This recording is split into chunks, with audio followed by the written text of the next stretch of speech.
Good morning, honourable members, ladies and gentlemen. We are about to start the meeting. Can I ask you to take up your seats, please?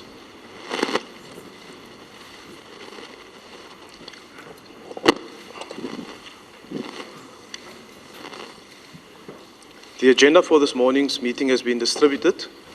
And may I say that I delayed the start of this meeting because there were a number of the members who were busy on SAFM this morning in an interview, and some of them did it from the hotel. So I decided to wait for them until they completed that process. Thank you for informing me. Otherwise, we would have started without you. Honourable members, are there any apologies for today? Any apologies? No apologies? We'll continue. The purpose of today's meeting is to deliberate on the site visit to the private residence of the President at Nkandla, and to hear then from the members their experiences. But before I do that, it was brought to my attention this morning and also now by some of the members that in terms of the file with the documents that was given to us by the Minister, there are pages missing. Now, it could be an issue of photocopying. I'm asking them to check that now. If that is not the case, then we will make sure that we get those other documents. And one of the members of staff must immediately interact with the office of the Minister. So if it is a case of pages that did not appear in the file that was submitted, but we'll deal with that. Okay? Yes. I just think that it's quite important to get them as soon as possible. Yes, because it's very difficult to have a conversation about the content. Where's the content advisor who had the original file? Chair, we did check the original file and there are some pages missing. We've got the original file here. Okay. Can you then, with a member from the staff, just interact with the office of the Minister so that we can get those missing pages sent to us, emailed to us immediately? And also be very clear in which document it is. Eh? Yes. Chair, I'm not sure if we've all got the same files with the copies made, because I've got two sets of legislation, for example, and so I think there was some mistakes made, bona fide mistakes in the photocopying. Well, I have no reason why I should get two copies of the same thing. South African Police Services, so someone else has not got a copy of this. So I think that we just need to maybe at some stage just go through and just check. But I do appreciate that it's bona fide errors that we mentioned. What I will do is, my apologies. During the tea break that we're having this morning, we will actually draw up a list of exactly what should be in each and every file and check it against that, and then see if amongst those documents there are any other pages that will be missing, apart from the ones that will be identified now by the content advisor and the staff from the committee section. I must also apologize for my voice. I think all of us were in the same situation yesterday, that we were in the rain for about 4 hours. So if it is not clear and there's a cough in between, you must really excuse me. I think you will have the same, or most of you are not used to these conditions, will be in the same situation. Honourable members, as I've stated, the purpose for the meeting today is to deliberate on the site visit by the committee yesterday to the private residence of the President and to hear from members on the experiences against the report of the Minister of Police that was tabled in the meeting on Tuesday. We'll have a discussion around that, and then thereafter we will then start engaging in a broader discussion in terms of the different positions that parties have, issues that were raised for clarity with the Minister of Police and where parties are at variance with one another on a number of issues, so that we as a committee can start finding our way, identify also then by tomorrow what needs to be done, what the committee further needs to consider before we finalize our work to report to the National Assembly by the 7th of August this year. I will now open up an opportunity for members of the committee to share their experiences with us in terms of the visit to the President's residence yesterday. Honourable Breitenbach, followed by the Honourable Swart, the Honourable Chaisa, and the Honourable Kubai. We'll take it in that order and then we'll have another round of 4. Thank you, Mr. Chair. I'll interrogate the report and the visit a little later. My request is somewhat different. I would like to know if there's any possibility of getting the Minister back to the committee. I understand the difficulties and the logistics involved, but if we'd had these documents while the Minister was here, if we'd had sight of them before he left, there would have been things that I would like to have raised with him. Not having had that opportunity, because really we only got the chance to look at them last night and this morning, I'm not able to raise them with him. It may be unfair to raise them in his absence. So I would really like, there are one or two things in these documents that I think are essential to raise with the Minister. Can I just add to that, Chair? The other thing is that the Minister referred to a cost estimate that had been drawn up by the CFO of the Department of Public Works. That does not appear to be in the pack of documents that we've received, and I think it would be essential, since the Minister relied so heavily on that costing, for us to have sight of the document. Honourable Singh. Thank you, Honourable Chairperson. I recall specifically asking for that particular document, and I think it begs the question of whether or not the committee needs to, at some stage, recall the Minister, so that after studying these documents, we can actually have a very, very informed discussion and debate with him. Thank you. On this specific point? No, look, it's fair. I think if there are any documents and there's clarity that is required further on, I discussed with the Minister in the evening after the meeting, and he indicated his willingness, if there's any other areas of clarity that is required, that I should just interact with his office, and we can find time for him to come and deal with some of those issues specifically that you want to raise with the Minister. Maybe it will be helpful also if you can just indicate to us, so that I am more pointed in terms of which document you're referring to, that he comes prepared to come and deal with those things. If you can do that, we don't need to read it out now. You can give it to the Secretary. Secretary will record it, and I will forward it to the Minister so that it becomes prepared. Is that okay? Thank you. Can we then, Honourable Swart, it was a separate point. It was in terms of the visit of yesterday that you're talking about. Yes. Okay. Well, Chair, just to kick off, I think after very rain and muddy time, I think it was very insightful and helpful to go as a committee to have insight into the Presidents. We understand the security considerations of not able to go into the high security area, but what was very apparent was shoddy workmanship, and the question arises whether the state did receive value for money. And so we, from our side, whilst we deliberate and open deliberations, believe that the Special Investigating Unit, where it is pursuing civil litigation against the architect and other construction workers, should be supported in its claim for 155 million. Clearly, when one looks, tiles being that are lifting, cracks in walls, leaks, first of all, the workmanship is shoddy, costs were inflated, and that is one of the reasons why members of the public are so outraged, and I'm sure we as members of the committee are outraged at the expenditure that has been highlighted in the Public Protector's report, the SIU, and further in the Police Minister's report. I think just as a preliminary observation, when one looks at the swimming pool and the demonstrations that were given, I think an issue of concern is that those pumps and things are not on standby the whole time. So whilst the argument might be to a certain degree valid that there is a need for fire services and the fire hydrants aren't sufficient, the problem is that that equipment is not permanently on standby, and it would take an hour or so to get to the venue should there be a serious fire there.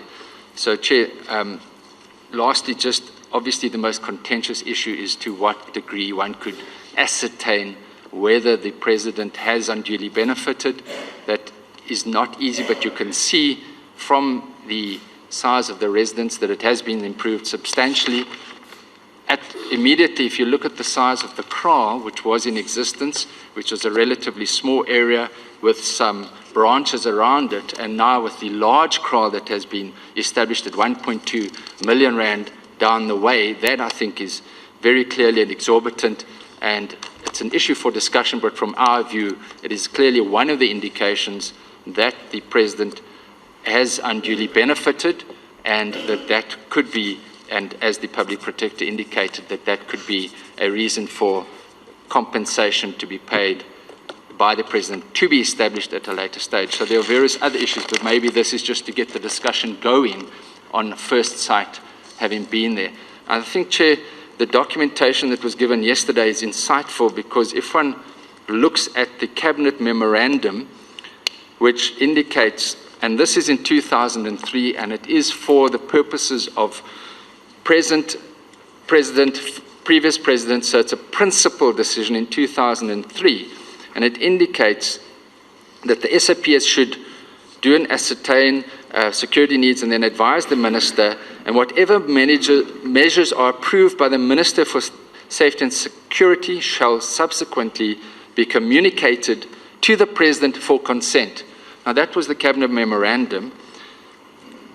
Obviously, the question is to what degree the consent was given by the President, and that's an issue for debate as to what level that he was aware of what was going on. We obviously hold the view that he was aware, but here is a Cabinet memorandum that sets out what had to be done.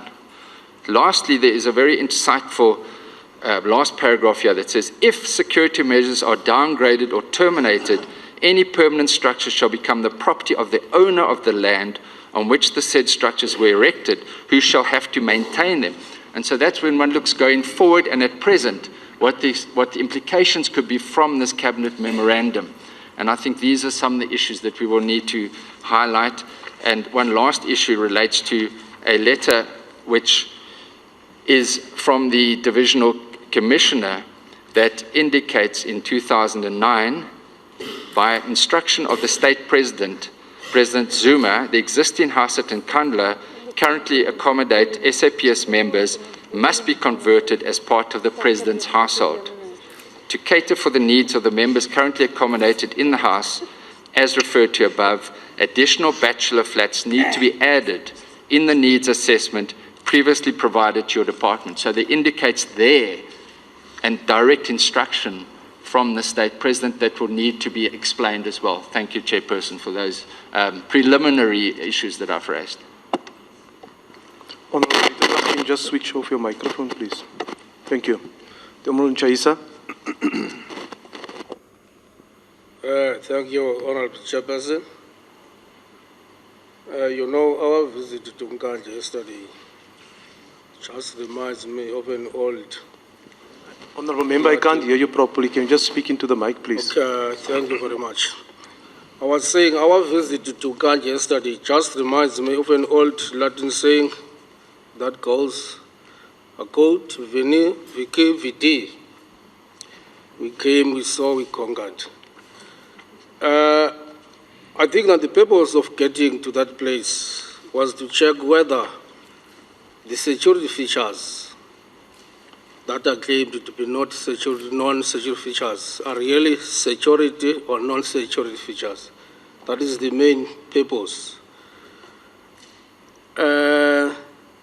It is high time now that we have got to show honesty, openness, and transparency as leaders, because this is part of integrity.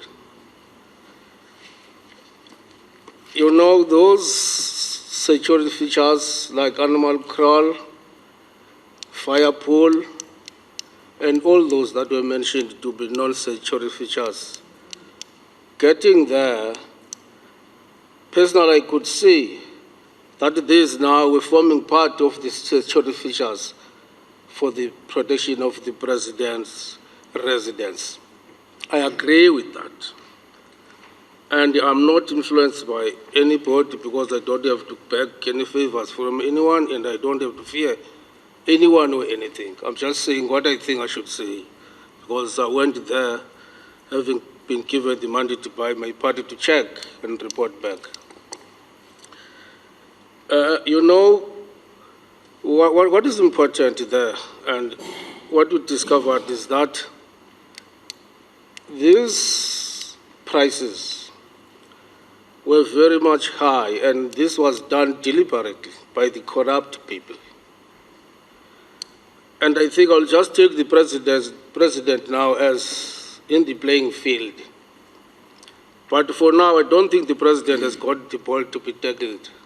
Perhaps now he is in a strategic position where he is supposed to receive the ball. But now, for now, we don't have to tackle the person that does not have the ball at the present moment. You know, what I think should happen now is that the president has got to get down to his people. That is the Department of Public Works, the officials, and those people now that were part of the project, running the project, because those are the very people that stole a lot of money. You can't imagine now such prices for those features. Those features now are not worth the millions of monies that were charged by these people. That is corruption. Then we've got to fight against that. We've got to get down to the business and see now where did the money go. That is our task. So it means now we still a long way to go. It is unfortunate that the president has just become the victim of the circumstances presently. I think we should just let him rest for the time. Then we get into the department, the actual department. How can we allow the department and officials now to allow such high prices? You get to the animal crawl there, you see that animal crawl is just simple. Then now to charge so millions for that animal crawl, that's very bad, that's very bad. Really, I think now, for now, we've got to work hard and discover now the monies, because these are the taxpayers' monies that were misused by the corrupt people, that we've got to do. Just for now, Honorable Chairperson, I'll just pause for now, but there's still a lot that I want to talk about it in this case of Nkandla. Thank you. Thank you, Honourable Member. The Honourable Kubai. Thank you very much, Chair. I think following reading the reports and our concluded report as the ad hoc committee previously, I think part of our observations have been confirmed. That's the first thing, Chair. In terms of the issues of escalations, I think I want to agree with that, and I would later come to the issues in terms of how we ended up there. But just to say, Chair, you know, I think I have mixed emotions about yesterday.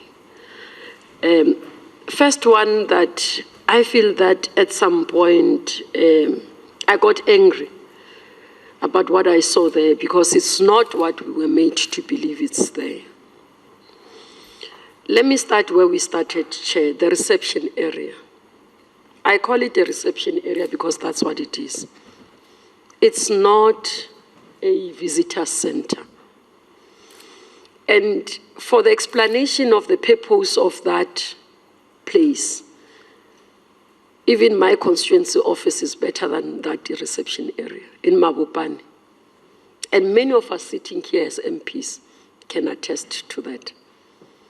My conscience cannot allow me to come and say, I've seen a visitor center. There's no visitor center. What has been written in the documents, there's no such. Now, Chair, the amphitheater. There is no amphitheater. It's some gathering point, which has been explained as an assembling point. Definitely, when you look, if you are growing up in Soweto, I was told it's an amphitheater. We were talking with Mama Seko and we thought of Jabulani Amphitheater. That's where I grew up and that's what I have been exposed to, Chair. I cannot even imagine how the word amphitheater was used for that place, how it came, but it was used for that area in the first instance. So the terminology that has been used was highly, highly misleading. Then we moved, Chair, to the pool. It is a small pool that can be used for both issues. And unfortunately, as honorable member that has said, I mean, that's what you feel sad about is the money that has been said to be spent, that you can't find it in the property. Because there's no security at all in that place. What was the intention of the expenditure was to secure the President of the Republic as the #1 citizen of this country. If we are to talk about what we have seen, you ask where did the money go? And I think the report of the ad hoc committee that reported in November was very specific. And I think detailed explanation, I would want to reaffirm what the SIU as well emphasized. So it was confirmation of the SIU, Chair. Now you look at the crawl. You know, in the media it was said, I think some people were saying President's cattle are living better than some South Africans. That's what people have been saying, that the chickens in the President's residence are living better than South Africans. And you tell me which human can live in an open field? And if that's our definition on how people are living, surely then we have no dignity for a human being. We have no respect for a human being. Because that's a normal crawl. That's a normal chicken area. Actually, you ask where was, the figure was said it's 3 point something, honorable member, that built that crawl. But that's a normal crawl that any person who has livestock would have. I mean, the height of that wall is almost my knee size. And we are told that some people, the cows of the President, live better than South Africans. And that's why I say, Chair, I have mixed emotions about this. And you go and see, I mean, one of the journalists yesterday picked a picture of a 6 million house in Sandton and compared it to that one bachelor room in Nkandla and says, this is what is worth 6 million in Nkandla and this is what is worth 6 million in Sandton, in Horton. And you look at that picture, it tells you clearly that where has our focus been as South Africans? Because surely it's not there in the infrastructure. Because what is there physically can't depict you can't even say it's 6 million as I walked in. It's not even worth $1 million. Bachelors in Gauteng would cost somewhere around 300,000 in an expensive area. Or those who rent would pay almost about 5,000 to 6,000. I'm talking about Gauteng because it's an up market in terms of property. Now you're talking about a very rural area, a community that is far, in terms of infrastructure, should be even more cheaper. And this is what we have found, Chair. And that's why I said the report of the ad hoc committee confirmed, because the escalations are very, very vivid and are very clear. And now you come and ask, because we are saying, and my observation, Chair, is that there is no security, let alone comfort.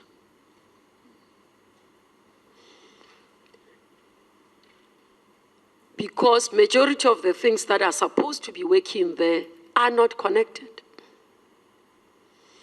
And truly, as South Africans and as leaders and as parliament, we must ask for accountability.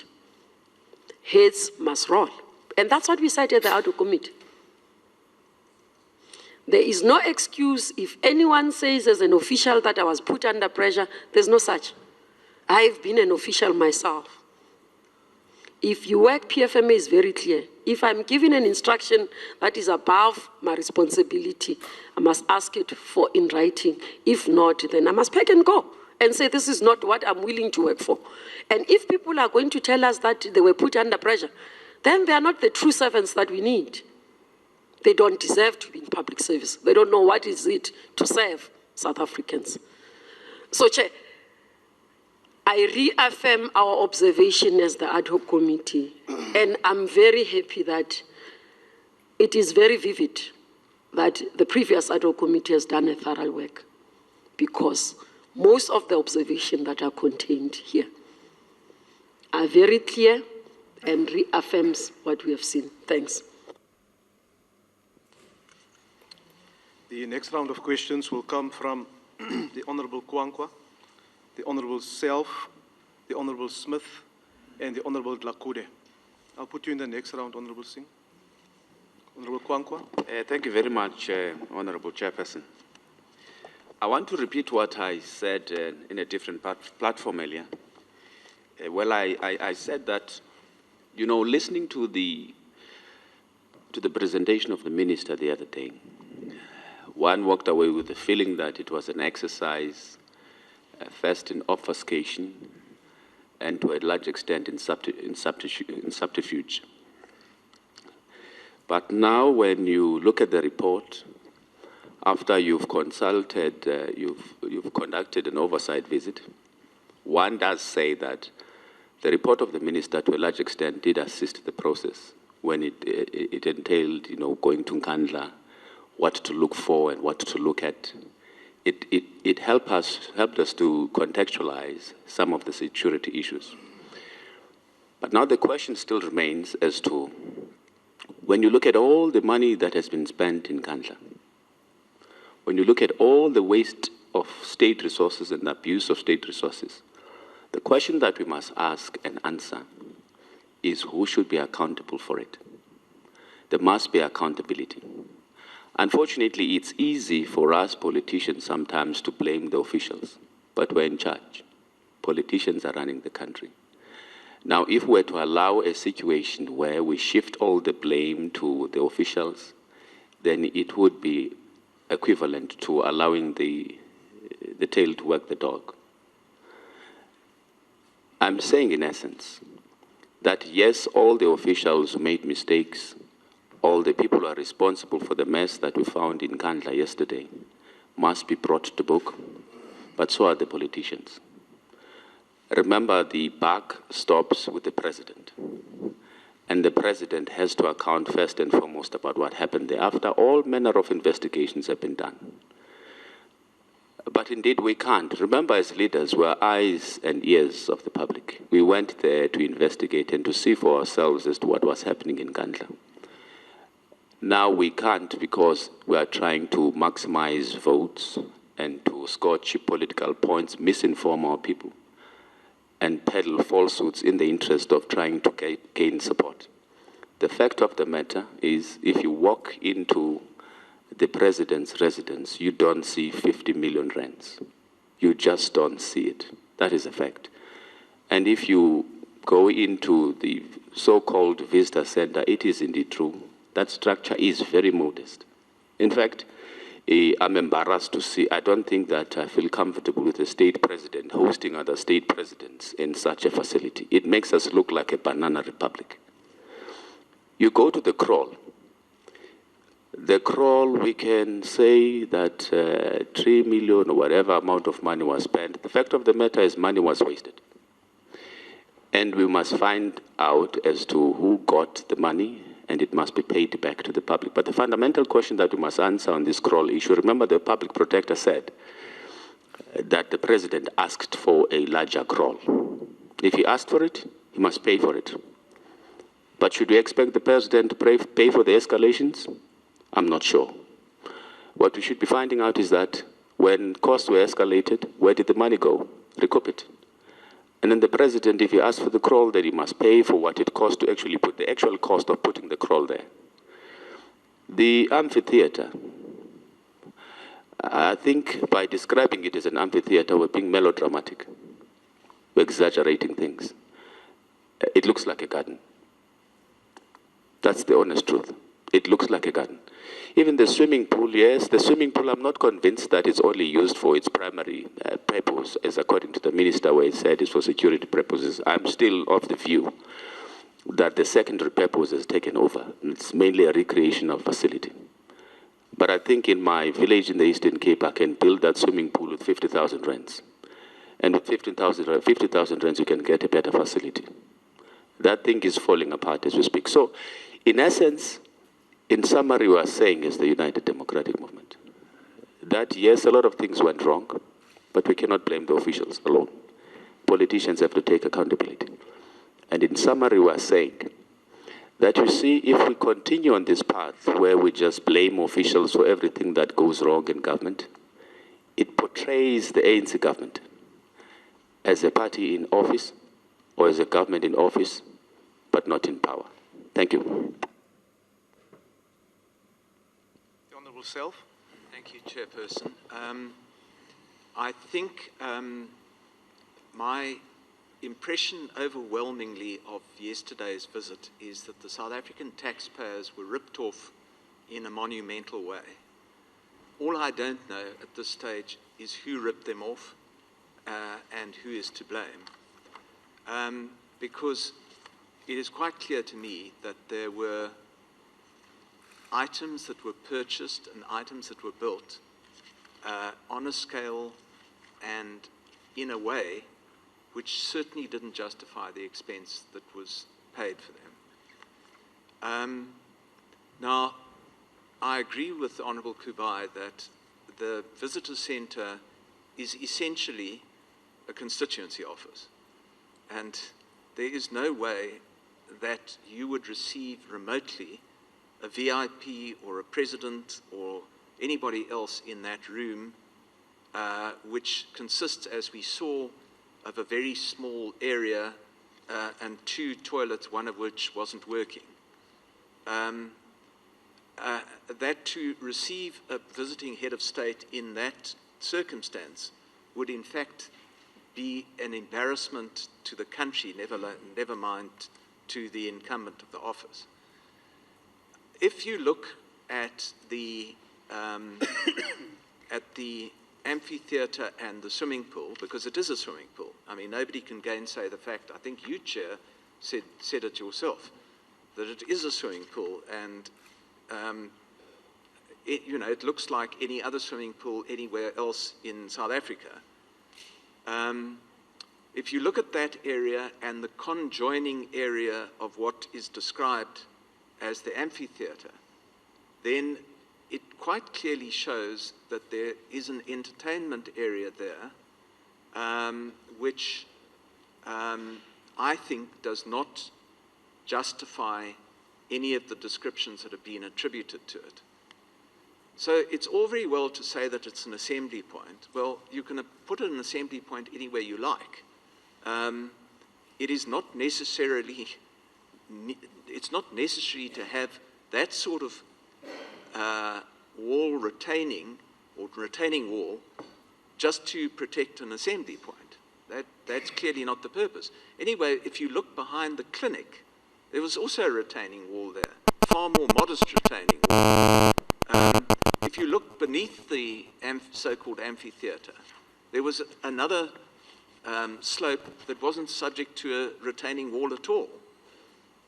So the question is, if you wanted a retaining wall, why did you build that construction on that scale when something far more modest would have been appropriate? The same is very largely true of the cattle kraal. The cattle kraal may have been necessary for security reasons to have moved it, but why that particular construction? Why not an ordinary fenced enclosure? In other words, the scale did not seem, at least to us, to justify what was provided. Then if you go further and you look at the clinic, we found it extraordinary that, that the clinic was nominally supposed to be there for the benefit not only of the President but also of the community. that the clinic was just simply not used, not equipped, not remotely ready for action. And then, furthermore, looking at the staff accommodation, if the figures are true, which I share Honourable Kubai's doubts, I mean, there's no way that those houses came in at 6.8 million rands a tot. I mean, it's just inconceivable, impossible. So either the figures are wrong, and I suspect that that might be the case, or somebody made a whopping great amount of money and needs to be held to account. But I do agree that both in terms of the, incidentally, the Honourable Kubai is correct. I mean, to the extent that the former ad hoc committee recommended that all persons responsible for the loss of state funds should be held accountable and the law should take its course, the committee fully supports the measures that are being implemented by the SIU and the relevant authorities, and by all means, yes, there must be investigations. If people stole money, people must account for it. But here's the real problem. The real problem is, to what extent did the President himself order, authorize, or condone excessive upgrades that were then made in the name of security? And the Honourable Swart has already read out this letter from the South African Police Service dated the 23rd of October 2009, where he states, this Senior Superintendent Linda says, by instruction of the State President, President Zuma, the existing house at Nkandla, currently accommodating SAPS members, must be converted as part of the President's household. Must be converted as part of the President's household.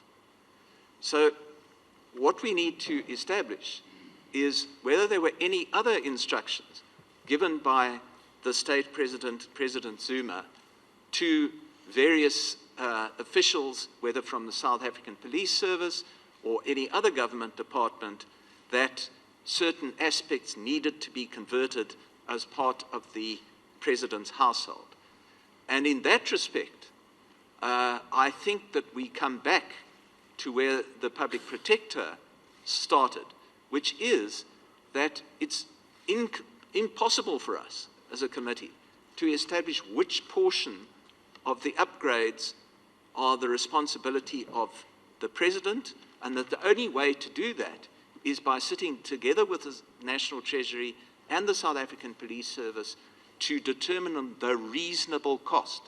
One final point, Chair. You will recollect yesterday that I asked what the status was of that particular building next to the swimming pool. We were told that that building had to be transferred at a cost to the President's establishment.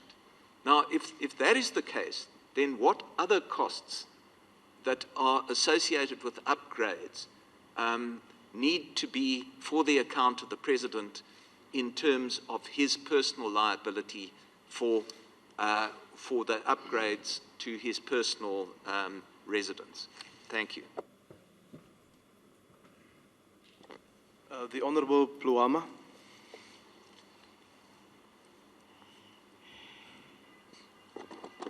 Thank you, Chair.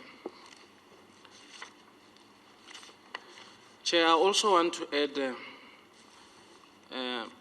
my voice and say we truly appreciate the opportunity that we got to go and see with our own eyes Nkandla. And I want to also say it helped a lot. I also wish, as Honourable Pietermaritzburg said, that if it was possible, we could have had a visit before the minister. This could have helped. Maybe our our temperature could have gone a little bit down.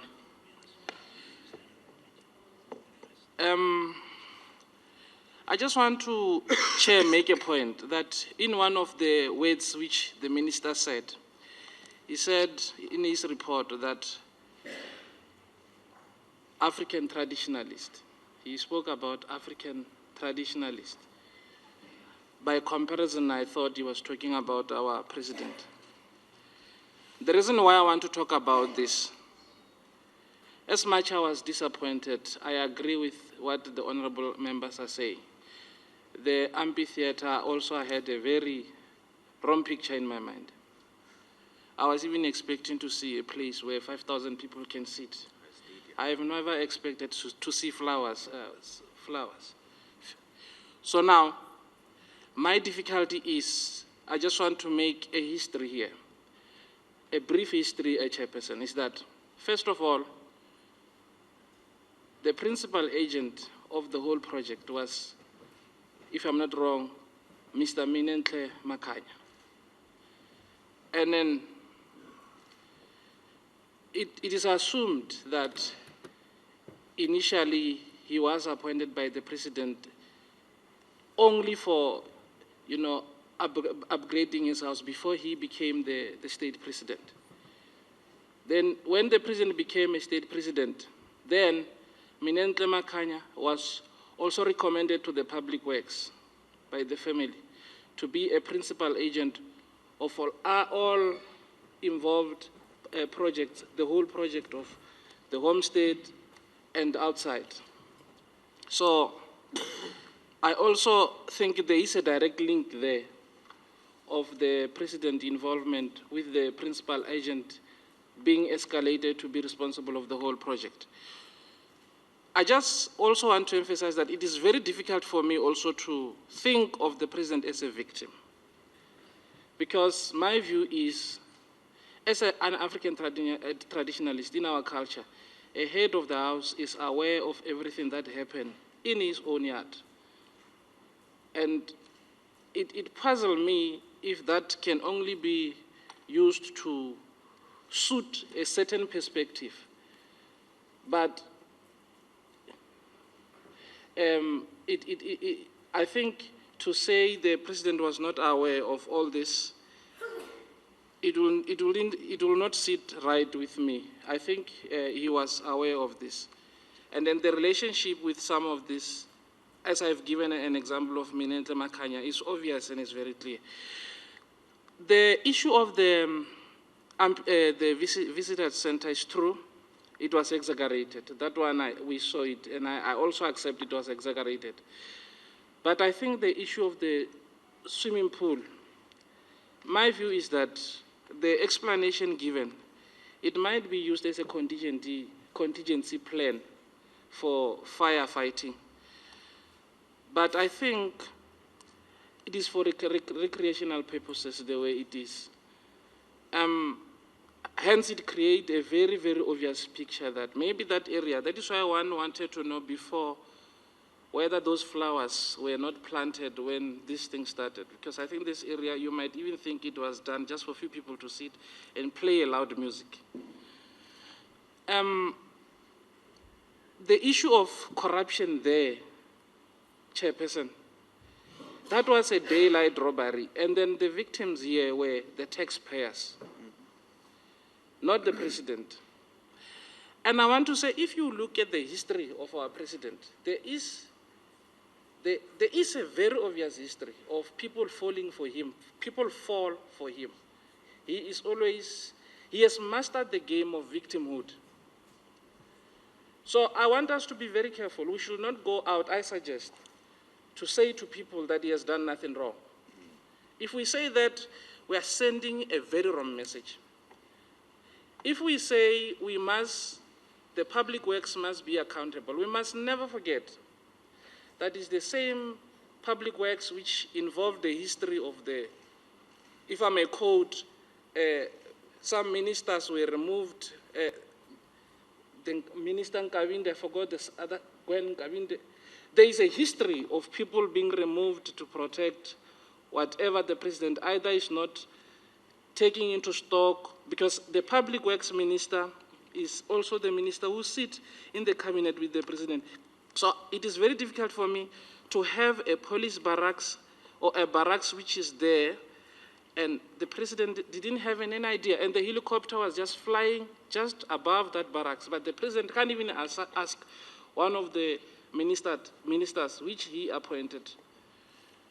It's very, very scary if that is truly, if our president will be, if he is innocent on this one. It's very scary. How does he run this country if he can't see something behind his fence? So the swimming pool, it is still very, very dubious. It's very suspicious to regard it as a security feature. Yes, it might assist like any water. If you have a water anywhere, even in your house, you will use it when there is fire. But also what I have thought, I think there should have been a proper assessment before these things were happening. I understand the agency when our president was declared a president of the state, but I think environmental impact assessment was extremely necessary in the beginning. And when you look at this report, you know, everything that happened in Nkandla is like, it was informal, casual. Nothing was, there were no tender processes, there were just no comparison of codes. People were just, nominated. And all of these people, one way or the other, there were people who were part or close associates of Nkandla, who, by these documents, he is very close to the family and very close to the head of the household, which is the president. I want to emphasize that exonerating the president, it will be very wrong. The money that we lost in Nkandla must be recovered as a matter of agency. What is happening in the public works is really a shamble. I really don't know whether we have a public works or not, because to still have a presentation, to have people who are living there or who are presenting to us that they don't know what is happening there, it means our president is at risk, because even when you say to us, 10, the police and the SNDF, they've shared 10 plus 10, that is not, we don't have a record of that. It's an assumption. So in another way, that area can also be a danger to our president, because it's very close where the helipad is. And what surprised me further than that is that the design of these houses, when you look at them, the design of the townhouses is similar to the design of the roofing, I think, is, if I stand to correct, is similar to all the houses, including the homestead. So you could see that there is no coincidence. There is a similarity of architect there. So whether also this came, I don't know what happened, because that barracks shows exactly that it has got something to do with the homestead of our president. So, Chair, is my submission, therefore, that there is not enough evidence that the swimming pool is a security feature. It can also assist in terms of when there is fire. That I agree. But I think a lack of environmental impact assessment is really showing, how incompetence is those who are responsible in public works. Or maybe the minister was so excited to be appointed as a minister, he even forgot by then to go through these checks and balances. And what worries me here, I don't want to be harsh, but I remember the words of Nelson Mandela once after the death of our hero Chris Hani. I hope no one will argue with that. Our hero Chris Hani said, we should never allow criminals to investigate themselves. I don't know what is the right way of dealing with this, because for the public, for the minister or anyone, they are all responsible and they are all guilty, I think, as charged. So my submission is that what the public protector recommended, I think in areas like the swimming pool and the crawl, I suggest that the President, through the National Treasury, there must be a cost in there. The President must pay, but the investigation must also be done. I think there is a bigger picture than what we see. Actually, it's not only about 4 security features. I think it's bigger. And I can tell you, this is a modus operandi of our President, if you look at the history. So those who are close to him by association, they tend to benefit from the state resources. This is a plunder, and this is a daylight robbery. That's my submission, Chairperson. The Honourable Smith.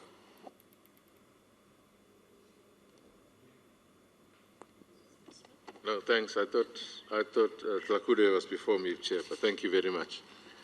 Chair, yeah, thanks for allowing me to give my initial observations. Chair, I think the first point that I want to make, Chair, is that in the public's hearts and minds, because of various publications, reports, media reports, and so on, in the hearts and minds of South Africans, an impression was created that the President's private homestead cost 246 million, 206 million, whatever the case might be. And clearly from yesterday's oversight visit, at least 135 million rand had nothing to do with the President's private homestead. I will even argue, Chair, that 21 million rand, certainly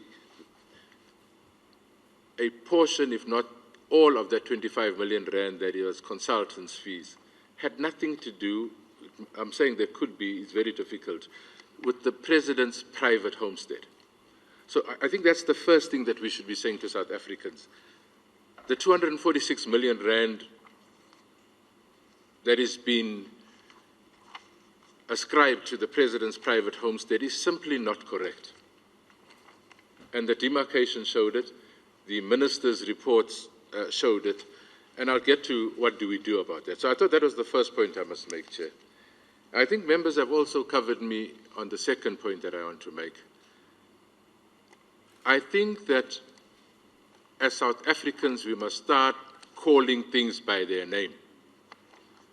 You can't call what I believe as a terrace an amphitheater. Because an amphitheater, certainly where we come from, is totally different from what we saw there. And yet in the minds of South Africans, and I think my colleague spoke about it, there's this impression that there's an amphitheater. And I could explain why I think this thing has come, because I think sometimes people would use those names so that they could extract more money. I'm talking about officials and so on, or just deliberately misleading people. But I think we must call things by their names. You can't call that a double-story house, as some have called it, or a visitor center, when in fact that's a reception area. Because those things create impressions in the minds of South Africans that that area is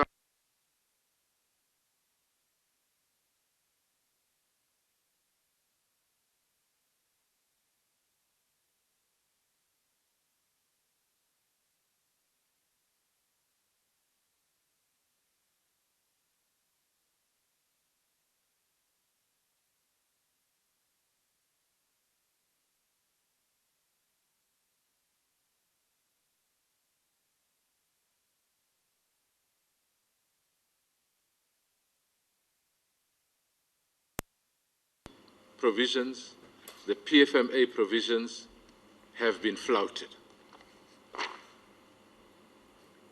by scope creep, by not asking for 3 quotes and those type of things. So there's, by shoddy workmanship that's been paid for, stuff paid for, like the screens that are lying on the floor. So the provisions of the PFMA and the supply chain management have been flouted. It's very clear who's responsible. I heard Mr. Self saying he's not sure who to blame. if I understood you correctly, Honourable Self. Well, the PFMA is very clear that the accounting officer is responsible for applying PFMA and supply chain management, which are the Bibles in terms of how you use state resources.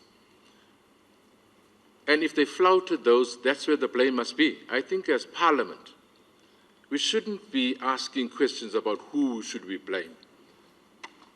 And I'll get to the other side. Let's blame the officials where they must be blamed, because there's laws in this land that they flouted. And therefore, I support, Chair, and would recommend that as this committee, we must ensure that the initiatives by the SIU and the Public Works investigations must be expedited and concluded. They must be expedited and concluded because accountability must be now. We can't have accountability 10 years down the line because there's some court case that is being held that holds up the process, because it doesn't only affect accountability, but it affects the completion of the work that needs to be completed there. So I'm saying we must expedite the SIU and whatever initiatives are there to deal with it. I also think, Chair, and some of my colleagues alluded to it,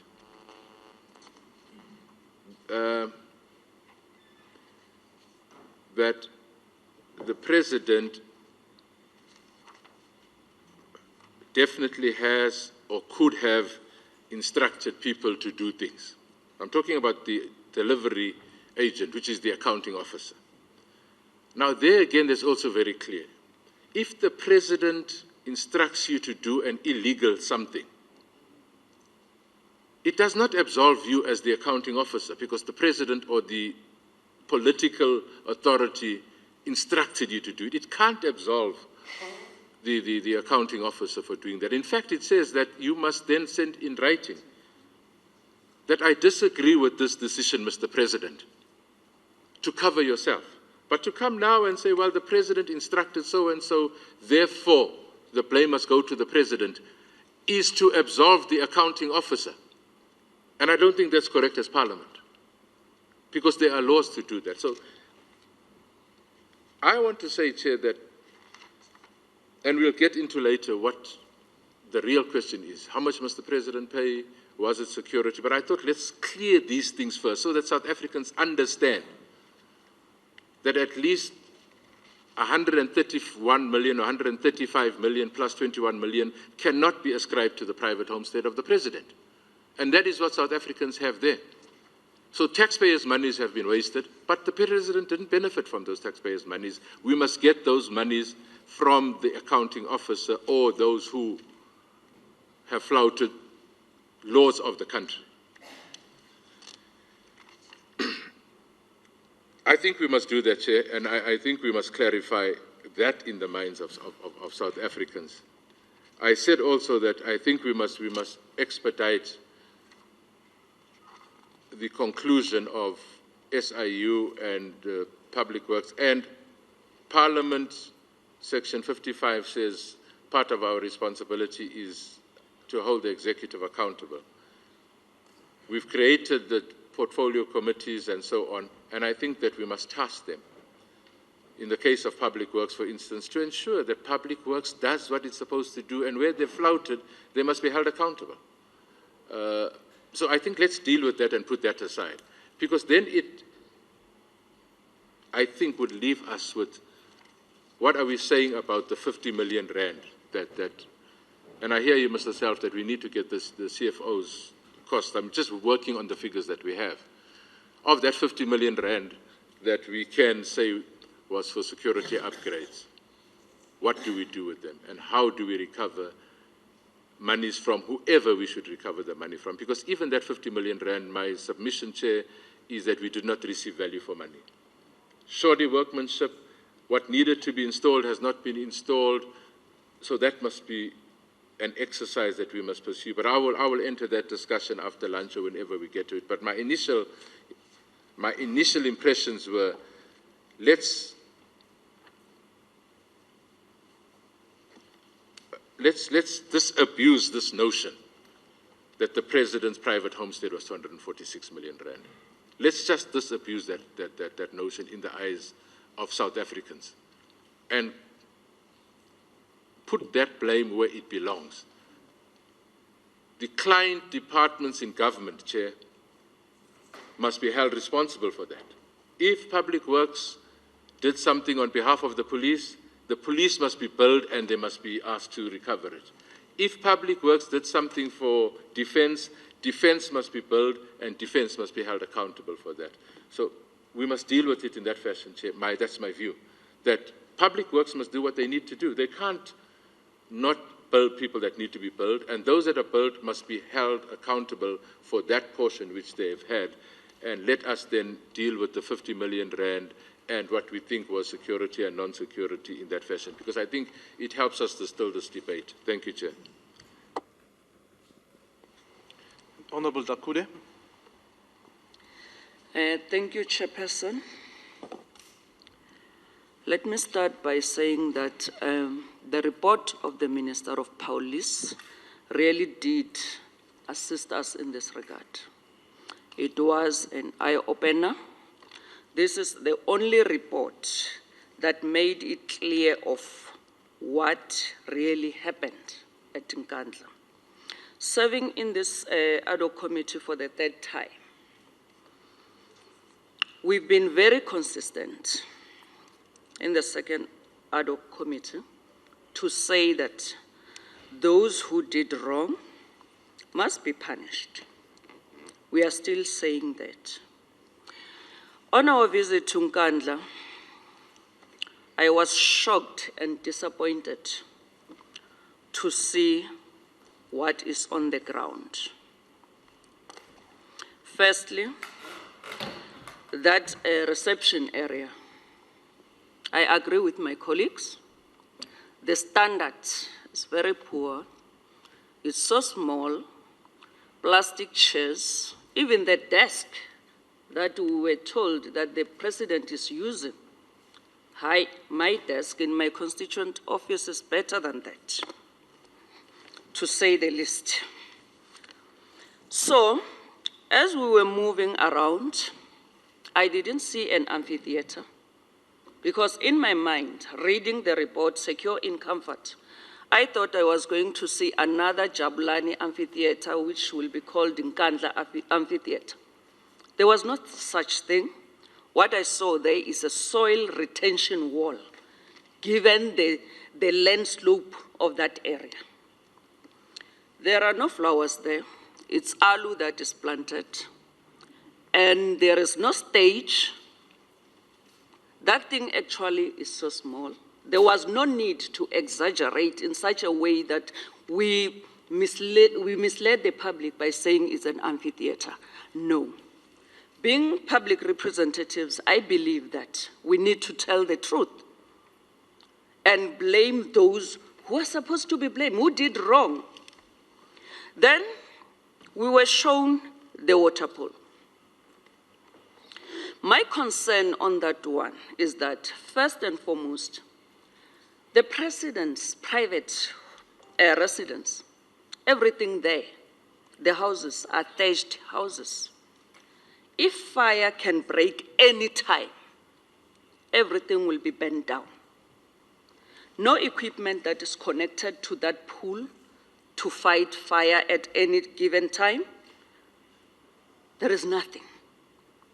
Then, the house that is mentioned by Honorable Salf on that letter, we were explained that there are negotiations between Public Works and the President as to the transfer of that house. So if the President can change his mind and say, no, I don't want this, then it will be demolished. That is the explanation that we got yesterday. So there is no argument about that, because we explained that there is negotiations between Public Works and the President. Then, as for the clinic, Honorable Chairperson, that one the SANDF said is their clinic. That clinic is outside the President's homestead. that clinic have gates that will allow the public to enter the clinic and to come in and go out. And also, there's a gate that will allow the president to go in terms if any emergency arises. So, it's not functional. In fact, in all the structures, including the wall that divide the president's private residence and the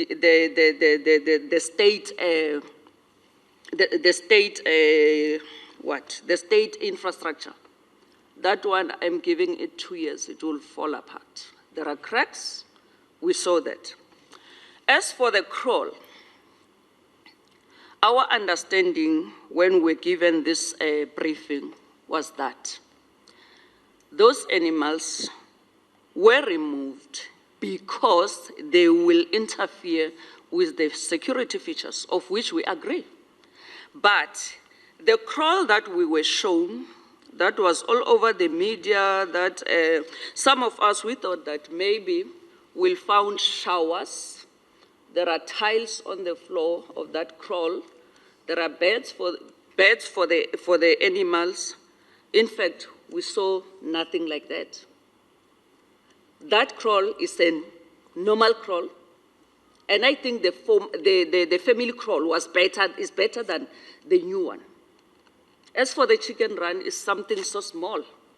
Yes, cement was spent there, but it's something so small. What I'm saying here, Chairperson, is that that crawl is not worth what the reports are saying it's worth. Money there has been chowed. Then, even the poles that were used to erect that crawl is of cheap quality. So, Honorable Chairperson, I think here we agree with our colleagues that money was, the state was defrauded. Then when coming to the picture that we saw on the media, almost on a daily basis when the issue of Nkandla is raised, that picture is misleading the public because that picture is taken on the side of the president's private residence. Meanwhile, we know very well that no state money was used to build the president's private residence. In the reports that we dealt with in the previous ad hoc committee, the president himself, in his report, he said, yes, he introduced Nkandla Makhanya because he was his architect. He was busy building the family houses. So he introduced him because Public Works, the police, and those relevant departments said that they want to install security features. Nkandla Makhanya's role was to, the reason for the president to introduce him was to allow Nkandla to show the designs to those people so that those designs can be worked accordingly into that, can be featured into the designs of the president's household. So that is our understanding. And after seeing that something is not right here, let me remind ourselves, honorable members, that the president, what he did, he established an interministerial ministerial task team to investigate what was happening there. And what we found out was that even the public protector's recommendations were taken from the interministerial's report. So that must be told as well. So, as for the barracks, I don't know, call it the barracks, yes, they were explained to us that those were barracks, the 21 houses, 10 for the SAPS, and 10 for the South African National Defence Force, and a laundry. Those ones are built somewhere, some 1-point-something kilometer from the president's residence. So there is no way that we are going to attach the president to that. And also, we agree that there is no way that one house, one bachelor house can cost 6-point-something million. There we agree. The state has been defrauded there. So what we are saying, Honorable Chairperson, is that I think we need to get the Minister of Public Works, because we have questions for him.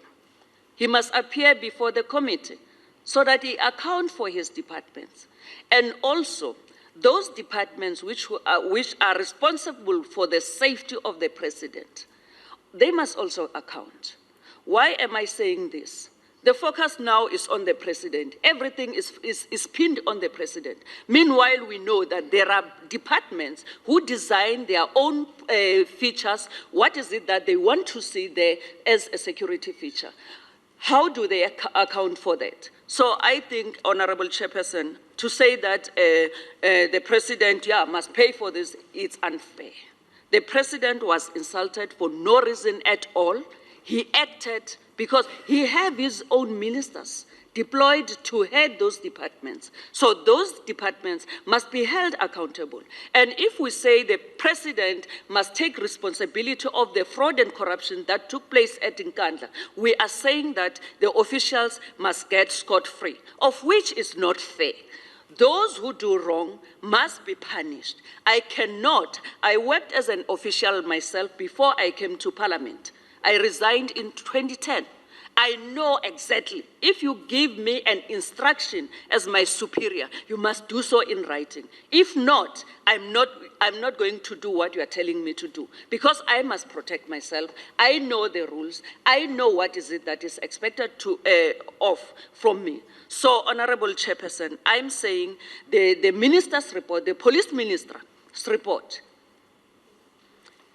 I know we insulted him somewhere saying that, he's covering for the president, but this, what he presented to us is what we saw on the ground at Nkandla. I agree with my colleague, Honorable Smith. Even the 50 million that is said to be spent, to have been spent in the security upgrade, there is no value for money. There is nothing. What we saw yesterday is worth less than that. And also, we are so concerned, maybe as members of the ruling party, that the president is not secured.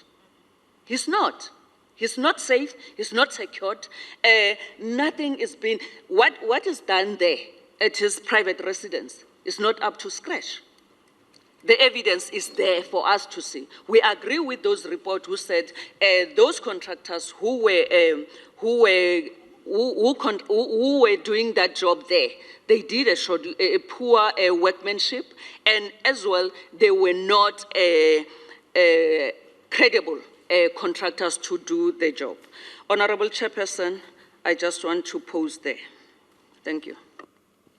Honourable members, let me just indicate the names I have on the list. This is the Honourable Singh, the Honourable Gamere, the Honourable Mahambashlala, the Honourable Mulder, Honourable September, Honourable Kubisa. Okay, I'll add those other names. Honourable Singh. Thank you, Honourable Chairperson. See, they say hindsight is the best sight.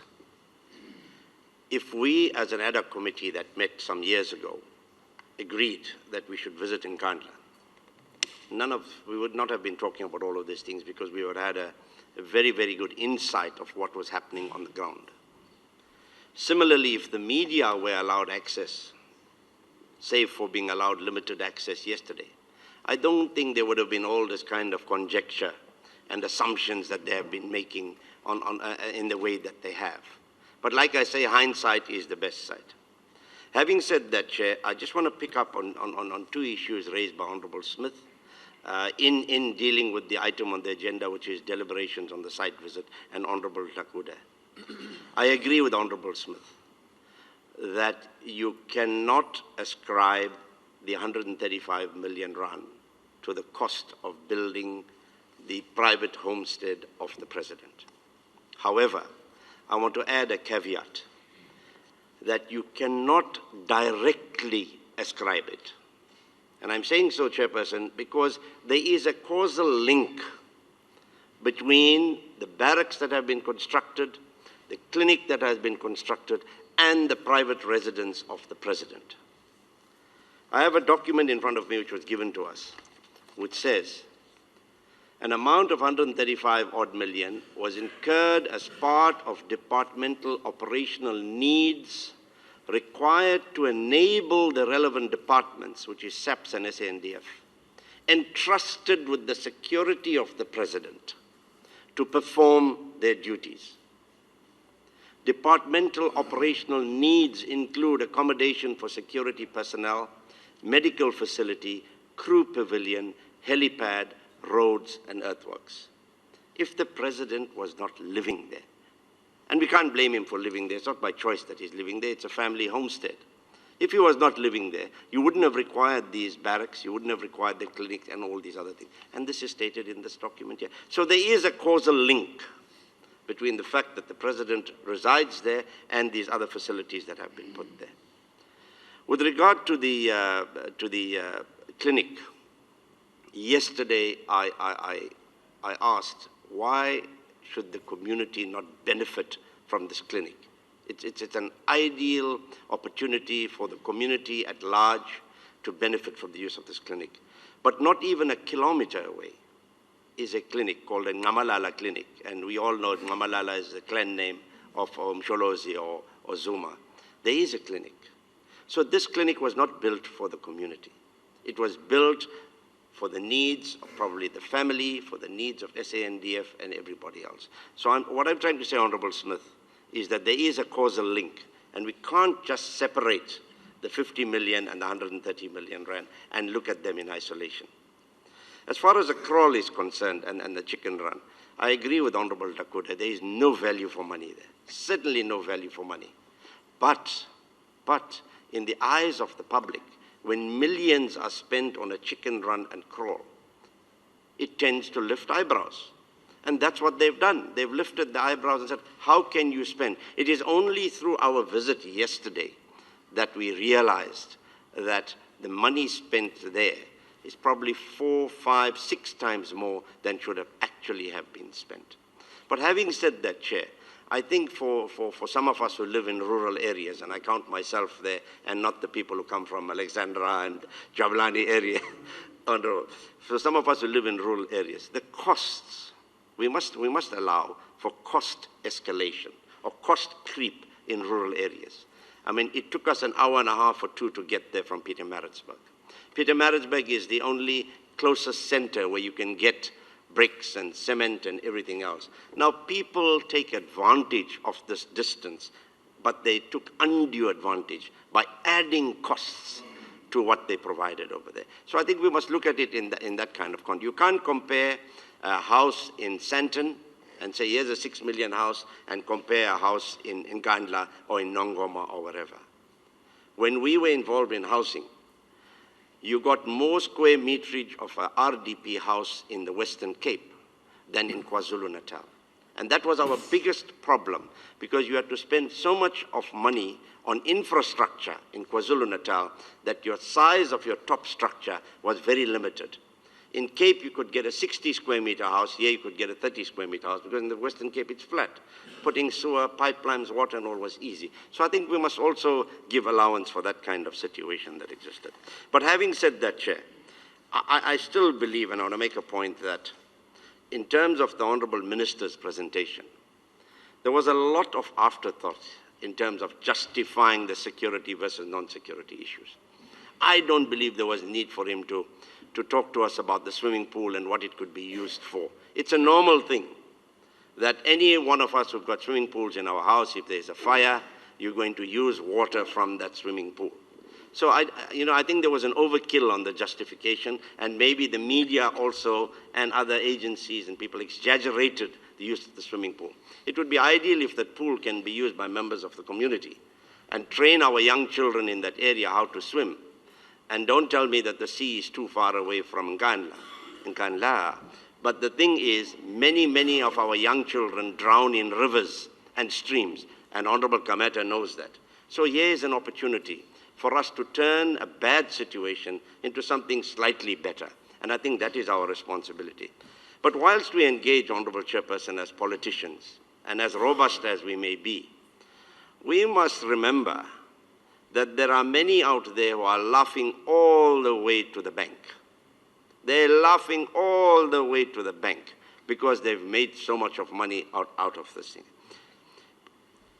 But when in this committee, it should not be simply whether the president should pay or not pay. There's so many other issues that we need to look at. Whether he unduly benefited or not, I think is something that we are still going to talk about as we move forward. But what I found from the site visit yesterday, and on behalf of my party I say this, there are no controls whatsoever. Equipment was stolen. There was no fire hose reels. And, you know, I was shocked when the police said, well, people came and stole these things from right inside the homestead. You've got a visitor center, you've got security, we had to leave our cell phones behind, we had to do all sorts of things, right? But yet in the homestead where, you know, the family of the president is residing, on the crawl wall, there's no fire hoses, there's no reels, there's no nothing. Stolen. Where is the control? There is no security there, which I agree with Honorable Dagwood and other members, that the security in that complex leaves a lot to be desired. And hence, I think there's justification in the proposal that one needs to look further into security measures that need to be put in place. But I think also, Honorable Chairman, the question of, you know, here's a palace, here's a palatial residence, can have some correct meaning in that. Because when you drive through, we all drove through the area, you see the kind of crawls that are in the area, you look at the abject poverty, and suddenly you come up there and you see this oasis in the desert. Surely it's going to say to you, hey, what is this over there? So I don't think the public are wrong in assuming that this is palatial.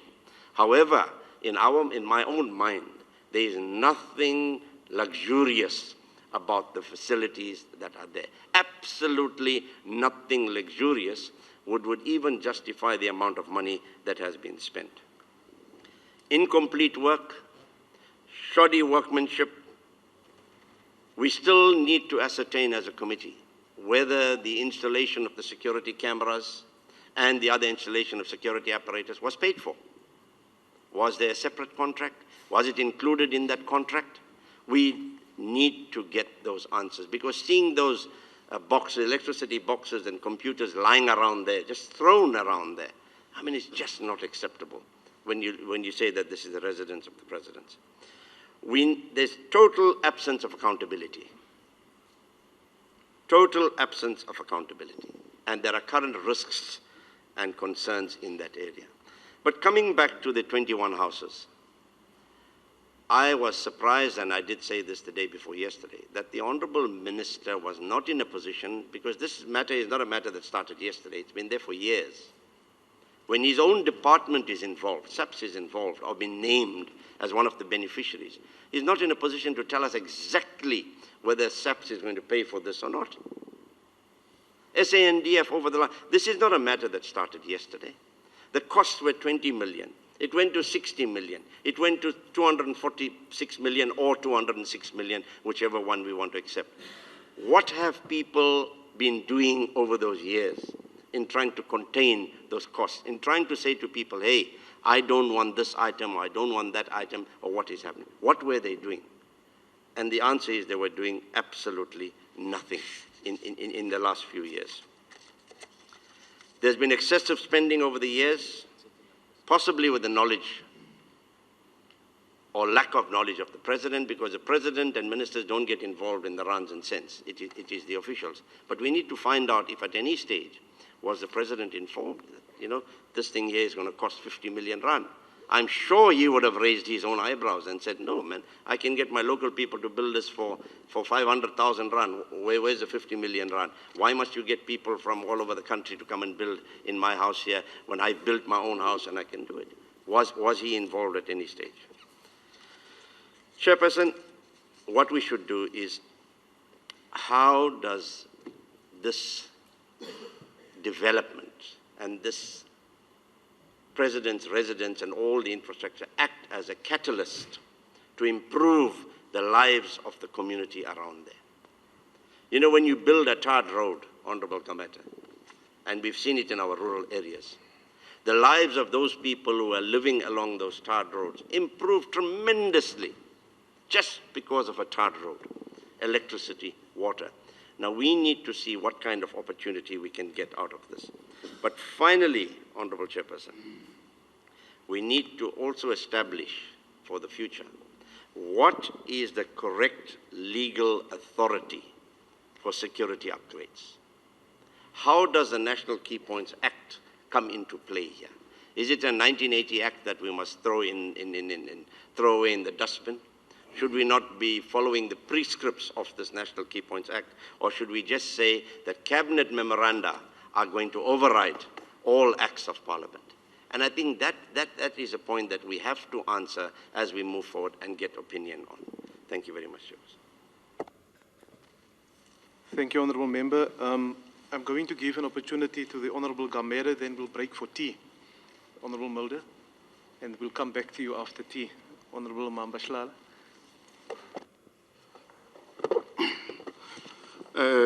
Thanks, Chair.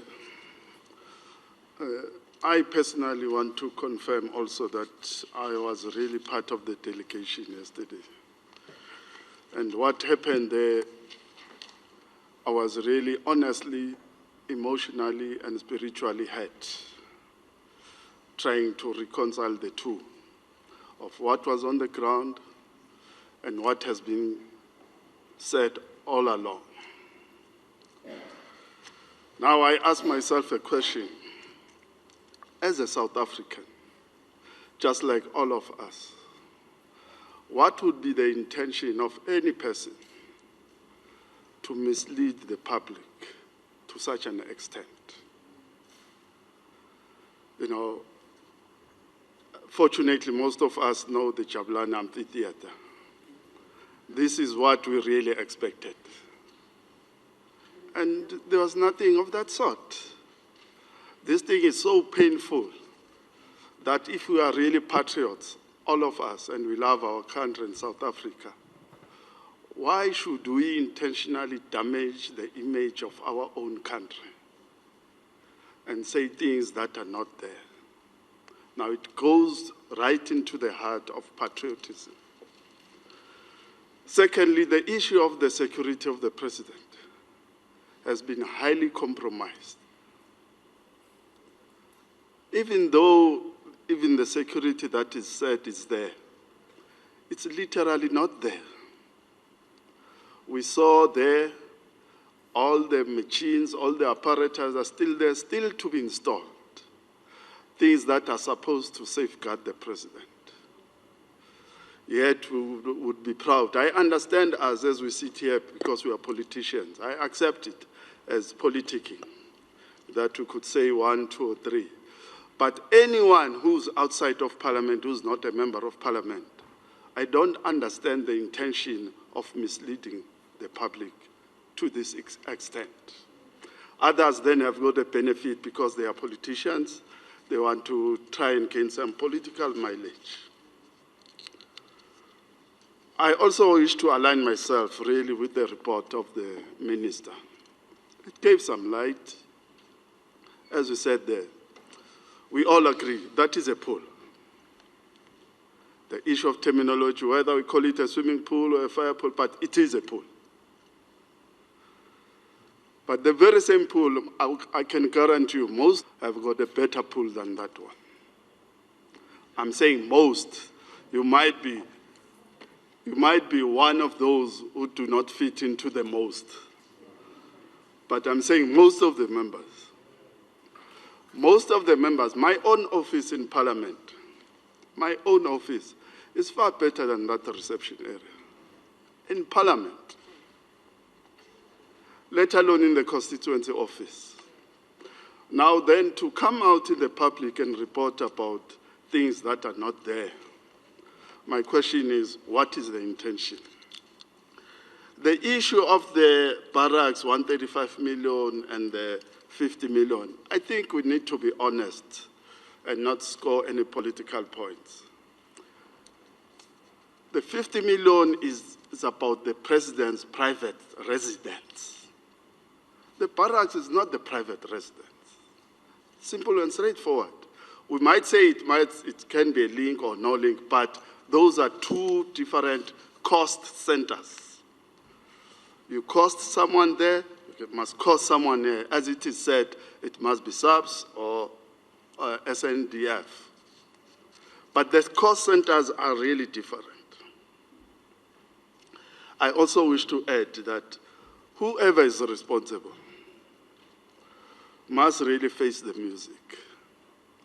I think so far we all agree that on the ground, we don't see this value for money. All of us, if you go there, you don't see the 50 million, you don't see the 135 million, you can't see it, it's not there. So something should have happened, and this is what we all agree, that at least a further investigation can take place. But what we are calling for, what we are saying is, we can't ascribe all this then and say we ascribe it to the president. I think Honorable Smith did say that there are CEOs everywhere, just as we have HODs. These are accounting officers, and they account. They give reports. They are responsible. Not political heads. They are there. Even the political head will have to discuss with these accounting officers. So that is why if we go after everybody, then if we go to the accounting officers, we'll get the explanation of what happened. And if it involves a political head, that is when that will know. I recall that day before yesterday, I did say that we are discussing, but let's wait until we go to Nkandla and then reconcile and see if this crawl, which is, if it's 3 million, it is worth 3 million. And we all agree that there's no value for money there. And I confirmed yesterday that technology and TV can do wonders. You know, the chicken run, if you see it on TV, it's just like a big tower. Very big. You might think it's 100 meters tall. Because it's put there, it appears on the papers. It's one structure that comes. But when you get there, it's just an ordinary small structure. That is what then confuses the public. In closing, Chair, even to the media, we do request for fair reporting in the interest of the country. Say whatever you want to say, interview whoever you want to interview, whether opposition or the ruling party, but report all sides of the story. Because there has been, to a certain extent, a contribution of what has been outside. Because people rely on media, be it print, be it electronic, of what we report. Thanks for now, Chair. Thank you, Honourable Member. It is now, according to my time, 5 to 11. We'll be back here at 25 past 11. Thank you.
The Honourable Member Schlale.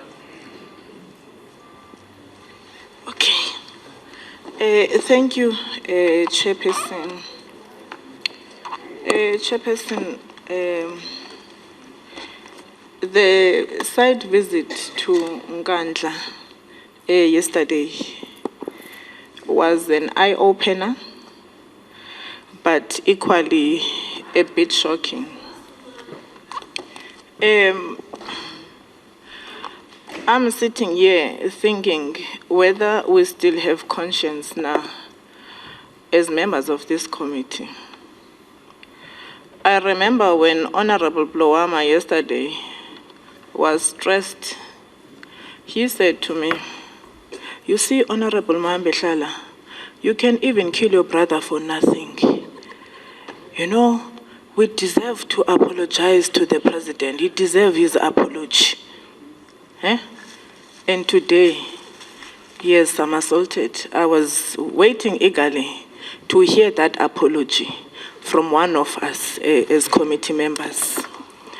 Be that as it may, Chairperson. Chairperson, can I call a point of order, really? Be that as it may, Chairperson.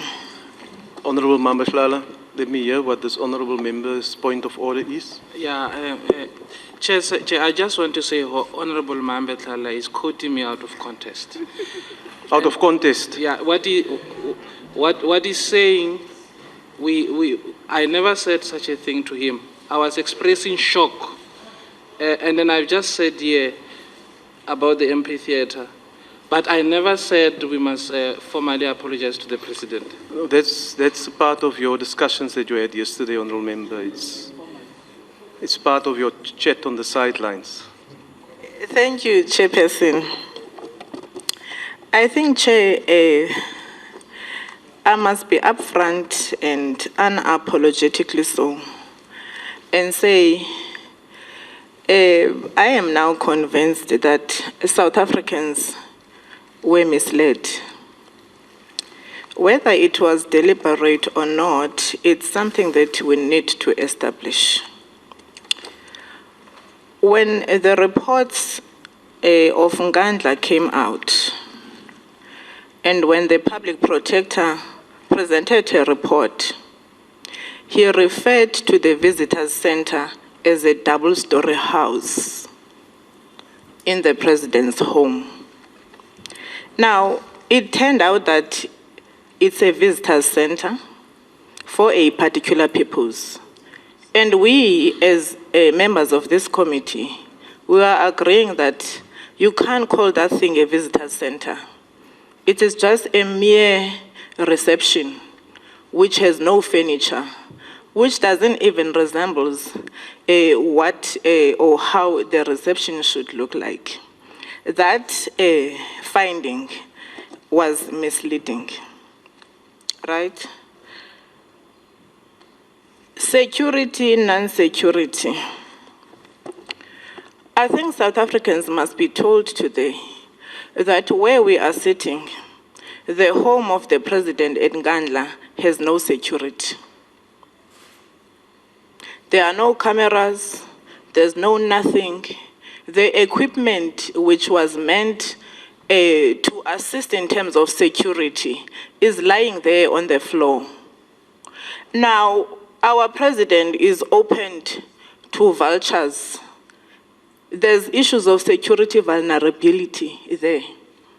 And yet people are saying that there's 50 million rands which was spent to the president's home for security upgrades. Where is that security upgrade? Because I haven't seen anything security there. All what I saw is a fence. Ne? We were told that there's a helipad at the president's residence. I did not see a helipad. There's no helipad. We can't call that thing a helipad, which you saw there. It's just a cricket pitch, that thing. You know, it's not a helipad, a kind of an arrangement. And under all this that I have just mentioned, people got worked out and say the president must pay money. We still have to establish what money. The amphitheater, Chairperson, the understanding of the amphitheater, it's a large structure for an open air sports entertainment. Now, what I saw there at the President's home, I think the presentation which we got, it is correct to say it's an assembly point. For emergency, for SAPS, for whoever. But there is no amphitheater there. Where I'm sitting, I haven't seen such a thing. Ne? The reports went further to say there's a sophisticated cattle crawl. Now, my idea of a sophisticated cattle crawl, it's a crawl where there's air conditions, tiles, and everything. But I saw a normal crawl. And we must be upfront, Chairperson, to say that the family crawl is still where it was. We must be upfront and clear that, because that's what we saw. The location of the livestock, it was not the President that requested that the livestock should relocate. No, we must be upfront about these things. It is clear, Chair, that security felt that livestock should be relocated because it would have interfered to the intruder detection systems. That's why the livestock were relocated to an animal enclosure. So that crawl for me, it's a normal crawl, which we see. We are from rural, some of us, so we will understand these things better. Barracks.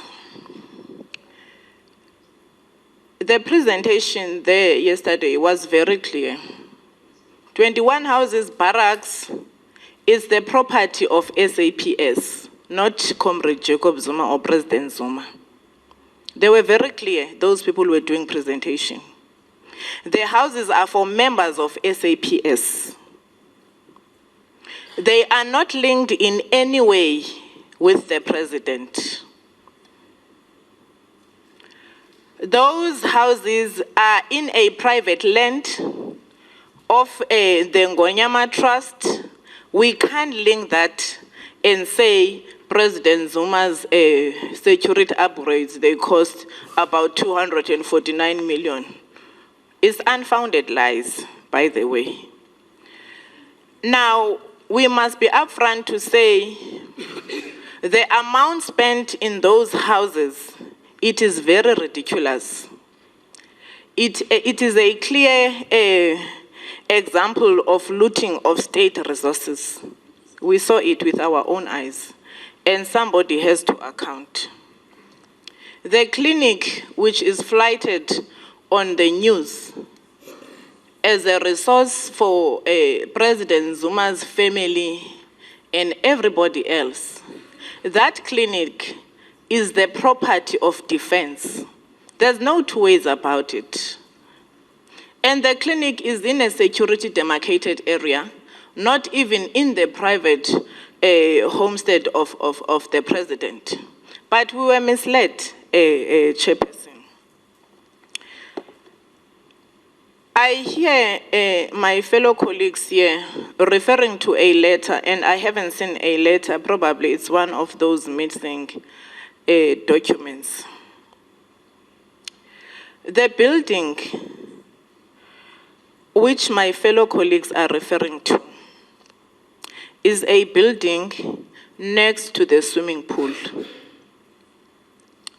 They are saying the letter from the President says that the building should be converted into his own. The explanation of that building yesterday, it was very clear. Now, we should not come here and try and find something that we can link to President Zuma when there isn't.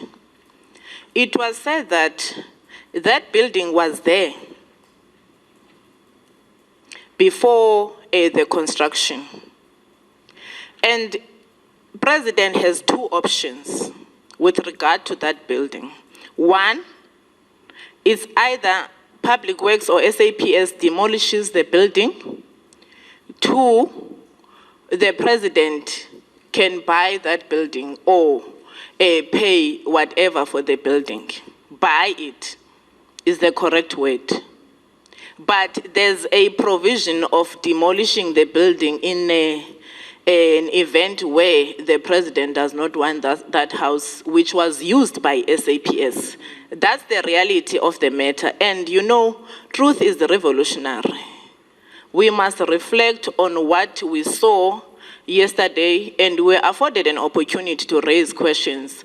And you know, there was no embargo on information.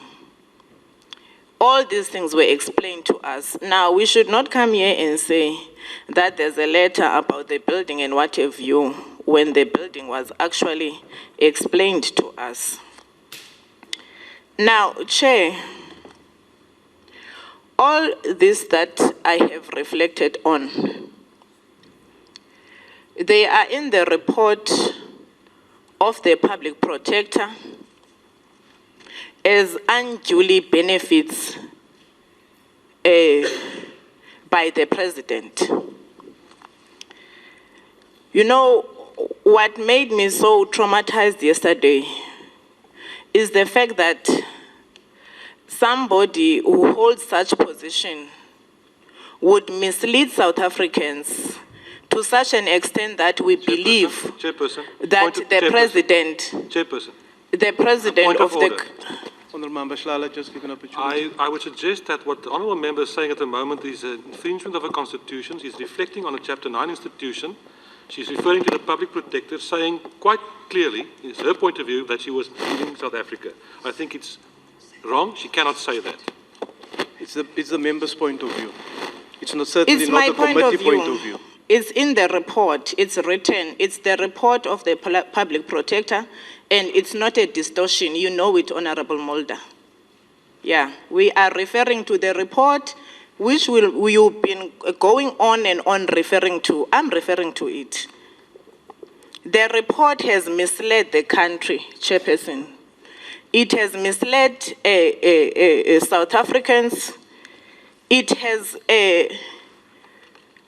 tarnished the image of our government and the credibility itself of our government.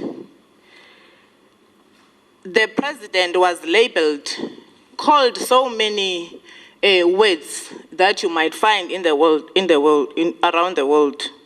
Corrupt, a thief, you know, you name them, confidently so. Without any basis, we called him names, based on the report which misled South Africa. And some of our people were clapping hands for this report. And today, they are melting. We must agree, Chairperson, that there was a violation of the constitution of the country in the process of the upgrades at Nkandla. Section 217 of the Constitution was grossly violated because the basis upon which all procurement practices within the public sector are developed are based on that section. The Constitution demands that when organ of state contracts for goods and services should refer to that particular section. But for one reason or the other, this section was undermined. Section 195 of public administration in the Constitution on how it should be governed also was violated, let alone the PFMA. So I think that we should not here dilly-dally about the issues. The accounting officers of various departments that were responsible for the upgrades of Nkandla, they must be taken into account. And in my view, Chair, where I'm sitting, I find no basis for me to say that the president must pay whatever portion just for fun. Because there is no evidence that the president unduly benefited during the constructions in Nkandla. Now, my worry, Chair, is the safety of the president and his family. I remember reading the report of the public protector. The report even alludes to the fact that there should be no further security upgrades at Nkandla. Now, one is sitting here asking whether the Chapter 9 institutions have a right to views of how should and when should the security at the State President House should be installed or must be or not be installed at all. So one is sitting here thinking that, Chair, some of us clearly, generally, conscience left long ago. And the funny thing about conscience, Chair, it does not bid farewell when it decides to leave you. It just vanishes. And then you are left vulnerable, you know? So I think as a committee, Chair, we must be firm to say that security at the homestead of the president, it must be up to the expectations. He's a state president. He has a right to security with his family as well. Like any other presidents, there are former presidents in this country. They are comfortable in terms of security. And the current president is actually very much vulnerable, you know? So I'm not going to speak on the issues of the swimming pool. I think my fellow colleagues will speak on that. But I think, Chair, when we check the report of SAPS and the report of South African Defence Force, there are submissions which were made there in terms of security features and the equipment itself. And the issue of the pumps which were used for us yesterday in the demonstration by the firefighters, those pipes must be procured. They are part of security.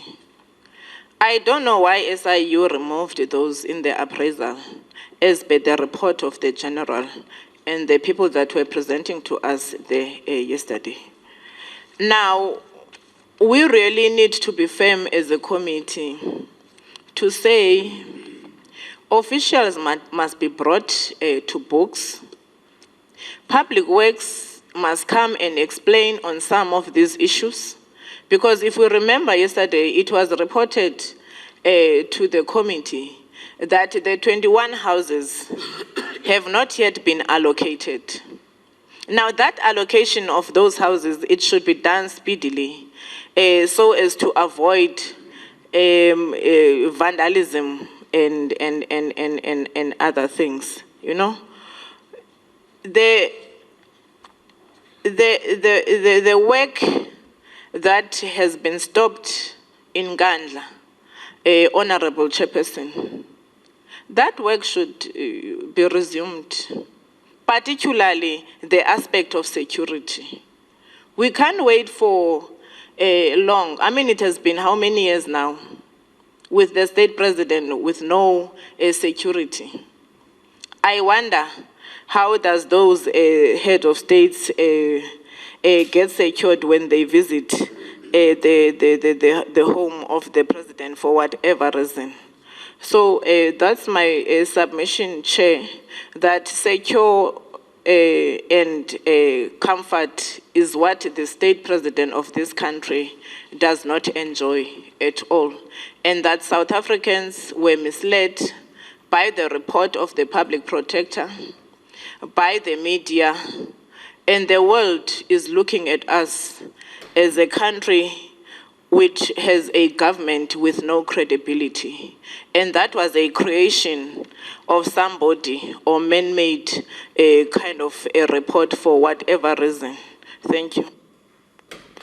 Honourable members, I just wish to advise you that when we reflect on any institution or person whose appointment is dependent on the National Assembly and Parliament, is to, and I allow the member to articulate her views, is to submit it through a substantive motion to the Speaker.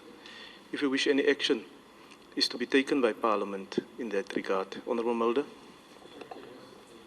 Out of order then in her comments, because it was not in the manner of a No, substantive motion. I can't stifle the views of members. I can only remind members that it can be done in a certain way. But wasn't it practice in Parliament when a person made those comments that you would order them to withdraw them because it wasn't in the form of a substantive motion? This is not a sitting of the House, it's a committee meeting.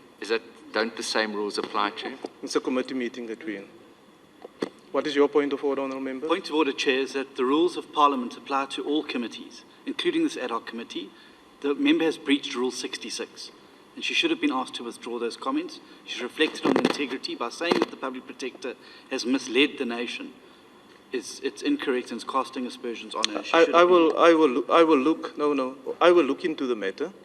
However, we must not stifle debate in order for views to be suppressed. And that's exactly why we have a meeting for members to express a view. It's not necessarily how all members in this committee feel about it. The Honourable, who had the hands up now?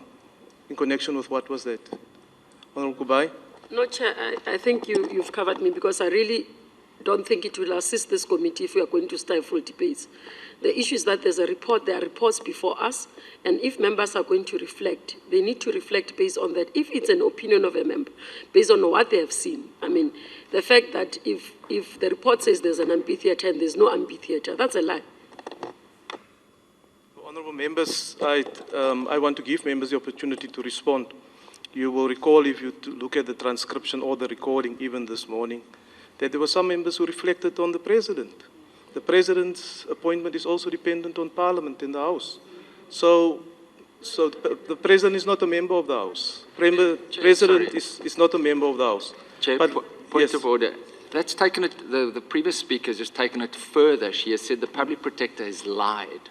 Now that is surely out of order, Chair. No, Honourable Swart, I told you I will look into the matter. But that's now, will you look into that as well then, Chair, I will look into the matter. Thank you.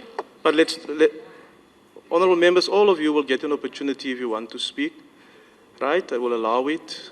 Let's allow each other's views to be heard. It doesn't mean that your view is necessarily the correct view. Honourable Mulder. Yes, thank you, Honourable Chairperson. If one looks at this whole Nkandla issue, one could say this is nogal a huge mess. It's a huge mess, the whole thing. From top to bottom, it's a mess. I've listened to the colleagues, and I've always also had the opportunity yesterday to attend the in loco visit. And the general feeling that I get from the colleagues is that they are shocked. Why are they shocked? They are shocked because they didn't find value for 246 million rand. That's why they are shocked. Would they have been shocked if we did find value for 246 million? No. They would not have been shocked. They had no problem that 246 million was spent at Nkandla. Now, we've listened to the Honourable Minister. We've listened to the Honourable Minister 2 days ago. And what did he do? They tried to draw a small little circle around the private house of the President. That's called the homestead. And they tried to divorce themselves from all expenditure outside the small circle. 50 million within the small circle, the rest outside the small circle, and it shouldn't count. It's not relevant. I think the correct term that we should use is compound. What does compound mean? Compound says it's a cluster of buildings having a shared purpose, usually inside a fence or wall with defensive structures. That's a compound. What I saw is a compound. I didn't see a single building or a single structure yesterday that is not directly linked to the fact that Mr. Zuma is the President of the Republic at the moment. Not a single building or structure was erected there for any other purpose than the fact that Mr. Zuma is the President and it is in the approximate closest vicinity to his private residence. All facilities. No doubt. So we're talking about a compound. 246 million, there's no dispute about that, spent in terms of the total compound. Why are we looking into this whole thing? We're looking into this whole thing because the Public Protector found on page 63 of her report, paragraph 4, the following. She said, "It is my considered view that as the President tacitly accepted the implementation of all measures at his residence, that would be within the compound, and has unduly benefited from the enormous capital investment from the non-security installations at his private residence, a reasonable part of the expenditure towards the installation that were not identified as security measures in the list complied by security experts in pursuit of the security evaluation should be borne by him and his family." That's what the Public Protector said. That's where it all started. Did he benefit? Did he not benefit? 246 million, what are we talking about? Let's make it practical, because it's now being said it's a fallacy, wrong messages has been sent into the world, the press has been blamed this morning that they censored. No. Let's get to the facts. 246 million we're talking about. How much money is that? If you spent 684,000 rand today, 684,000 rand today, and tomorrow, and the days after that, and you continue spending 684,000 rand for a whole year, then you've spent 246 million rand. That's how much money we're talking about. So colleagues are shocked because they didn't find the value for that huge amount. They were not shocked because of the amount of money. That didn't bother them until yesterday. So, now we must look into this. Who's responsible? How did this happen? Did some department officials go on a folly of their own, decided, well, it's time, what shall we do with our budget? Let's go and build some houses in the KZN rural platteland. Did they decide that? No, they didn't decide that. There was a prestige project. A prestige project to develop this compound. And we had a look at the different features yesterday. We saw all of them. But you know, there's a problem. And we are talking about the President's involvement in this whole process. It was in the second half of 2009, on the 4th of December, when this story broke for the first time in the media.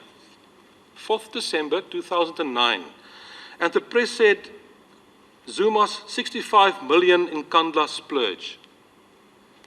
By coincidence, the previous day, the presidency issued a statement in which it said it denied that government was footing the bill the previous day.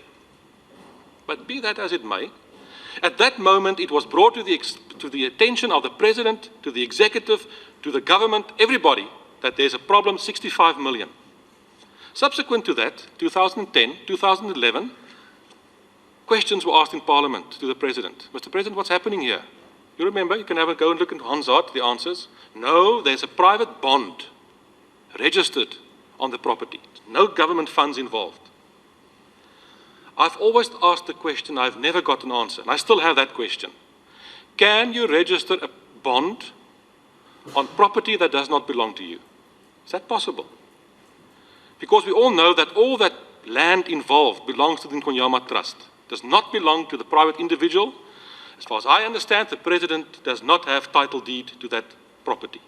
Can you register a bond? I don't know. But be that as it may. So, in 2009, this happened. And it was allowed to escalate for the next 5-6 years to the point where we are now, from 65 million to 246 million. And today we are shocked. We are really shocked. All of us are suddenly shocked. I'm not shocked. Yes, I'm not shocked. Why am I not shocked? Because we've been telling you this all along. Now we want to call the Department of Public Works. Do you remember that during the first ad hoc committee and the second ad hoc committee, no need to call any witnesses. We don't want to know. We don't want to call any of these people to come and tell us what happened. We don't want to know. Now we are shocked. We want to start calling people. Now we've got a choice. We can try to handle this in a manner to let it go away. Just get rid of it. Maybe that's the instruction. Let's just get it to go away. What would be the easiest way? Let's adopt the Minister of Police's report, and we say, yes, we agree, the President is not responsible to pay 1 single cent. That we can do. Or we can use this as an opportunity, once and for all, maybe for the first time in 21 years in this democracy, to set an example in terms of how do we deal when the state has been defrauded to this extent. But then we'll have to look. Does the scope of this committee go far enough? Can we do that? Because the scope in terms of the resolution by the House is we've got to deal with the report of the Minister of Police. Maybe we should go back to the House and say we want the scope to be extended. We want to get to the bottom of this. And in order to do so, we'll have to extend the scope of this committee. We'll have to extend the deadline for this committee to get the relevant people in front of us and to say this is what needs to be done. I've listened to some of the colleagues today saying they are very concerned about the security of the President because there is no security. That's not correct. It's not a question that there's no security. What was intended and what was paid for didn't happen. But the police told us yesterday that they've got other measures in place. It's not a question that anybody can just walk in there. It's not like that. You see, the problem is this. And that's the basis of the whole thing as far as I'm concerned. When you become the President, the Minister of Police also the other day said to Mr. Ploma, if you now become President tomorrow, then the state will have to go to this huge expense to secure you. No, that should not be necessary. Why not? Because there's at least already 3 official residences belonging to the state. Secure, 100%. All the amenities are there. Why? Those belong to the state, and President after President are entitled to reside there. But measures can also be taken to protect the President in his private residence outside of those if need be. And everybody accepts that. But surely it must be reasonable. Are you expecting the public out there to hear from us today that we are very concerned there are no security in place for the President after we've spent 246 million to secure the President? I'm not prepared to tell the public that. You can tell them that and expect them to say, yes, we agree, we've got to spend millions more because, you know, the 246 million that was spent, well, actually, there's no security for the President. I don't want to be responsible for that kind of statement out there to the public. But you see, Chairperson, we went there yesterday, and the colleagues are shocked because they didn't find value for money. Well, and then they go into the details. Our colleague there says, well, that swimming pool is below standard. Technically, it's small. No, it's not. It's not. You go out to the public out there and show them the actual physical size and the shape of that swimming pool and tell them it's just a little something small. No, let's deal with the facts. That swimming pool is part of a recreational area. You can have a beautiful braai. You can have a huge group of people and they can have a nice braai and enjoy the swimming pool. It's a swimming pool. It's nothing else. Of course it can be used to do firefighting as well. But it's not the other way around. Definitely not. And so you can go through all the different things there. The clinic. Now the impression is being created, no, but this is a facility just to serve the community. Okay. Why bulletproof windows in that clinic? Why security doors this thick if it's for the public? It's not. It's there to protect and to serve the President. Goes back to what I've said in the beginning, in terms of that compound, each and every building, each and every structure there is there's a causal link between the fact that Mr. Zuma is the president and is residing there. No doubt. It's not a question of somebody said, oh, well, where shall we build a helipad? Why not here? No, it's there because it's to the close proximity within the fence around the property to protect the president. No doubt. But the problem is this. What happens when the president is no longer the president? Who is going to benefit? Who's now going to be the owner of that? The Nkandla Trust? Some colleagues said, you know, the 135 million. The Defence Force should pay for that. And the police services should pay for that. With what money? Public funds. Taxpayers' money. It's not some other money, other funds. Those are taxpayers' money. You see, Chairperson, if you look at the Public Protector's report, and we should look at all the reports perhaps again. Public Protector says, one stage, and that was the problem. I've said in the beginning, this is nogal a huge gemors. Paragraph 638.7, Mr. Nkandla, that was now the architect, who became the project manager, stated in this regard that due to the nature of the Nkandla project, the project team did not have the luxury of time to plan properly in advance. Yes, we saw that. Planning had to take place while works were being implemented. Mr. Rindel also indicated that design changes were regularly presented by SAPS and DOD and Mr. Nkandla.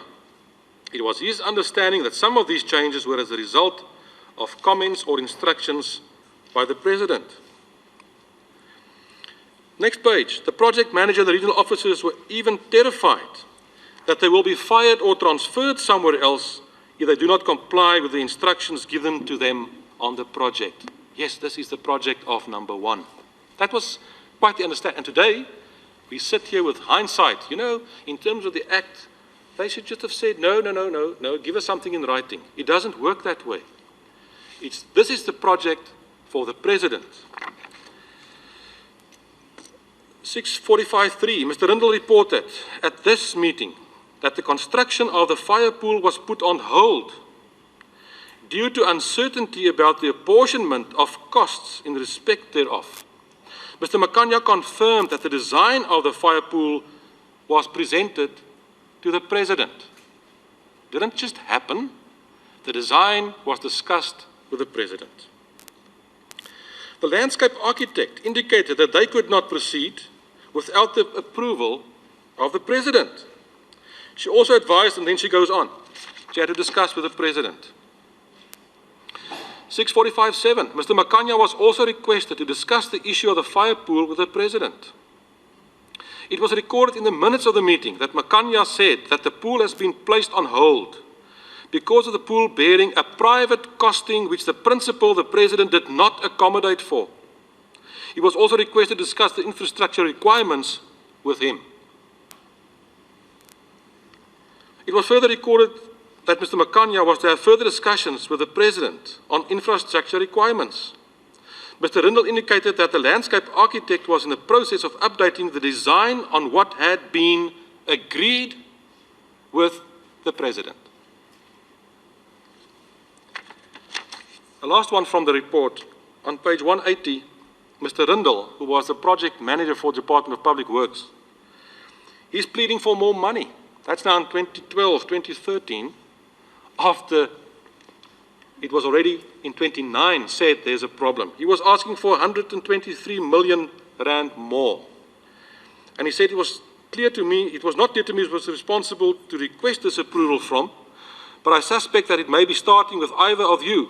This is quite urgent, as I'm expected to issue instructions to the contractors for the completion of the additional works which must be completed by 30 October 2011. Note that the failure to assist me with the financial side of this project will result in all of us failing the principle, which will not be accepted lightly by the powers that be.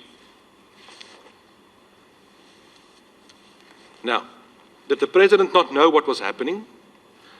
He got there one day and he said, oh my goodness, what's happening? Somebody's building a nice big swimming pool right next to my house. No questions asked. No, we all know that didn't happen. The facts indicate differently. So I can understand that obviously the President cannot be held accountable for what happened in total within that compound financially. And that was, nobody said that should be the case. The Public Protector also didn't say that should be the case. The point she made was that there are certain things that were private, that are not security related, and that the President will have the benefit of that and should therefore pay for that. A swimming pool sounds to me like one of those, and there are other examples as well. So, Chairperson, we have a choice. We can hope that this will go away and try to convince, I'm not going to be part of that, the public out there that there's a security problem, you have to give more money, the 246 million was not enough. I won't be part of that. You can try to do that. We can adopt the Minister of Police's report and say, well, fine, no, the President doesn't have to pay, end of story. I won't suggest that we do that either. I would suggest that we look at the scope of what we intend to do. If our current mandate doesn't go wide enough, then we should go back to the House and ask in the resolution to be extended, the deadline as well as the scope, that we can once and for all set an example in this country in terms of what should happen in terms of huge fraud and corruption, which clearly happened in this whole Nkandla compound process. I would like to support our colleagues when they say we should start calling people. A colleague suggested we should call Department of Public Works, we should get the minister. Yes, but we should get the correct minister. I would propose that we start off with the former Minister Jeff Deutsch, who was the minister at the stage. We should also, Chairperson, call the minister after that, Gwen Mashlangu. Let she come and explain. We should call the deputy minister. She had a role to play. Surely we need to call the architect, Mr. Makanya. He was the person put in charge of the whole project. And under his leadership, the security, the safe room for the President escalated from 500,000 to 19 million rand. And look at this SIU report. Neither the police nor the National Defence Force asked for a bunker 4 meters underground with security tunnels and escape hatches. They didn't ask for it. Somebody thought it was a good idea and the public had to pay for it. Ordinary citizens are facing criminals on ground level each and every night. So I would suggest we call Mr. Rindel. He was the project manager of the Department of Public Works responsible for this. He's the one that says what kind of pressure was applied on him and put on him. Let's call him. We should call the Public Protector. And I think the colleagues will be now agreeable to that because they are of the view that the Public Protector misled, that's their words, South Africa. So let's call her. Let's give her an opportunity to come and explain. Surely you won't have a problem with that now. Then I would like to see that we call from the SIU, in terms of their report, the two main drafters of that report, Lorinda Adlam, she was the project manager, and Pranesh Maharaj, he was the senior forensic lawyer. Let's call them. Let's get these facts on the table once and for all and show to the public that we are serious to deal with corruption and what exactly happened here. And then obviously, I cannot accept that the President can just say, I did not know. That would be in law the biggest, greatest omission I've ever heard. Why? Because surely, physically, visibly, he could have seen what is happening in this compound around his property. It's visible. We saw it yesterday with our own eyes.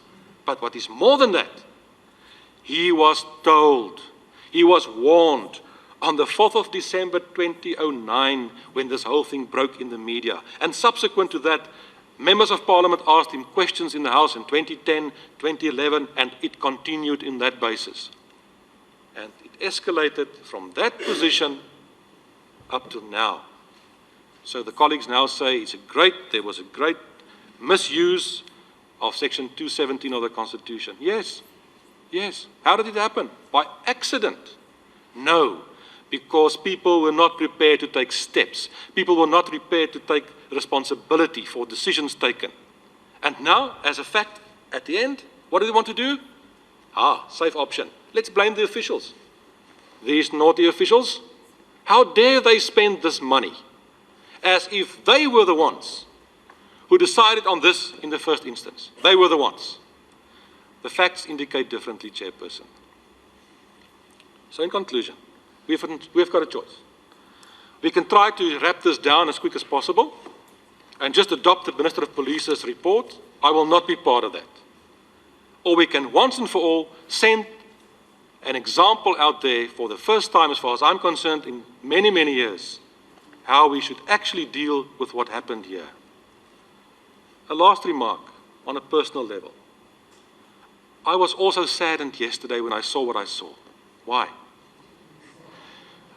Why? Because I looked into the eyes of officials and personnel who were taking us around there. Why? Because they are proud of what they are doing. They are serving in their perceptions the President, they are serving South Africa, and they were proud. And they looked at us with suspicion, because we are the bad people that are coming here to judge them. But they don't understand that because of these omissions, because of what happened there, what they are trying to defend is not defendable. Thank you, Chairperson. The Honourable September. Chair, thank you very much.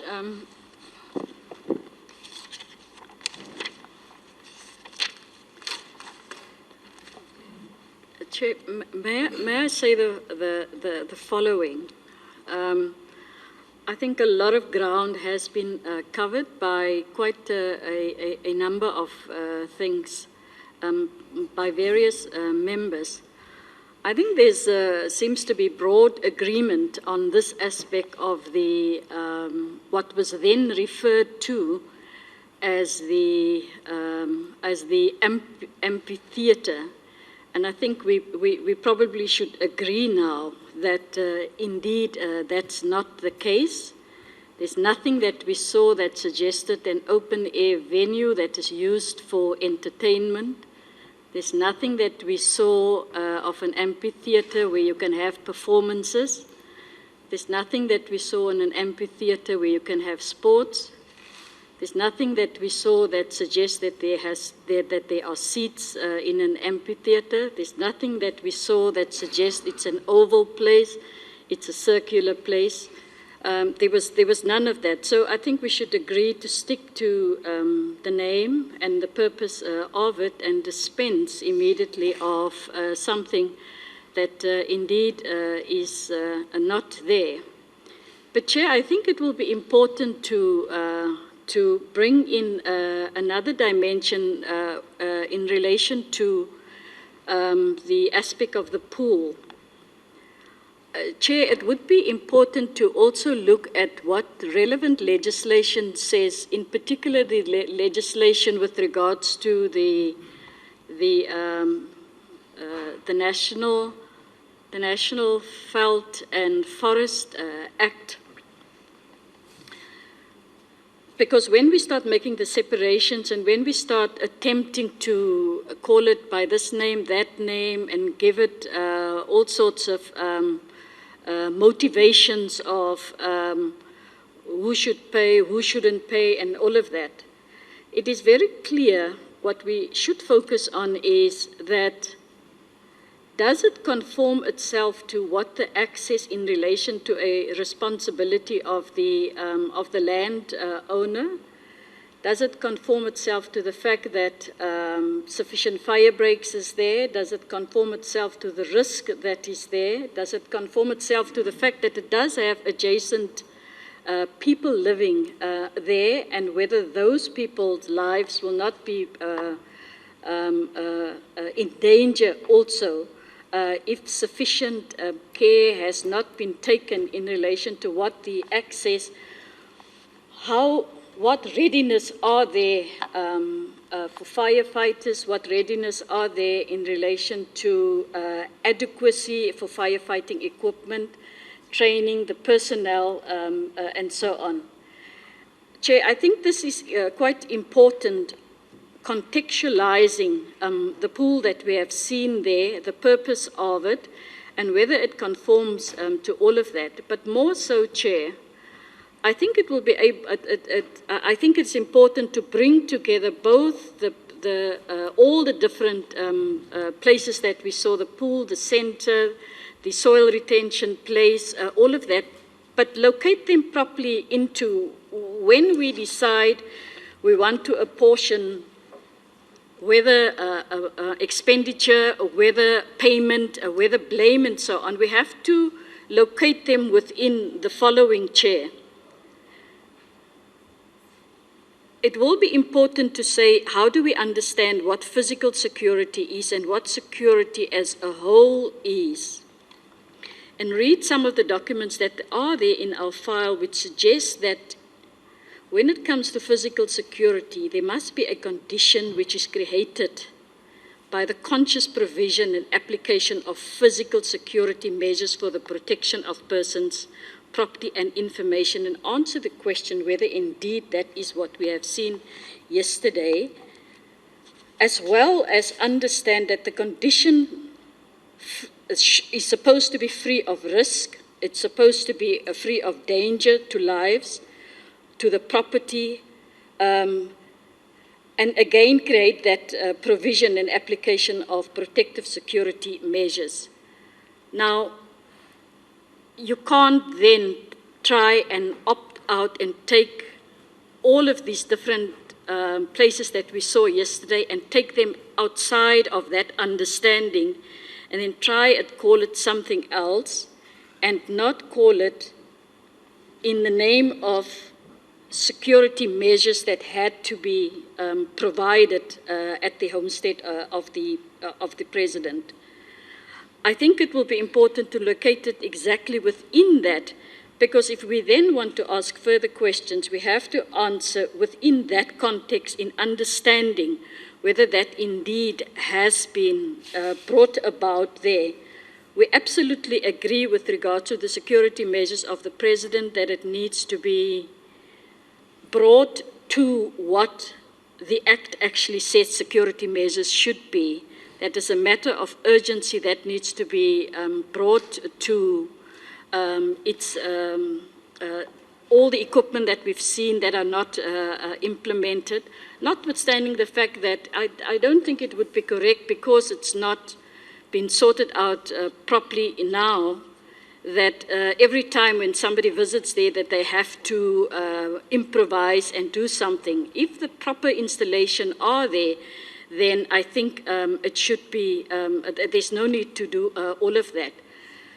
Chair, I don't think it would be right to say why people are shocked and not shocked and interpret other people's shocks for this, that, and the other, because we equally can say also that indeed the campaign that has been carried on for many months, many days, many years, and so on, and what has been put to the public out there, when the reality has been seen yesterday, it does appear that that campaign doesn't hold any ground any further, and probably that's what the shock is all about. Thank you, Chair. The Honourable Kopisa. Thank you, Chairperson. I just have a few points here. You know, a lot of money was squandered there, and it went down, squandered lavishly. Now, the question that arises, if some of those points were not completed, where are we going to get the money to complete that? Seemingly, there is no money. 206 or 246, money went down the drain. We don't have any money to upgrade that. That's a fact. That is the taxpayers' money. That was squandered lavishly. Now, I want to be very objective, and I want to not to cloud my mind with emotions. You see, the introduction of Nkandla Makhanya by the President leaves us with a very gray area, a lacuna. The President says, here is a man who did some fantastic work for me. I'm introducing it to you. The moment he did that, he was already sliding into a very dangerous terrain, and somehow inadvertently getting into the area of procurement and getting into the area of conflict of interest. Here is Nkandla Makanya, who did some good work for me. I'm introducing him to you. Now, there is no doubt that funds were embezzled. Funds were embezzled, no question about that. I'm still perturbed as to why the fire pool or swimming pool was erected. Why not the reservoir? Why not the reservoir? Why the swimming pool? Now we're saying the president is now in danger because the equipment there is not up to scratch. But why the swimming pool in the first instance? Why the fire pool? Why not the reservoir? Because we have drawn some water, get some water from Mutungulu or Mhlatuza water. There is another gray area again. Of course, the workmanship there is very poor, very, very poor. I just wonder as to how you can get the experts from Mhlatuza, from Richards Bay, if there is fire there. How can they deal with the situation? And then the issue of the amphitheater. You know, yesterday the amphitheater got another phraseology, a new terminology altogether. It's used as a base where the praise command is taken in case there is disaster or there is fire or whatever. Got a new terminology altogether. But safe to say that is not an amphitheater. Too small to be called an amphitheater. Funds again were siphoned, were embezzled. Taxpayers' money went down the drain. That thing is too small to be called an amphitheater. The term amphitheater does not apply to that thing. But it got a new terminology altogether, a base where the commander can stand, convene his troops and say, there is a disaster now, let's take action. And the crawl, the issue of the crawl again, it's really, it's another very thorny issue. There are now two crawls. The crawl is used for rituals. The crawl is used for religious purposes. It is a sacred place. Now, that one is not removed. It's taken to the outside. That one costs $1 million. And when you look at it, you wonder whether that crawl would have cost even 5,000 rand. It's $1 million now. Funds embezzled, funds squandered lavishly by the powers that be. Disciplinary action has got to be taken. Something has got to be done. Let me say, the public protector recommended some remedial action, and we cannot run away from that. We cannot just throw away the report of the public protector and say, oh, it's as if she did nothing. She did say there should be some remedial action, and we cannot just close our eyes on that one. Having said that, look at the 21 houses. 21 houses, Public Works is saying, well, I give to you SAPS, you will see what to do. Why are you not taking control of the whole scenario? And now SAPS will allocate as they wish together with defense. You take 10, I take 10. It's a laissez-faire attitude. You do as you wish because you have got the houses at your disposal. Somebody has got to account. No controls, no controls, and no controls. Let me conclude, Chairperson, by saying the people around the area are looking at this palatial house. And their houses, they are living in conditions of squalid conditions. You cannot remove that building anymore. It will be there forever. But what do we do about the surrounding, the people in the proximity? We must be prognostic and think further and say, departments will have to come together at some point, various departments, housing, and other departments to say, let us improve the lives of those people. They also need houses. Of course, they cannot match the standard of that house. Safe to say that the things are there. All of them do not equal the funds that were expended to build those things. As you drive by the road to Eshowe, there is somebody who has got a board for the saloon there. Perhaps that person is thinking there is now an opportunity, business opportunity, entrepreneurial opportunity, because there is this palace around the area. So people have already begun to think, what is it that can be done to improve the lives of the people around the area? These are all the issues that should be brought to the fore as we debate this matter. But safe to say, Chairperson, having said all this, I think it's too early to exempt or exonerate the President from the whole thing. I've alluded to the issue of Makanya. Here is a man I'm bringing to you. See what you can do with him, because this man has got expertise, and that is very cloudy. It leaves us in a total lacuna. Thank you, Chair. Honourable Maseko. Thank you. To be followed by the Honourable Beekman. Thank you very much, Chairperson. I want to start with a shock.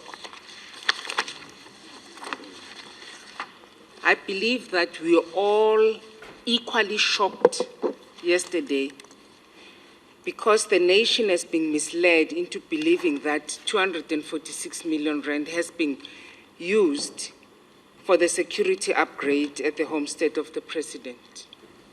We were shocked to see that the chicken run that looks like a huge long some building, I didn't understand what it was for, that it was just a small thinginyana for the chicken. We were shocked to see that the kraal that was referred to as better than the houses of some community members, that the President's cows even have showers and tiles, and I didn't understand how can a cow walk in a kraal with tiles. That shocked me. We were shocked because what, as Honorable Kubai said, what I conceptualize in my mind is same or better than Jabulani Amphitheatre in Soweto was a terrace and a garden that you can't even put 10 children to perform there. They'll be squashed.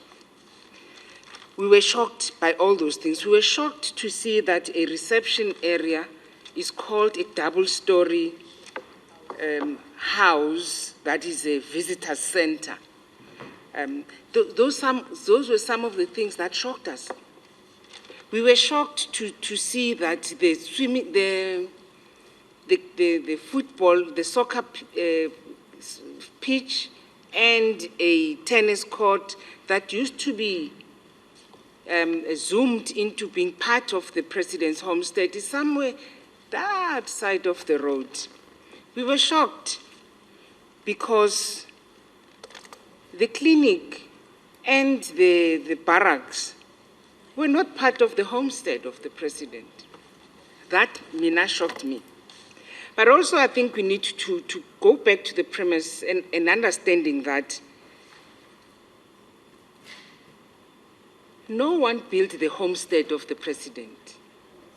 The President built his homestead.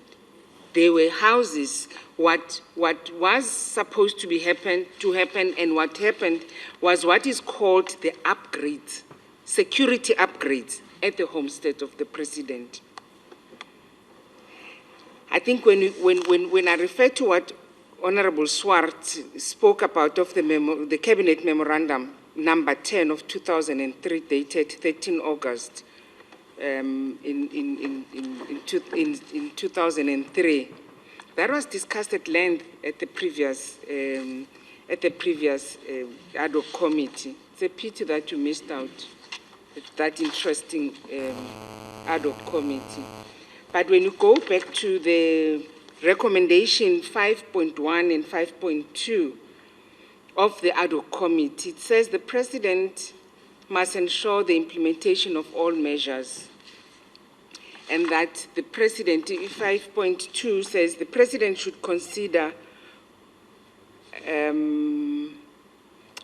the President must ensure the implementation of all measures as outlined in his final report on the upgrades of his Nkandla private residence, and now the committee is of the considered view that the Cabinet Memorandum of 2003 is applicable and not the National Key Point Act of 102 of 1980, and that a report must be made available to Parliament to that regard, and that the President should consider whether any member of the executive authority failed to implement the provision of the Cabinet Memorandum of 2003, either through complacency or negligence in the execution of their duties, and if necessary, take appropriate steps to that. Also, Honorable Nkandla said the blame must not only be to officials alone. The recommendations of the ad hoc committee 5.3 says, the President should note the instances where the executive authorities, that is the former minister and Deputy Minister of Public Works, did not act accordingly to the prescript of the PFMA that sets out precise division of responsibility between the executive authority and the administration, and if necessary, take appropriate action. It says, the report, very informative. The clinic, Mr. Salve, must note that that clinic is outside the perimeters of the homestead of the President. And it is said that, I think those who were informing us, who were taking us through, the general and the other gentlemen, were very clear to say it was an opportune also that this clinic was built there. But whether the President is there or after him being a president, it will still serve the community there. Whether there's another clinic in Nkandla or so, but that clinic, there's an entrance that will access members of the public to utilize the clinic that is. The police barrack in the homestead of the President. This refers to the roundabout that is out behind the swimming pool that used to belong and occupied by the police. And that you must remember, Chair, that the President before was an MEC of Economic Development in KZN. So he was entitled to upgrades. So that roundabout was occupied by the VIP protection, so belonged to the South African Police Service. The President was also a Deputy President of the Republic, so he also was entitled to upgrades in his homestead, like any other Deputy President and Minister and Deputy Minister and so forth. And that the issue of Mr. Nkandla, that he was first a personal project manager of the family, of the Zuma family. And I would think, Chairperson, that it was probably the laziness of Public Works that after the President had introduced Mr. Nkandla to say, Mr. Nkandla has got he's an architect, he's what have you, he's got the maps and all these things that we have already started as a family. So he can brief you on that. Didn't say take him and make him the project manager of this whole thing. But it was the laziness of whoever was responsible in Public Works to appoint an appropriate person or make the correct steps to ensure that if it has to be Makanya that he wants to appoint, then they follow the correct steps and appoint him. But it didn't say appoint Makanya. I believe also, Chair, on issues of the security screens that are left on the floor and are not mounted, my belief and understanding is that the supplier or the service provider for things like security features, if I procure something of security feature, that person, it includes what is it? The mounting thereof and connections to that. And I don't believe that these people were not paid. They refuse to mount because they say they have not been paid. Those people where it was procured from must come and install those features, because I believe in my own conscience that it included the price that they had supplied when they were procured. And I think in all essence, we need to remove the 135 million, we need to remove the 20 million of consultant, we need to remove the 40 million unaccounted for, and revalue the 50.5 million used for the president's upgrade.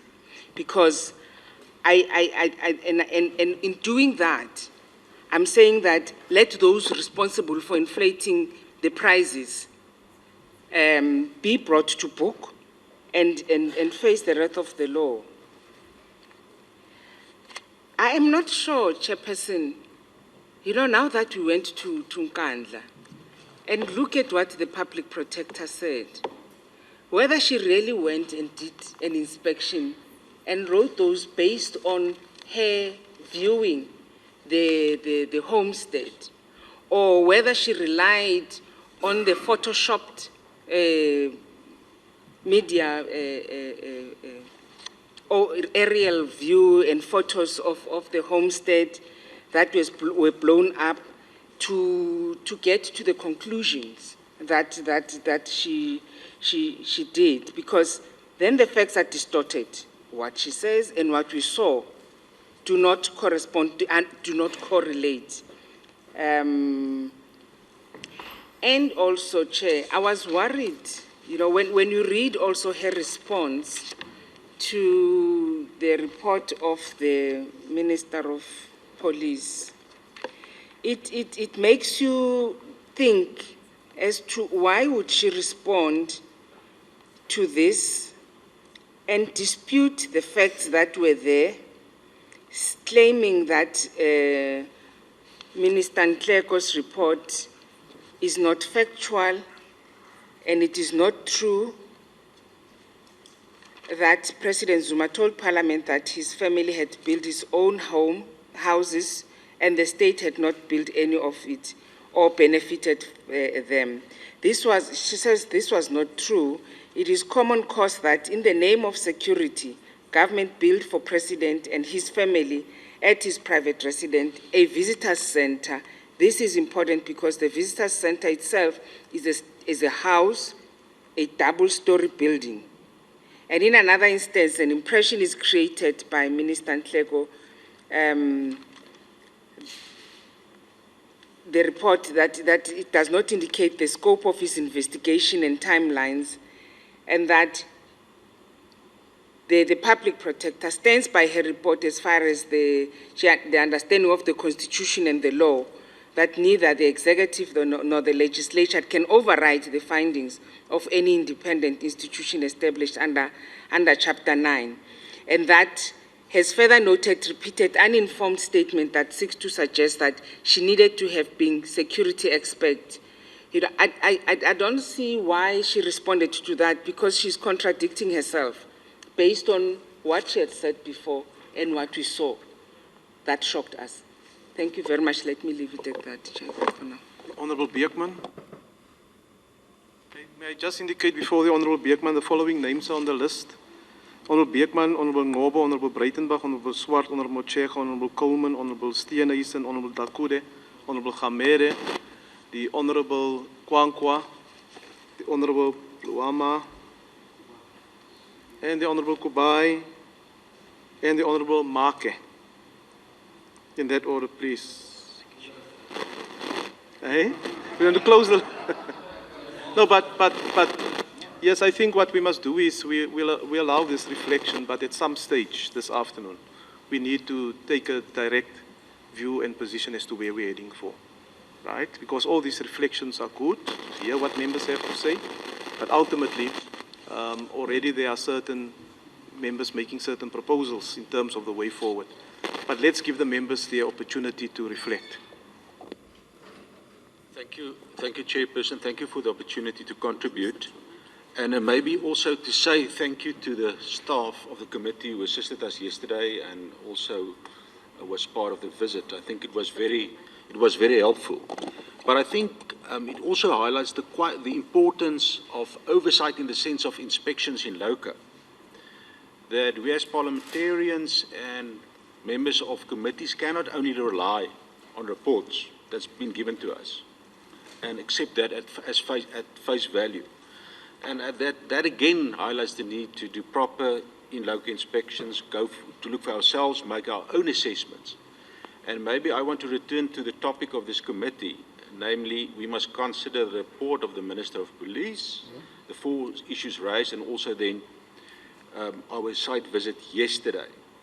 Now, it is quite clear that there is consensus, I think, amongst all members of the committee that what we saw there yesterday is not in line with some of the reports that we've looked at, even during the second ad hoc process.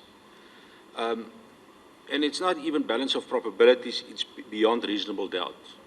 I don't think we can now introduce entertainment areas and other concepts. It's quite clear if you do a physical analysis. And I'm very glad the Honourable Swart introduced today also the question of expertise. Now, it seems there's now also expertise in terms of building alterations and so on. So I think the argument regarding the Minister of Police falls away, just by the way.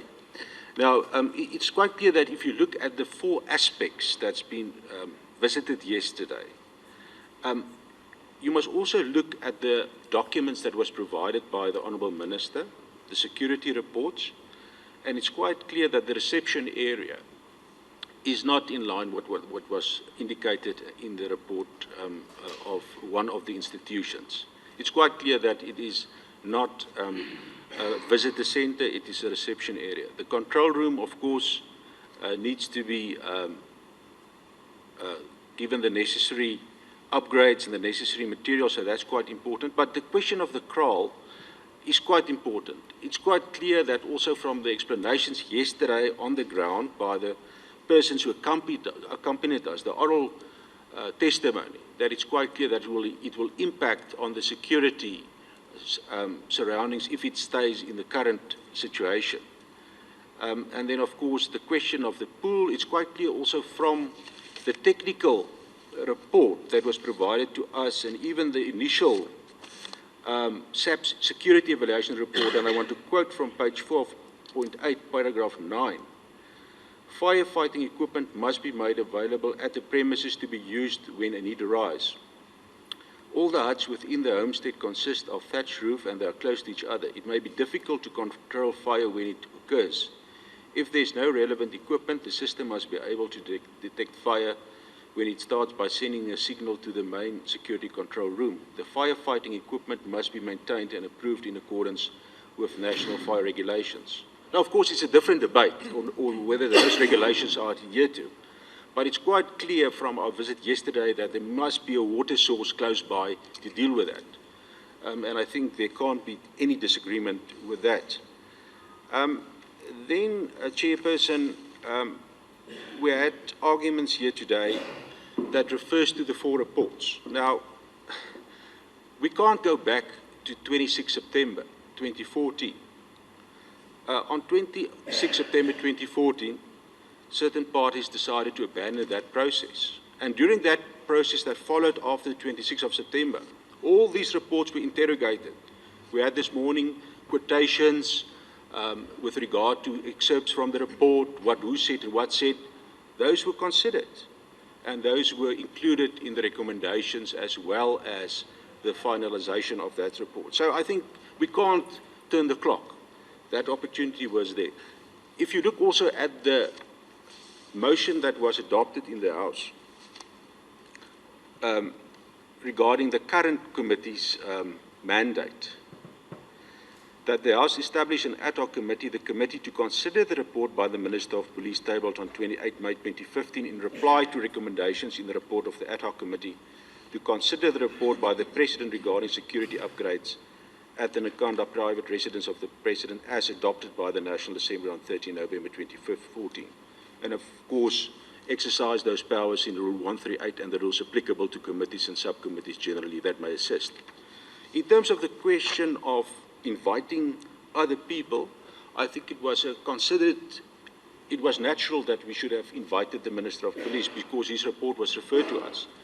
And similarly, the proposal by the Deputy Chief Whip of the majority party that we must invite the Minister of Public Works, it's also based on the report that was published in the ATC that was referred to this committee. So there is a sound basis for that. The other personalities and institution that was mentioned by the colleagues, that was debated last year in full. And there is a precedent also in terms of that. So I think it's quite important that we stick to the mandate that we are here for. It's a very precise and definite mandate that we must deal with. Then, Chairperson, we had a lot of input this morning on who said what, about what was done in the process and what process was followed. But if one look at all the documents and all the members referred to it, the real defining document indicating the process that must be followed is the Cabinet Memo of 23. That is the defining document. Now, the former ad hoc committee found that only 2 of the 10 steps was followed by the relevant departments. Only 2 of the 10. So I think that is material in evaluating the dilemma that we saw yesterday. So the issue of coordination, the question of ensuring that there is an redesign of the current cabinet memorandum, that is critical. And also to ensure that those steps that are prescribed are followed through. That would be critical. So I'm in agreement with the proposal by the Deputy Chief Whip of the majority party that we invite the Minister of Public Works to get an update on those steps that was instituted by the SIU in terms of getting or recuperating the money. Also in terms of feedback on the disciplinary processes that was followed, and also to get an indication what efforts will be made to ensure that the current private residence of the President complies in terms of the relevant prescripts. That's going to be quite critical because we can talk about the past for 2 or 3 days, but it's quite important that we set the scene also for the future. And I think that's quite important also to look at the one recommendation that was made also by the previous ad hoc committee, where it was very clear that the committee indicated that there should be also proper assessment of future usage of the necessary installation that was erected. So that's also an important question to be considered.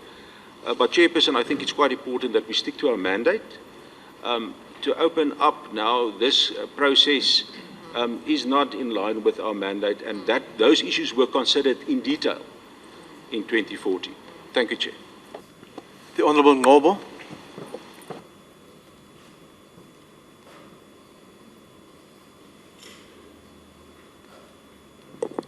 Thank you very much, Chairperson.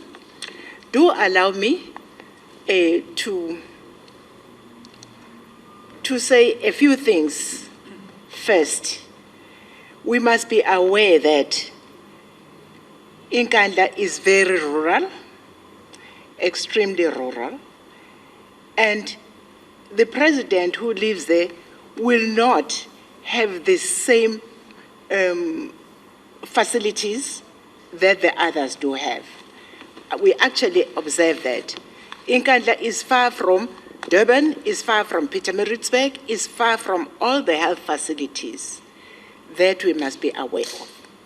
Secondly, we must be aware also of the fact, Chairperson, that Public Works is the implementing department. And further be aware that it's a known fact that all the projects that Public Works is involved in always have problems. The prisons, the schools, the hospitals, and contractors are changed timelessly. And the issue of litigation also delays the projects that should be completed. The minister represents the cabinet in line with the recommendations that we made, that the cabinet must actually come back and report to Parliament. The minister, in his opening, said this was a very major and big projects, and such problems were actually expected to happen. And indeed, they have happened. The previous ad hoc committee had asked that the Minister of Police look into the National Key Points Act. He reported on that one that it has already been looked at, it is in cabinet, but it is now the National Infrastructure Bill and will be sent out for comment.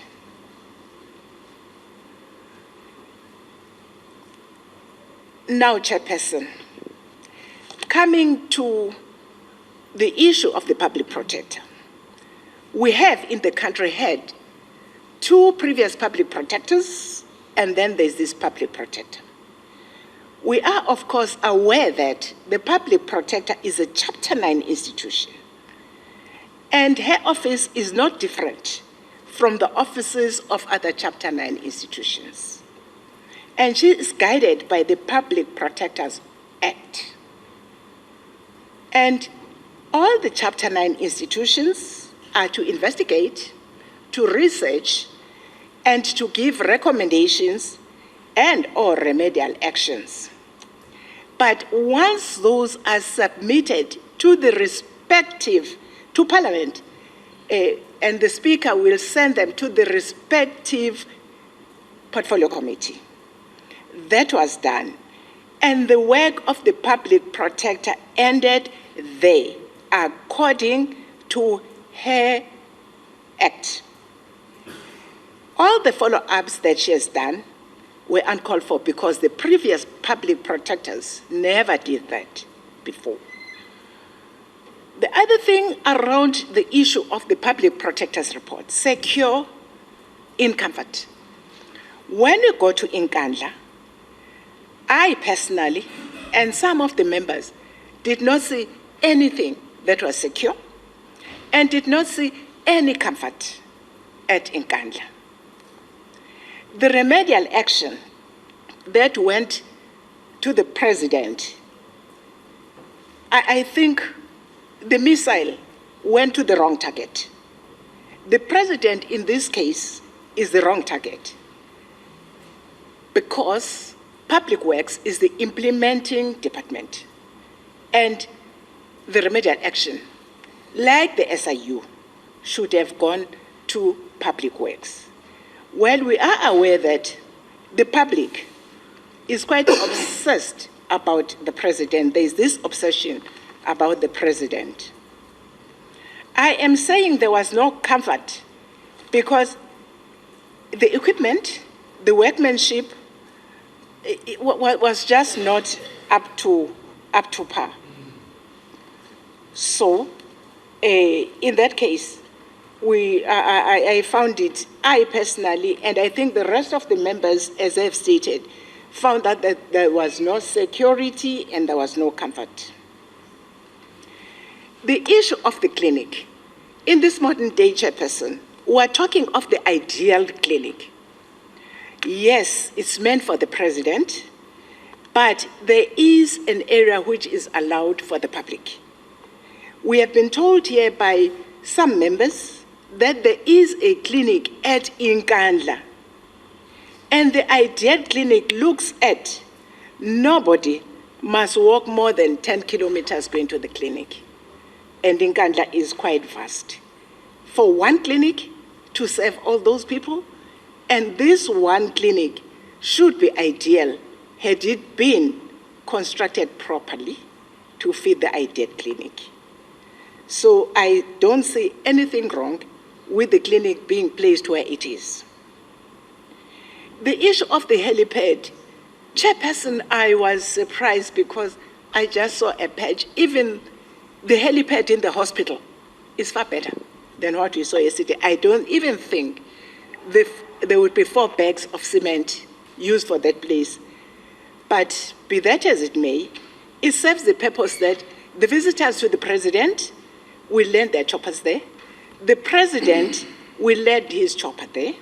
In the event of an emergency, the emergency rescue service chopper will land there so as to assist the members of the president and the members of the family. That's it. I won't say anything about the pool. A lot has been said about it. But what impressed me, though not the payment that was made for it, was the animal enclosure, because it bundled all the animals together. But what did not impress me was the crawl for the goats. Goats are so scared of rain, and already the little roofing is falling off, which actually is poor workmanship. The issue of the house, we were clearly informed by the people that gave us information, and also to support what Honorable Masego has said, that the president actually was a member of executive from way back. So he needed accommodation for SEPs. If he wants that, there would be negotiations between Public Works and the president if the president wants that place to belong to his family. The issue of land, it was stated in the report of the Public Works that the president had permission for his own homestead to occupy that place from Ingonyama Trust. So that is in order. In fact, notwithstanding what Honorable Mulder said, if we are honest, we have to demystify what the media has been drilling to the nation and stop this obsession to the president. Chairperson, it's so good that in the ATC of the 25th of June, the report of the Minister of Public Works is already there, and I hope it will be possible that the Public Works Minister addresses us on the various issues that we would like to know about. I'm not sure whether we're impressed by the contingency plans, because any contingency plan is a knee-jerk reaction to deal with the crisis at that point in time. So, again, there is no comfort and there is no security. The issue of Minentle, if the president introduced Minentle, the agency that is responsible for construction should actually have followed the right prescript to put to tender. If Minentle got the tender, that would have been fine. But the moment the president informed them that Minentle Makanya is already in situ, they just automatically took him as the principal agent, but they should have put up a tender and looked into the various documentation that Makanya should have produced. Actually, he did not have a tax clearance. Chairperson, I'll end there for now. One may come back later. Thank you. Honourable members, we will now adjourn for lunch and reconvene at 2 o'clock. Thank you.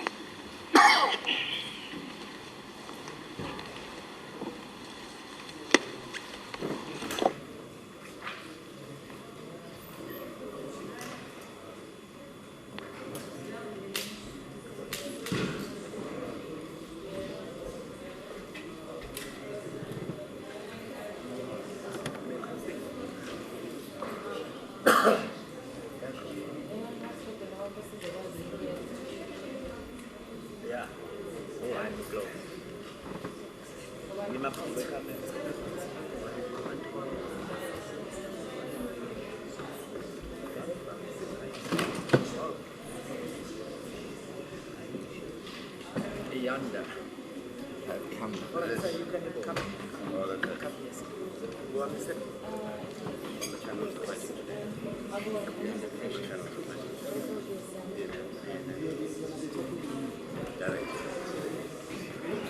Are we clear?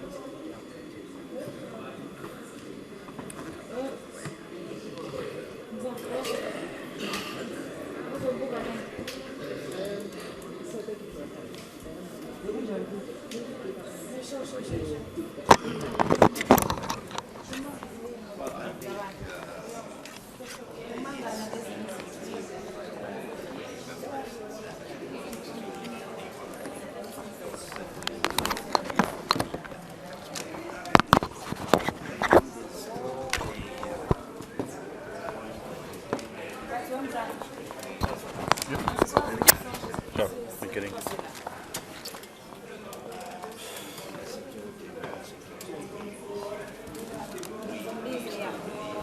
Pretty much how I had it the last time around. Okay, drop it there.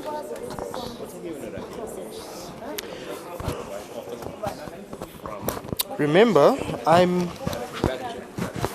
packaging which is going to be a look live type thing. It's a very good question because because online's also running this live streaming. I would say then again, maybe at 3:30 we say we need to pull out because I need to feed my look live and I need to package.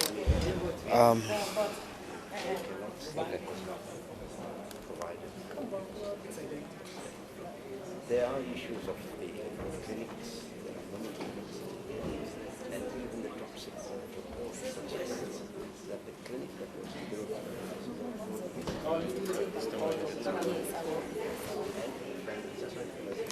will be very limited, if any, use by members of the public.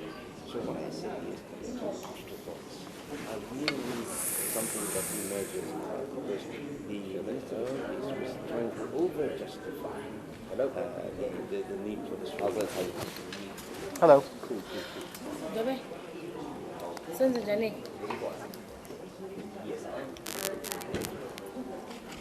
Thanks, Carmen. Bye.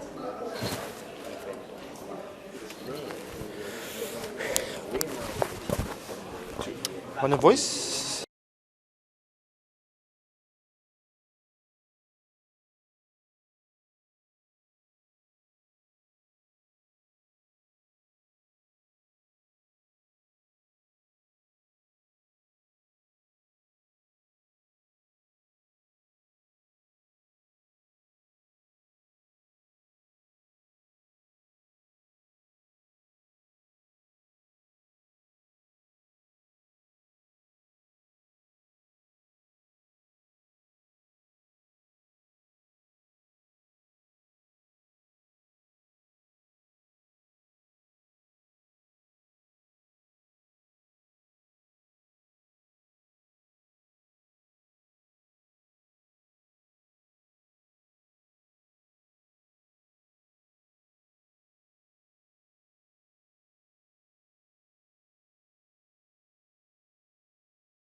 Cheka, and the Honourable Coleman, and the others will follow thereafter. The Honourable Breitenbach. Thank you, Mr. Chair. Could I just ask you when you think we may be getting the full complement of documents? First of all, and then I'll carry on with the rest of my submission. No, I've just had a very brief discussion with the Honourable Self to say that the officials from the police ministry that came, I had a meeting with them now. They are going to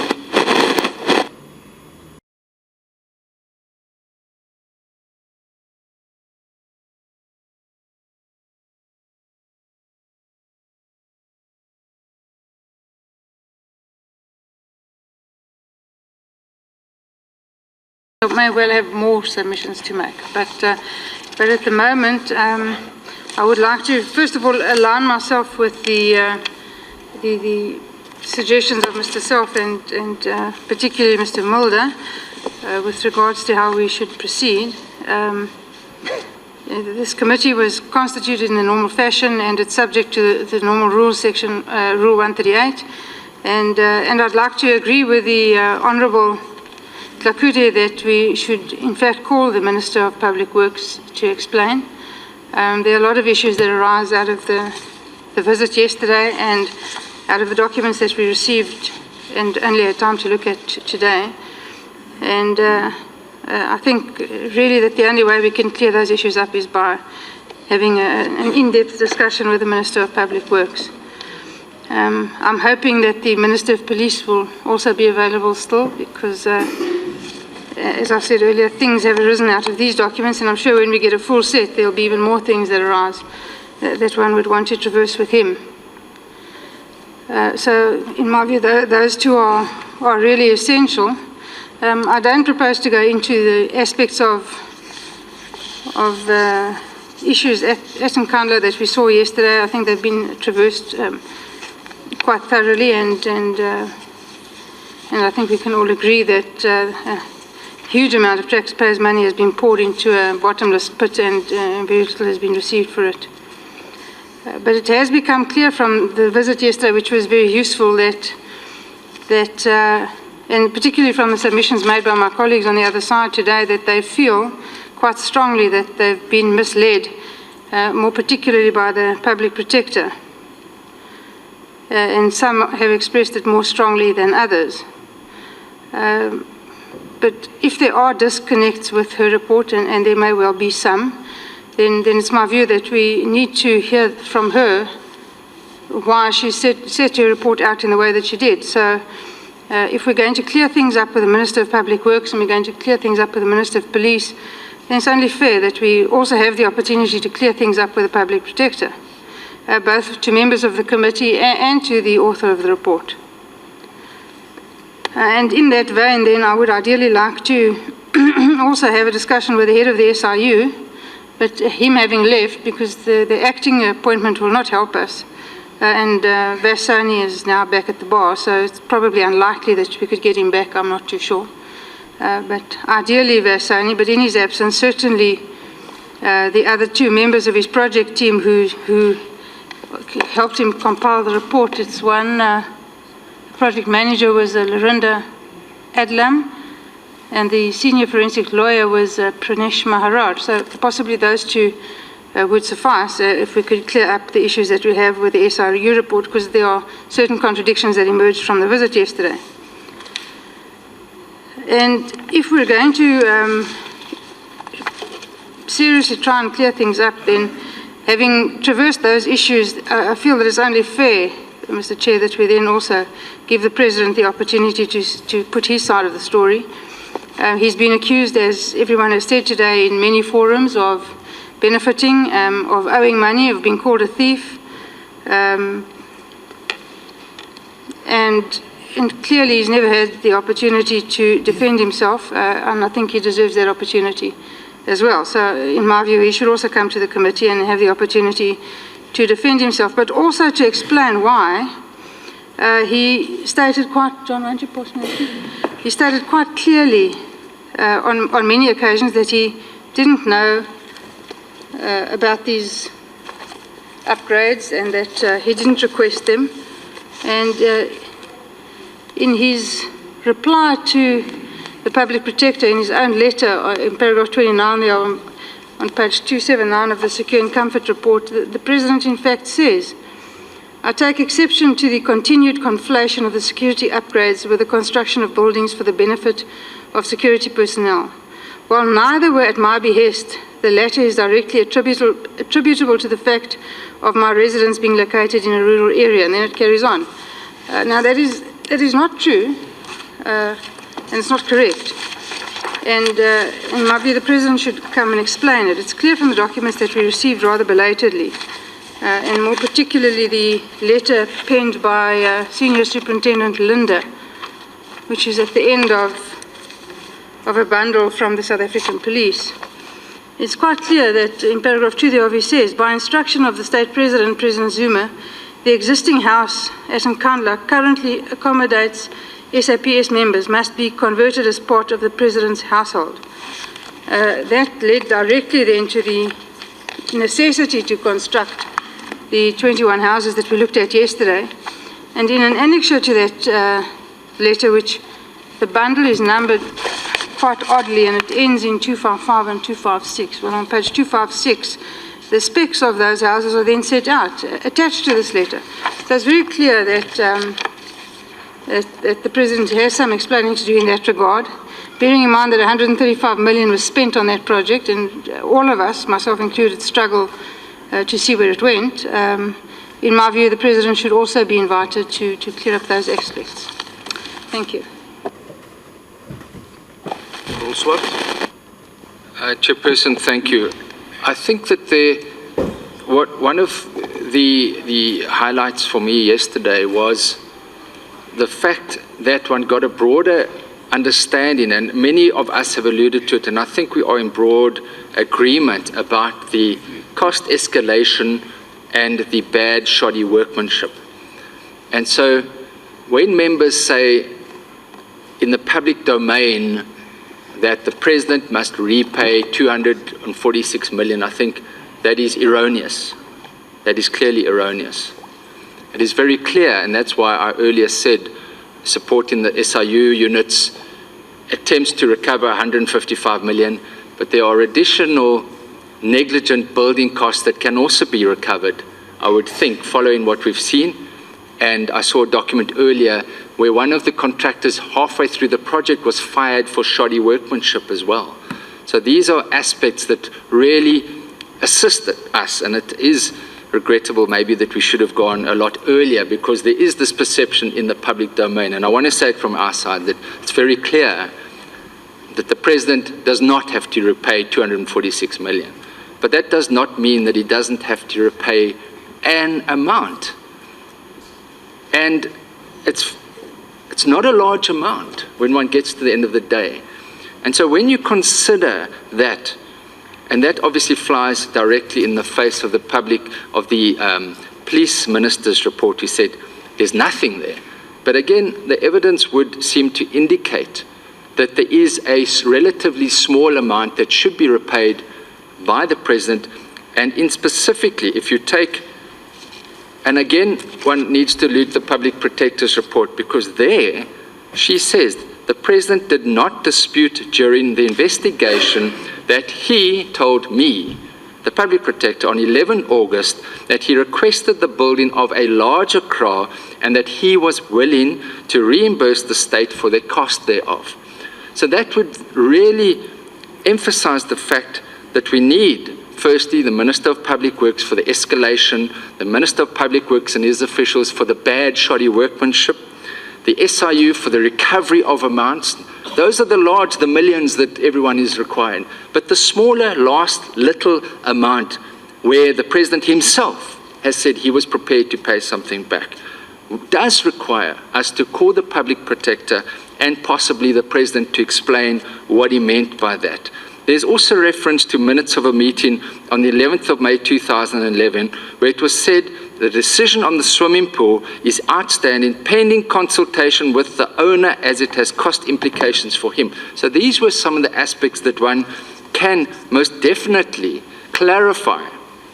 But I do want to emphasize that this perception that the president must pay back the millions is wrong, and we need to correct that. And I think that has gone a long way in our discussions and our visit yesterday, and I can understand that. And I think that is for us all to correct that perception. We are not, from our side, targeting the president. We are targeting the corruption and the malfeasance that took place. But only on his own admission is there a small amount where he has said he's prepared to pay it back. And if I was his advisors, I'd say, let's get rid of this. People are tired of hearing about this. They want to get on with other issues.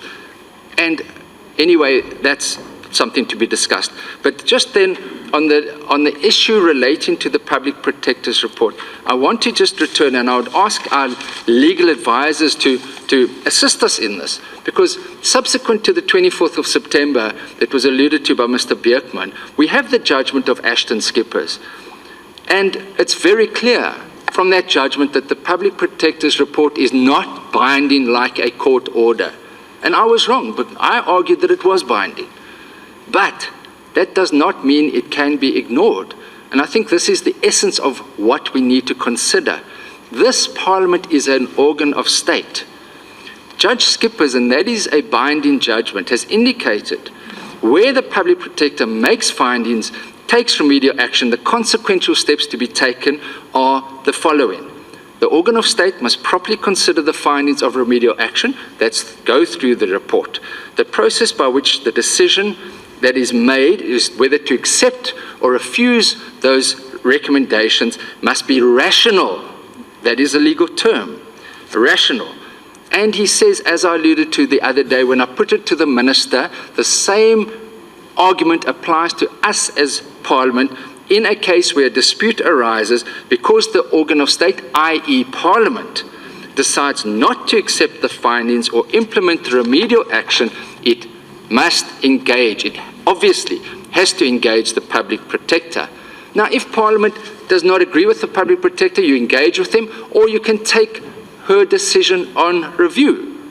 That has not been done. Until such a stage is reached, we have to follow that process set out by a judge. So therefore, we cannot accept the fact that the previous ad hoc committee, having considered her report and basically rejected it, has said that's it. We need to engage in terms of this judgment, and that is why it would be helpful for us, and it would make this ad hoc committee's decision legally defensible to call the Public Protector and engage with her, because here the judge says it must engage with the Public Protector. Otherwise, if you disagree, you can take the decision on review into a court of law. So, Chair, those are some aspects that it's useful from a legal perspective, and I'm sure other members would have different things, but we need to engage on that. But I would just, in conclusion, like to support that the views that we need to call additional witnesses, and it would be great if we could all agree across political lines as to who that should be, so that we can bring this long outstanding issue to a conclusion, to the satisfaction of the public out there, so that we can move on and deal with more pressing issues in our nation. Thank you, Chair. Honourable Chairperson, I want to start off by congratulating the Minister for throwing so much light on the matter that he has actually helped this committee to move towards a consensus on a number of issues. But I think it's important that we always bear in mind that we are doing our work subject to the Constitution and the law. And therefore, it's important to restate what the law says before I comment on a number of issues. In terms of Section 181 of the Constitution, the Office of the Public Protector is one of the state institutions established to strengthen constitutional democracy in our country. The Chapter 9 institutions, including the Office of the Public Protector, are in terms of Section 1812 of the Constitution required to be independent and subject only to the Constitution and the law. Further, they are required to be impartial and to exercise their powers and perform their functions without fear or favor. Section 1813 of the Constitution obliges other organs of the state, including Parliament, ourselves, the executive, and other measures, through legislative and other measures, to assist and protect Chapter 9 institutions like the Public Protector to ensure their independence, impartiality, dignity, and effectiveness. It is my respectful submission that this oversight process we're busy with in this committee is intended to achieve the aforementioned constitutional objectives. It is also in this context that the National Assembly approaches the response of the President to the Public Protector's report. The Public Protector's report is no instruction to Parliament, whilst there is an obligation on the NA to assist and protect Chapter 9 institutions. This obligation does not mean that the Assembly must blindly accept the report of any Chapter 9 institution. Accepting these reports blindly is not what the Constitution envisages. The Assembly is not accountable to the public for Chapter 9 institutions' reports, but for its own conduct and decisions. It is very apparent from the Assembly's resolution that there are gaps in the Public Protector's report. This resolution does not criticize or blame the Office of the Public Protector. In its attempt to assist the Public Protector in a respectful way and acting within its constitutional mandate, the Assembly instructed Cabinet to attend to a number of the matters as stipulated in the ATC dated 11th November 2014 from pages 2980 to 2983, paragraph 5. The above submissions mean that the process undertaken by both the Assembly and this committee falls within the constitutional mandate of the NA to oversee executive conduct. And it is in that spirit and letter of the law that the Assembly, in its resolution, required the SAPS to do certain work, and the Minister came to report on that work, and I'm happy that none of us could challenge that excellent report of the Minister. Instead, we merely said, let the Minister come back to fill some gaps. And I think that that acceptance of the report of the Minister is very progressive, is taking us forward. And I want to support those who say that we must request the Minister to come and fulfill those gaps. But imagine the Constitution had envisaged that we blindly accept the report of Chapter 9 institutions and implement them. What would have happened in the light of what we saw yesterday? We would have adopted a resolution saying that the President must pay back a certain amount for things that are not there. But I'll come back to that matter.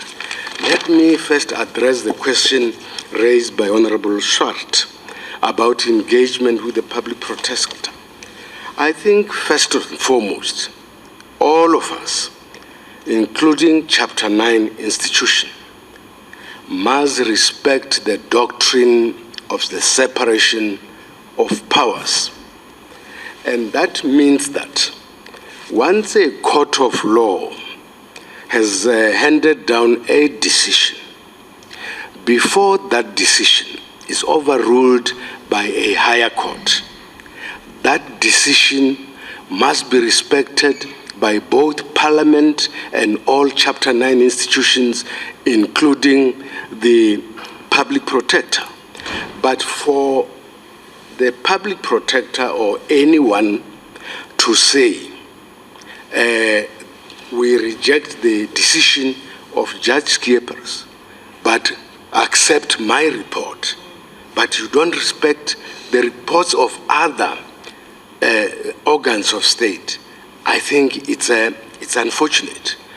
But Honorable Swart, it is true that that judgment requires engagement. In fact, if we did not respect that aspect of the judgment, we would not be here today. We would not have gone to Nkandla.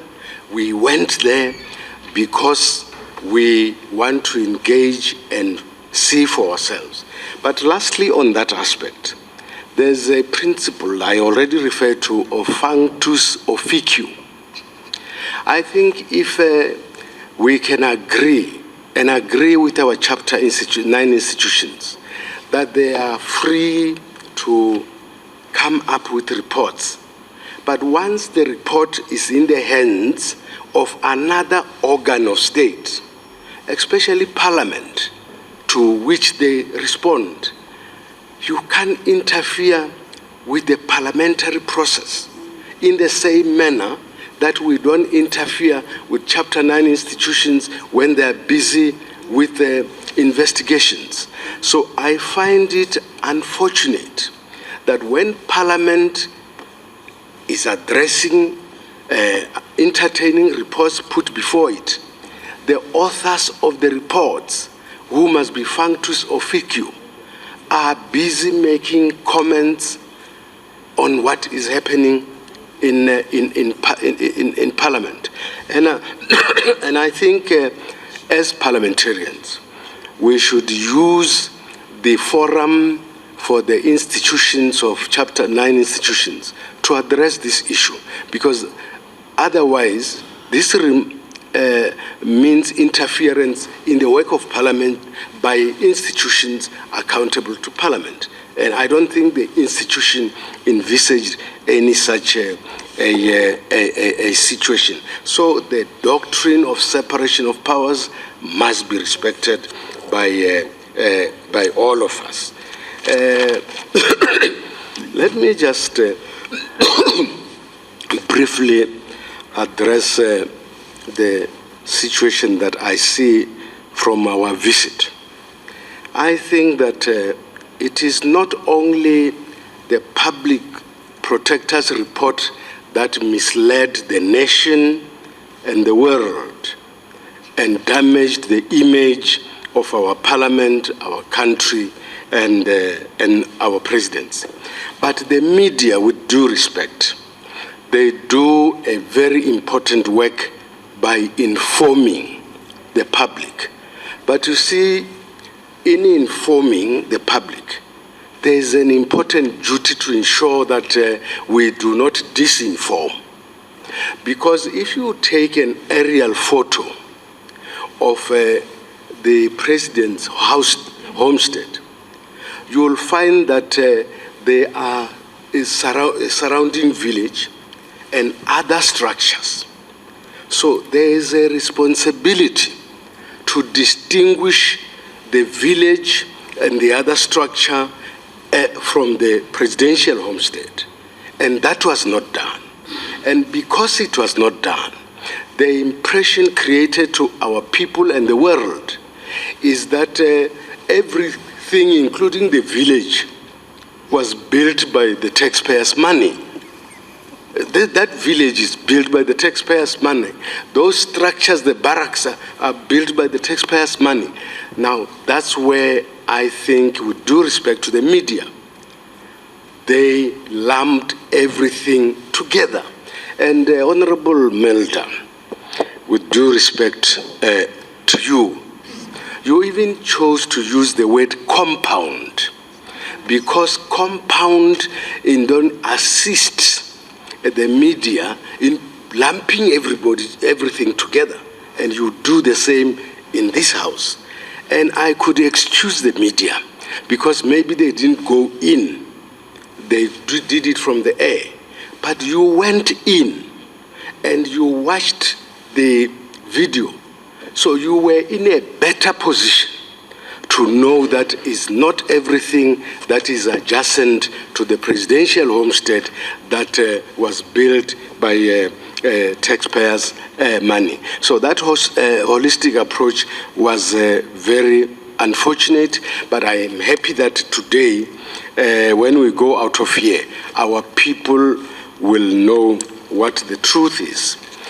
You know, there is also something that I want to refer to as errors of judgment or mistaken identities. If you can see a structure and you have an opportunity to talk to those who built the structure, you have an opportunity to visit it like the public protector had, and you come and say it is a double-story house. The question would be, what informed that conclusion? So I think we really need to look at this. I think we all agree that there's no double-story house there, there's no visitors room there, and then that all that is there is a reception of a modest or poor standard, not befitting the office of a president. Even as colleagues said, our constituency offices and our offices in Parliament, including yours, are better than that structure, which is supposed to be the visitors' room of the president. And I agree with those who say that, you know, if it were to be that, we would be a banana republic. Now, if you look at that reception, which is big enough to accommodate more people coming to that area, the need for evacuation speaks for itself. And if you look at the presidential homestead, those thatched roofs, and you imagine that a fire can break out, the need for evacuation speaks for itself. Now you have a terrace, a retained terrace, most suited for evacuation in the event of an emergency. And this was explained, and it became absolutely clear, with the result that we didn't even spend more time there because we were convinced by the explanation. But people still talk about an amphitheater. And some say, yeah, maybe the size, because is small. Whether the size is no consideration in the definition of what an amphitheater is. I think we must conclusively say there was never an intention to build an amphitheater there, and there's no amphitheater there, and the structure that is there was clearly explained is not an amphitheater by any standard. Now, let's move on to the question of the pool. I think I would say there are schools of thought. One school says is a swimming pool. Another school says is a fire pool. Another school says is a water resource that could be useful in the event of fire. Let's assume, for argument's sake, that all of them hold water. But we got a demonstration there. The demonstration with the machines and the explanation showed that that pool is necessary and would be necessary in case the fire broke out. And the pumps used demonstrated that the capacity to do that work is not there, and that the surrounding towns are too far to intervene in that event. So the conclusion, and if one wants to conclude otherwise, I would say, where is the evidence? The evidence that I think is at the disposal of all of us is that on that pool is required for security, and there's no other conclusion you can draw. So the balance of evidence is saying that pool is required for security. But if another child wants to stray and swim, that's the problem of that child, and it would mean that somebody is not keeping away the children from security measures. The visit, I've dealt with the visitors thing and with the amphitheater. Let's talk about the house next to the pool. The house pre-existed the development. Now, where the security plan indicated that there's a problem with that house, one option would be to demolish it. The other option would be to sell it to the president. Now, we have no evidence that the president has made an option to buy or let them demolish. So you can come with a conclusion on that matter.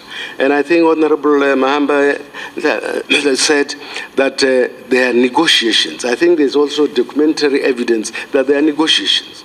So it is premature to make other suggestions on that. But in short, let me say that the amphitheater, the reception, the pool are related to the security arrangements. And one cannot suggest that they were put there to benefit the president and that therefore the president owes anybody anything. But let's talk about the crawl. Today I won't go to heaven, I'll stick to the ground. I'll stick to the ground.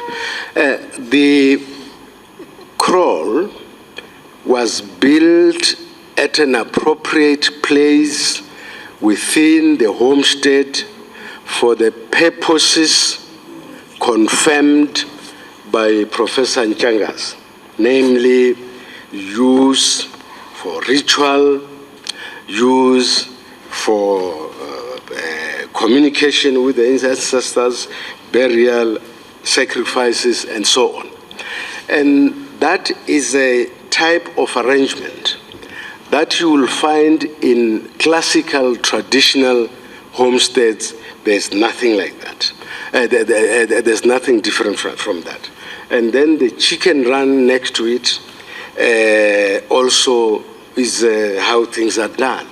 But maybe the question here that we must answer is, was there a decision by someone to say, I had this facility, I need a better facility? I would submit with respect that necessity dictated that the cattle crawl and the chicken run move somewhere. And that necessity arose from the security plan, because to do otherwise would mean that the cattle and the chicken would remain there and obstruct the implementation of the security plan. Therefore, it was a good decision to move them. But to leave the structure of the cattle kraal there because it can and should continue serving the cultural and religious purposes that are protected by the Constitution of the Republic. Now, I want to submit, Chairperson, that we must distinguish between allowing the movement of the cattle crawl and chicken run to another place and the inflation of the prices for building the new one. And my respectful submission is that building an expensive, in quote, cattle crawl and chicken run has nothing to do with the president. And in fact, that cattle crawl is not an expensive cattle crawl. I have built one in my own homestead, and I have not spent even 40,000. Those poles that are used, you can pick up in the street anywhere. So I agree with all of you, both this side and that side, that the taxpayer was ripped off. Now we must deal with the people who ripped off the taxpayer and leave the president alone in that matter. So how do I conclude my comments on these issues, Chairperson? My comment is that looking at the Public Protector's report, one could have been tempted to say there is something to pay back. But looking at the structures for which payback is required, you find that, as we agree, all of us, there was not even value for money. There was not even value for money. So the question of payback, given what we saw yesterday, does not arise. What arises is that we must chase the people who were implementing the security plan and say, why did you escalate the costs? But the fact that all those structures relate to the security plan is beyond doubt. And now I speak as an eyewitness. I am giving you an eyewitness account that that is not the case. But Chairperson, I want to conclude. I want to conclude by saying that I heard that there's a. No, let me say, I agree that the Minister of Public Works must appear here simply because there's a conflation of the work that they did elsewhere with the presidential homestead. I think he has to clear that. But I do not agree that there is any need to call the president. I don't know what he will be coming to do, because if government instructed people to do something for him, and those people go and rip off the public and the taxpayer, how does the president come into the whole thing? So I think that let's disabuse ourselves from that idea, unless we just want to politic. But this committee is a committee of parliament. It's not just a politicking forum. It's a very serious committee of parliament. So let's conclude also by saying if we can have more ministers who take their work as seriously as Minister Nhleko, and who respect Parliament, and when we instruct them to do work, they do thorough work, I think we'll take South Africa forward. And I think we should all agree that he has done a good work, and congratulate him. Honorable Chairperson, and thank you for your giving all of us enough time to record our observations of what happened. Thank you very much. The Honorable Coleman. Thank you very much.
to the value of 3.7 billion rands and 2.7 billion rands respectively.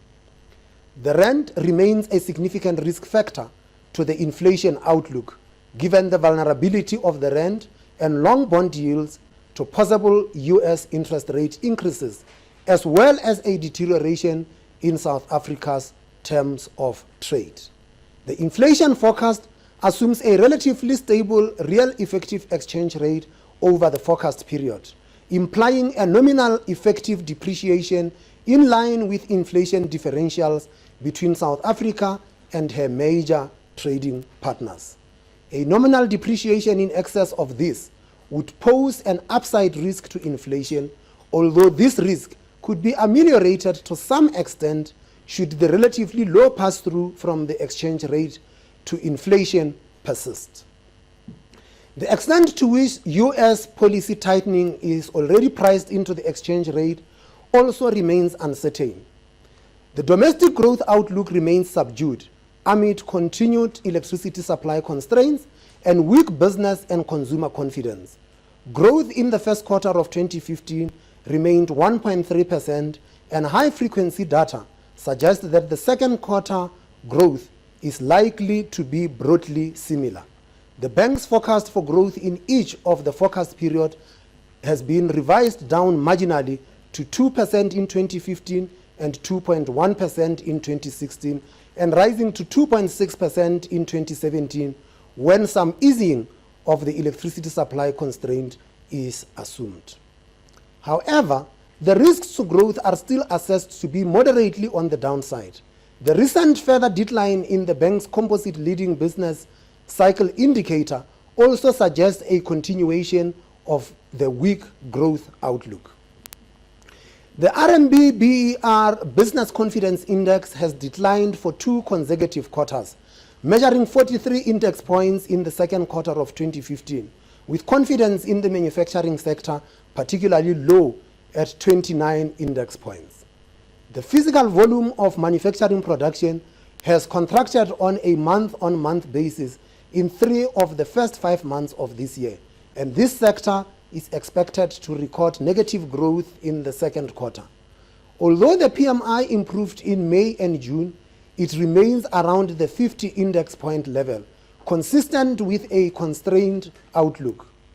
The mining sector, by contrast, has displayed some resilience, particularly in the PGM subsector, although the weaker platinum and palladium prices are expected to create further headwinds. Underlying this subdued growth outlook is the persistent weakness in growth in gross fixed capital formation, particularly by the private sector. These trends contributed to a contraction in non-agricultural formal sector employment on both a quarter-on-quarter basis and a year-on-year basis. During the 4 quarters to the first quarter of 2015, over 41,000 jobs were shed, of which just over 30,000 were in the private sector. Although consumption expenditure of households improved somewhat in the first quarter of 2015, this was probably induced by temporary factors, including the decline in the petrol price and lower food price inflation. However, following the increase in personal income taxes alongside higher electricity tariffs and a reversal of the petrol price declines, the outlook for consumption expenditure has deteriorated. This negative outlook is reflected in slowing retail sales growth, declining motor vehicle sales, and the continued weak pace in credit extended to households by the banking sector. Tighter affordability criteria, as well as proposals to cap interest charges on unsecured loans, are likely to constrain bank credit extension to the households further. This is in contrast to the continued buoyant growth in credit extension to the corporate sector. Against this backdrop, the FNB BER Consumer Confidence Index reached a 14-year low in the second quarter of 2015. Notwithstanding the recent moderation in nominal wage growth, the pace of growth remains high and contributes to the persistence of inflation at higher levels. Year-on-year growth in nominal salaries and wages per worker moderated to 6.7% in the first quarter of 2015 from 7.3% in the previous quarter. Adjusting for productivity increases due in part to employment reductions, labor cost increases declined to 4.1% in the first quarter.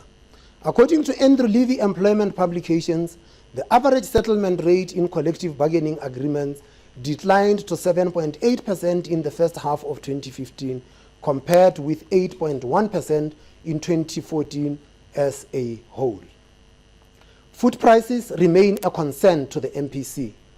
Despite the continued moderation of food price inflation at the CPI level, having measured 4.6% in May and 4.3% in June. However, the continuing drought in parts of the country have contributed to the upside risk to the outlook, despite benign food price inflation. Maize and wheat prices have increased significantly since the beginning of the year, and we are yet to see the full impact on consumer prices. At the PPI level, however, cereal and crop price inflation accelerated to 17.8% in May, and both wheat and maize prices are now trading at around import parity levels. International oil prices have been somewhat weaker since the previous meeting of the MPC, following higher output by Saudi Arabia and the prospects of a resumption of oil exports by Iran. This follows 2 consecutive months of oil prices in the range of $60 to $65 per barrel. Since early July, spot prices have traded below $60 per barrel, while futures prices are currently trading at around $58 per barrel for December delivery. The bank's forecast assumes a moderate increase in oil prices over the forecast period. Domestic petrol prices have increased by about 90 cents per litre in the past 2 months, but should current level trends persist, a price reduction of around 40 cents per litre is likely in August. Whilst the June inflation outcomes were below expectations, this respite is expected to be temporary. The persistence of forecast inflation at elevated levels and the continued upside risks to the outlook remain a concern to the MPC. Although inflation is currently within the target range, given the lags in monetary policy changes on inflation, the focus of monetary policy continues to be on the medium trend and to ensure that inflation remains comfortably and sustainably within the target range. Inflation is expected to breach the upper end of the target range for 2 quarters, and the medium-term trajectory remains uncomfortably close to the upper end of the target range. The upside risks make this trajectory vulnerable to any significant changes in inflation pressures. Although the risks of higher electricity tariffs did not materialize as yet, other upside risks persist. The rand remains vulnerable to global market reaction to US monetary policy normalization, particularly in the context of South Africa's twin deficits. The pressures on the exchange rate have been exacerbated by the recent significant decline in commodity prices, which are likely to impede the favorable current account adjustments. Some of the rand adjustments has already occurred since the previous meeting, but further reaction to US monetary policy tightening could cause inflation to diverge even further from target and set in motion an exchange rate inflation spiral. Further upside risks are expected to come from food prices, which are yet to react to significant increases in spot prices of agricultural commodities. The MPC has indicated for some time that it is in a hiking cycle in response to rising inflation risks and a normalization of the policy rate over time. The MPC is cognizant of the fact that domestic inflation is not driven by demand factors, and the outlook for household consumption expenditure remains subdued. Economic growth remains subdued, constrained by electricity supply disruptions and low business and consumer confidence, and the risks to the outlook remain on the downside. However, as emphasized previously, we have to be mindful of the risks of second-round effects on inflation, and the committee is concerned that the failure to act against these heightened pressures and risks will cause inflation expectations to become entrenched at higher levels. The MPC has therefore decided to continue on its path of gradual policy normalization. Accordingly, the repurchase rate will increase by 25 basis points to 6% per annum with effect from Friday, the 24th of July 2015. 4 members favored a 25 basis point increase, while 2 members favored an unchanged stance. The expected inflation trajectory implies that the real repurchase rate remains low and possibly still slightly negative at times and below its longer-term average. The monetary policy stance, therefore, remains supportive of the domestic economy. The continuing challenge is for monetary policy to achieve a fine balance between achieving our core mandate of price stability and not undermining short-term growth unduly. Monetary policy actions will continue to be sensitive to the extent possible to the fragile state of the economy. As before, any future moves will therefore be highly data dependent. Let me at this stage invite you to pose your questions.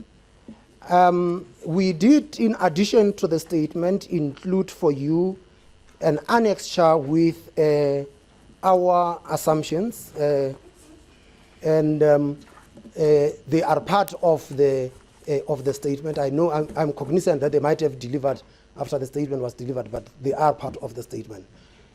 Shall we take the questions? And as usual, please identify yourself and the media house that you represent, and we would see how we distribute the questions from this side. Right at the back.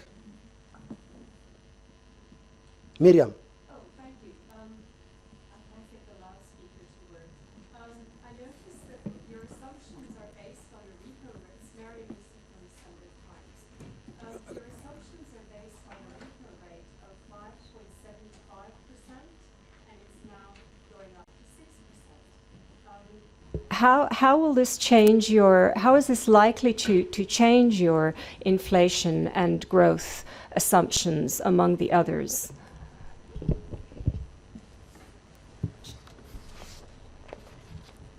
Next question. Renee? Governor, it's Renee Volgraaf from Bloomberg News. Governor, I'd like to know, what does the MPC hope to achieve with this interest rate increase, given that you have pointed out that the inflation is not demand-driven? And then also, what about the possible negative impact on growth? I mean, we are not in a good position there.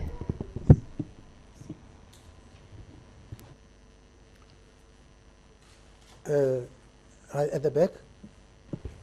Hi, Governor. Thanks. It's Hannah Barry from MoneyWeb.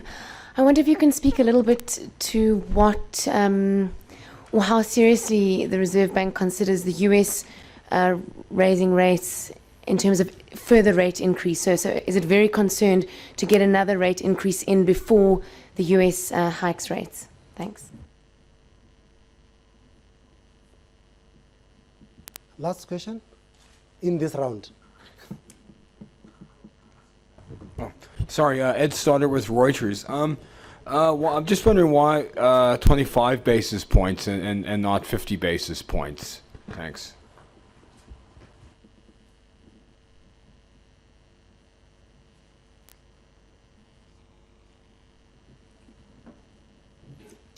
Maybe, Ed, we start with you. Why not 0 and 25 basis points? The point is that in making a policy decision, you assess the risks to the inflation outlook, you assess the risks to the growth outlook, and then you take a stance. And as you would see in the statement, we assess the risks to the growth outlook to be slightly on the downside. And we do also state that we are cognizant of the fact that the domestic economy is fragile. We had previously stated that South Africa is increasingly facing a typical monetary policy dilemma of slow growth with either rising inflation or inflation that is stuck at the upper end of the range, and over the forecast period for 2 of those quarters will actually be outside of the target range. In taking steps to deal with those risks to the inflation, it is important that you take these steps cognizant of the fact that you are in an environment where growth is actually fragile. And after assessing the risks to both growth and to inflation, we came to the conclusion that 25 basis points would be an appropriate step to take at this stage. Hannah Berry, you asked a question about how seriously do you take the U.S. Raising rates? Well, I guess everybody else does, so should we. And the U.S. is still the largest economy in the world. Developments in the U.S. affect various economies across the globe. When the U.S. adjusted policy rates lower and ended up on the zero lower bound, and when the U.S. started embarking on a process of quantitative easing, we were affected. We experienced a surge in capital inflows. We experienced an appreciation of the currency. We also did experience a protracted period during which inflation was slow for a long time. During that period, we were able to adjust monetary policy rates lower. Now, with prospects of the U.S. starting to move towards normalization, and indications from the U.S. policymakers are that it would be sometime this year, we expect that these inflows, that capital flows that we had experienced, might start to reverse. And it's not just for South Africa, it's for many emerging market economies that benefited from this surge of capital inflows from the United States. Now, the question is, when this happens, how does it affect the inflation dynamics in South Africa? We expect that when the normalization starts in the US, you will experience a repricing of South African assets. And this repricing of South African assets will be mostly pronounced through the exchange rate of the rand. And the thing for monetary policy authorities, that, including the South African Reserve Bank, would be when you see that happen, you take a stance and ask yourself, is this only a once-off thing, or could it lead to second-round effects? And if you believe it would lead to second-round effects, then you would have to adjust policy. Otherwise, you are going to have inflation running out of your target range. So our attitude and our approach is not to say the US is moving, therefore we are moving. Our approach is, when the US moves, what are the implications for the economic outlook in South Africa? And as such, we then respond to we respond to that. I guess that tells you how serious we are. Renee, the question of what do we hope to achieve with these increases? Well, we are hoping to achieve what we started in January last year. You see, when we started in January last year and we said that there are risks emerging on the inflation outlook, that we are worried about inflation expectations being anchored on the upper side of the inflation target and at times outside of our inflation target range, that we were concerned. There were a number of other risks at the time that were contributing to the bad inflation outlook. And we started at that time, and we did a further adjustments in July.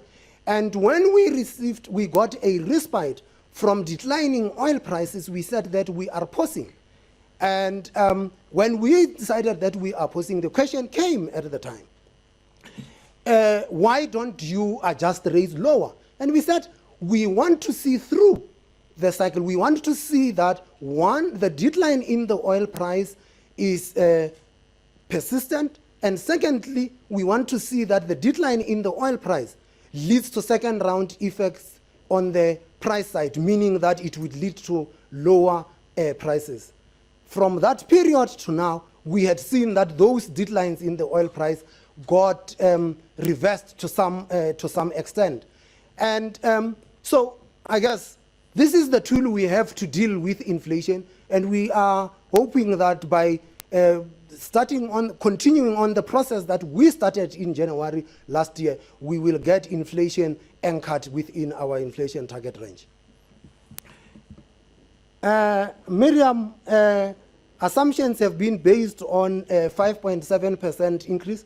You know, when the staff of the bank do the forecast, they have to make an assumption. They didn't know that 4 members might favor an increase and 2 might say keep it the same. And the easiest assumptions for them to make is to say that it would be the same. In the table, what you will find is that we had put this assumption of a constant policy rate, and we said what would be what would be growth, what would be inflation, thus going forward. As data comes through, and as the next MPC comes, we will look at the data, we will look at the assumptions and see whether the assumptions are still valid, and then we will make a new stance. Any other questions? Hillary.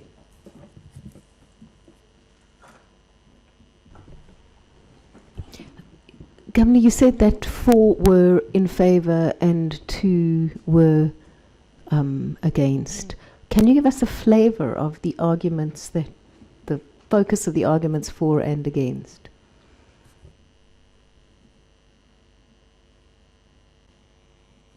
Any other question? Yes, Candice. That's Peter Montalto. Could you please comment on what you will be monitoring to see the impact of today's hike on inflation and particularly growth in the coming months, and how that might impact your future rate decisions?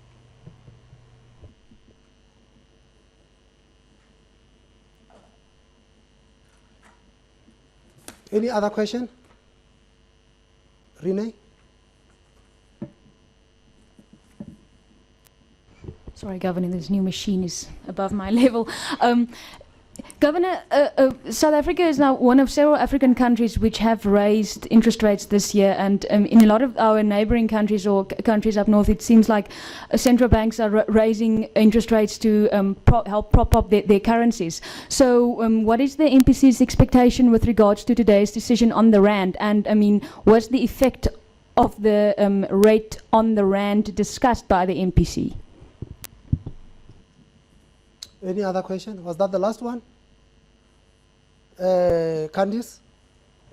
It's Danielle Marcia. Could you please explain the reason behind the moderately higher inflation forecast over the coming quarters in the context of the recent positive surprise in CPI? Gentlemen, Hillary, let's start with you. Daniel, you're going to deal with Peter Montalto's question. And Brian Khan, Danalise Masia's question. And Rashad, will you deal with the Renee's question on what we think this will do to the exchange rate and all of that stuff? What were the arguments, Hillary, for and against? They are adequately captured and well articulated in the statement. You will see in the statement that we spell out quite clearly what the growth considerations are and the risks to the growth outlook. We spell out quite clearly what the considerations are with respect to the inflation forecast and what the risks are to the inflation forecast. Based on that assessment of risks, the committee came to the conclusion that this is the stance that we should take. Rashad, you're going to go first. Thank you very much, Governor. Thank you, Renee. Look, it would be naive for us to think that we can use the interest rate to prop up currency. I mean, that does not deny that there must be some relationship between differentials in interest rates between us and trading partners and so on. But I think the critical thing was that our decision was really based on our view of the risk of second round effects, or the potential risk of second round effects, the potential risk coming from the latest inflation expectations data and so on. So it is a classic response to our interest rate increases, a classic response to what we see as a risk to the inflation outlook, and not more. Brian?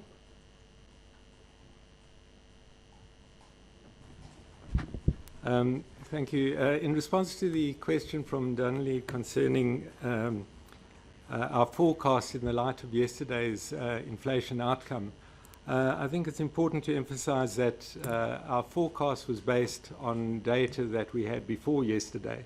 Clearly, the modeling team did not have an opportunity to incorporate the latest data point fully. However, just 2 points should be made. The one is that our forecasting model is based on quarterly data.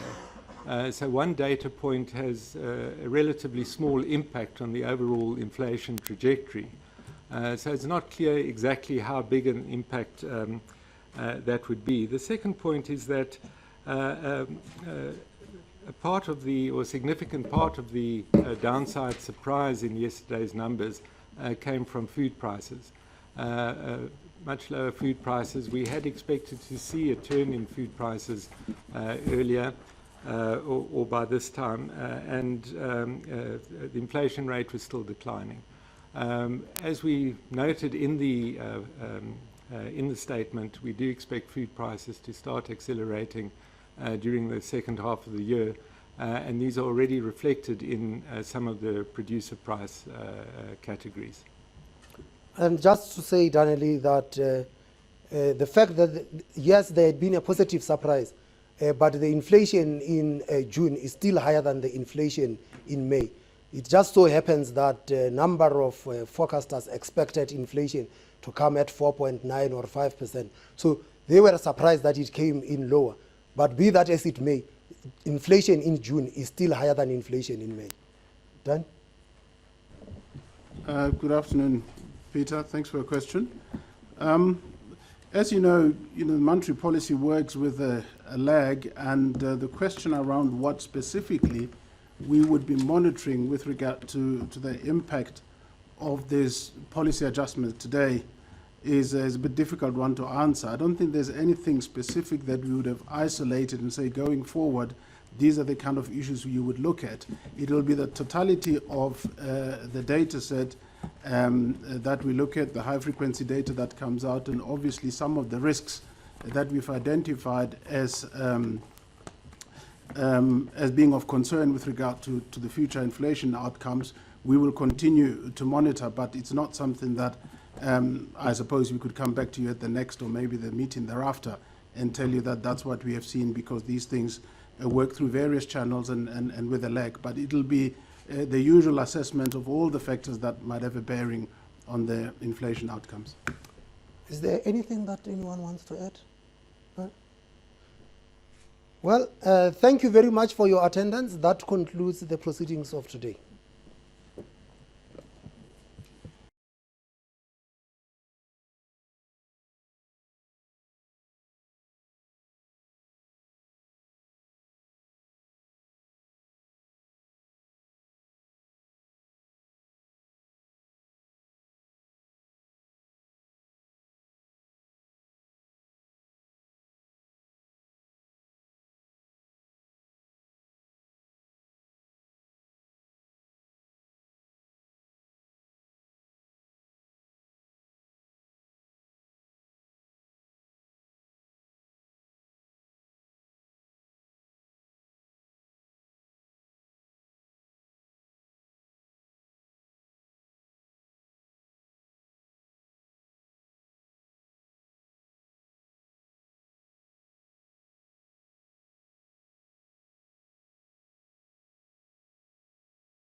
but we also discovered others.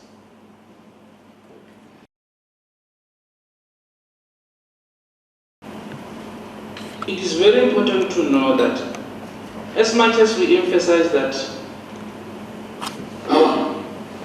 the homestead is where our president is our president, that makes it very, very difficult also just to leave these things go by, because he's the president of the country, our first citizen, someone who believes that he really he acts in the best interest of this country.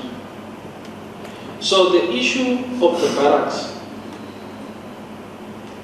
I want to put it on record that it will take, I don't know what, for us to believe, for me to believe, or on behalf of my party to believe, that is something separate to the homestead. I just want it to be recorded. But I also want to say that if truly we believe in making sure that South Africans know the truth, the full truth, not the cooked one, we need to call the principal agent here. We should not even create, hurdles. We should call Mr. Minenke Makhanya here, or we should also, maybe we must first ask Parliament to extend our mandate, but we need to call Mr. Minenke because he knows a lot. He knows a lot. And for us not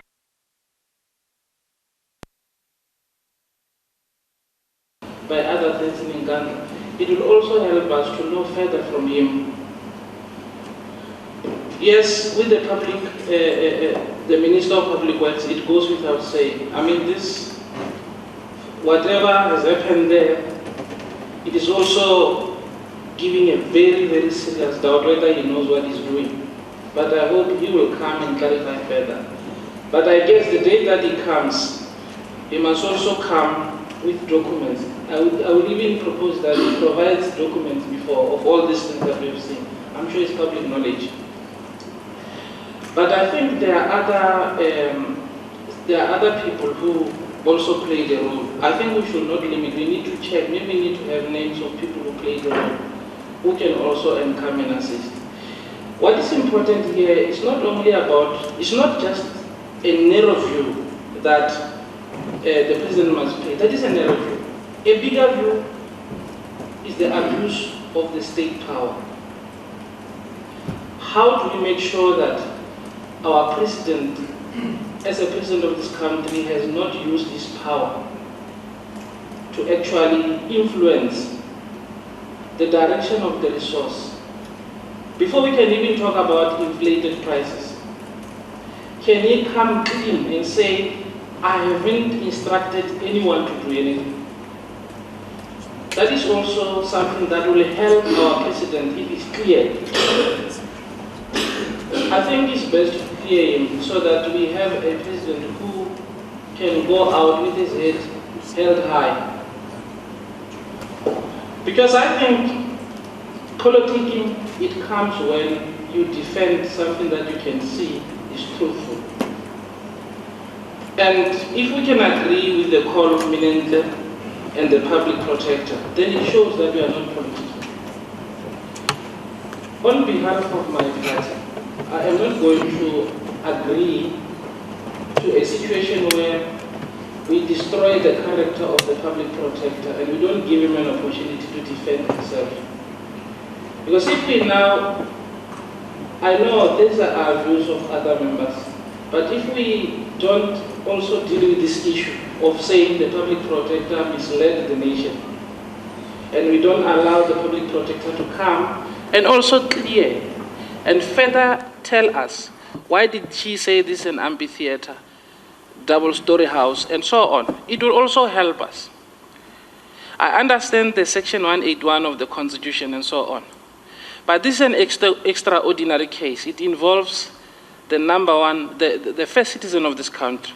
And this case has been dragged along for more than 5 years or 6 years.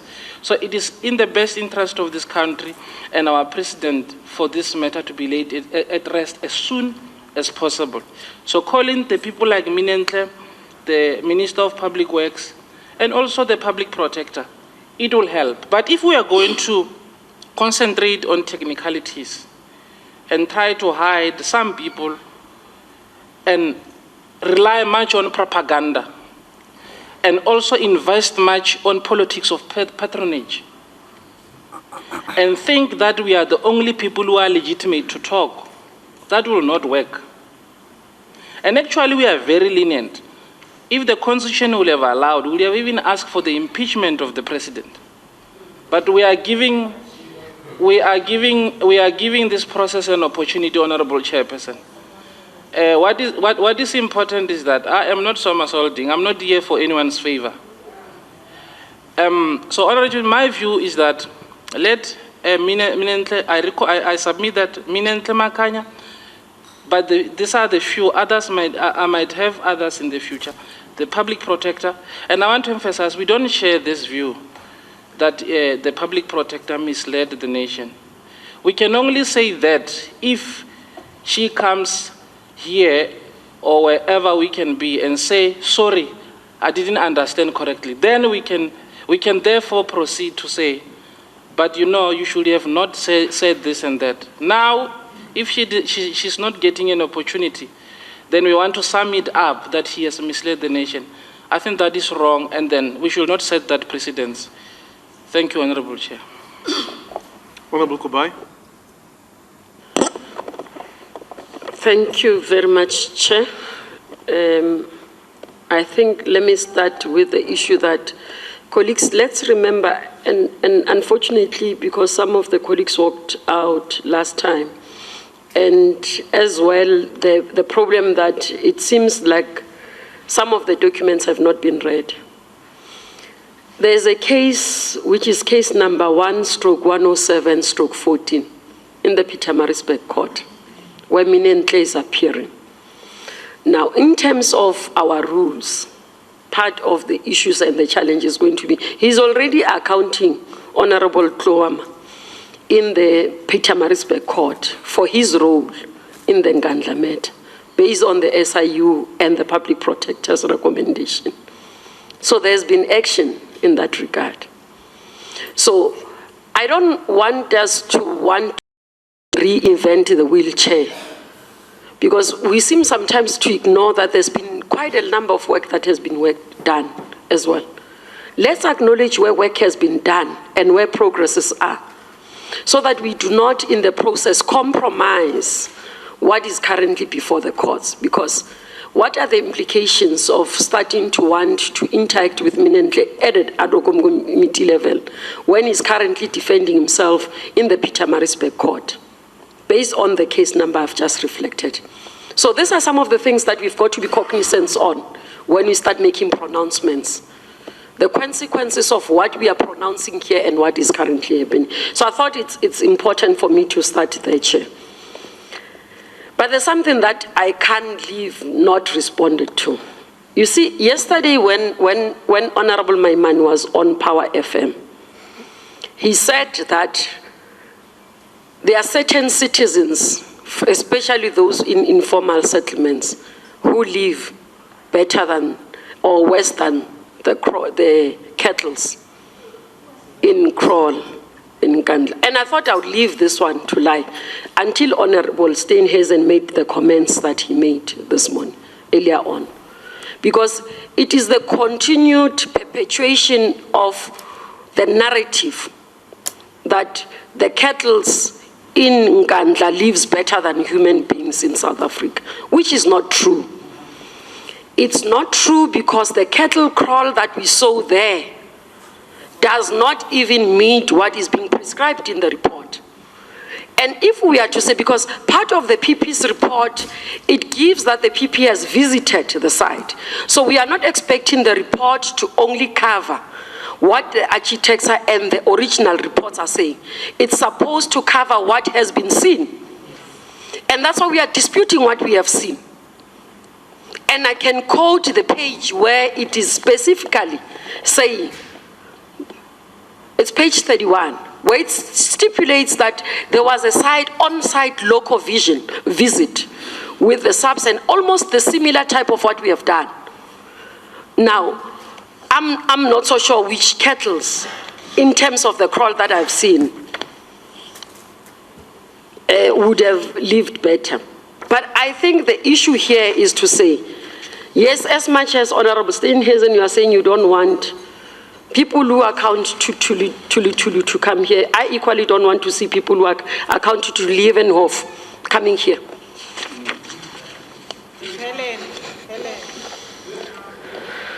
Those who account to Leeuwenhof and those who know where Leeuwenhof and who stays in Leeuwenhof will understand. Point of clarity. Can the member just say who accounts to Leeuwenhof? Honourable members, order. Honourable Did we ask you? No, don't have dialogue. There's a chairperson here. Let's get on with it and let's conclude your point. Thank you very much. You see, this is what happens, that when people argue and debate, engage issues. You have a platform, you are going to speak, we allowed, you are never even interjected when you spoke, Honourable Member. Just to come...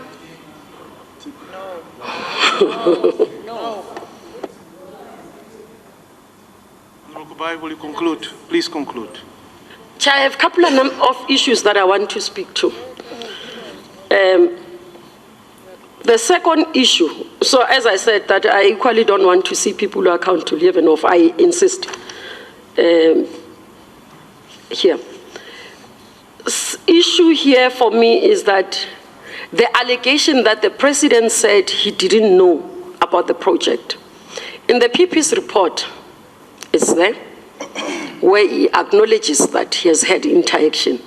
Our report, the committee report of the ad hoc committee, after doing an analysis, 3.40, we reflect on the matter. And there are various areas, page 341, I think that's another one, 7.3, 31.1.2. All those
area, which is called the visiting center, is not the visiting center.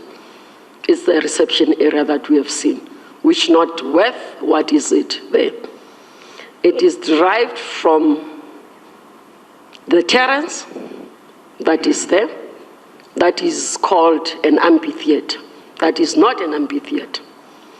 It is derived from, I saw in the public protector's report that officials had submitted that is a fire pool, and then the public protector derived to say it's a swimming pool, and it's a pool. That one we are very clear. The issue of the crawl, that we were told that the crawl is of the level of high quality compared to other countries, which is just, I reiterate, it's a normal crawl. I would like to see a sophisticated crawl. Any South African can build what is there. If I wake up tomorrow and have a farm and have livestock, that's what is a kraal. I might be coming from a township where there are no animals, but I've surely been in rural areas where I've seen kraals. Even when you Google an ordinary picture of a kraal, it's what is there. Nothing more. That's why I was even saying that if you are to say the wall that is supposed to be built, that is being built to differentiate, to block the animal, it's not even above the knee size. I mean, we got out of the cars. We looked at that thing.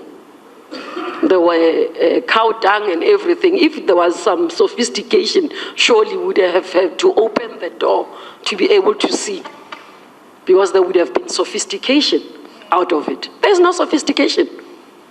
An ordinary picture that you Google that shows you an ordinary kraal, that's what is in Nkandla. Now,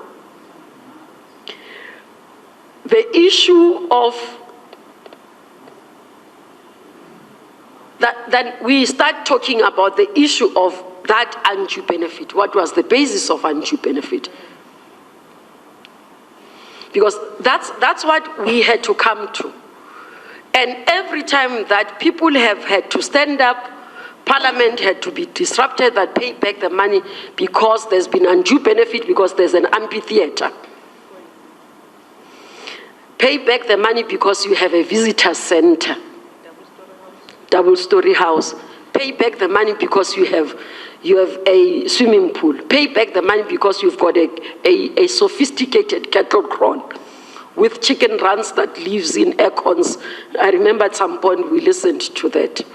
And I was at a panel of discussion at some point in media where some of the members were saying that. I mean, can go back and Google their response.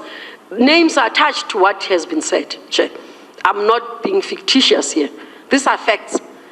And you ask yourself that consciously, how do you sit and agree to those things that are not correlating? There is no basis for undue benefit, because you must first correct those issues. You must first go and correct the problems. I fully agree there must be accountability, the report says, from executive level. There must be accountability. That's what the ad hoc committee has said. We are not saying that people, but let's not chase one man at the expense of state accountability. Because if we have the caliber of officials that we shouldn't have, that's what we must deal with. Because you start with a small thing, people pay a bribe to an official in the street, a police officer in the street, or a traffic office, and you want to blame ANC for somebody who has decided to pay 20 rand instead of putting a seat belt. I'm a member of ANC. Where was I when that person paid 20 rand? And when that another one received a 20 rand. I was not there.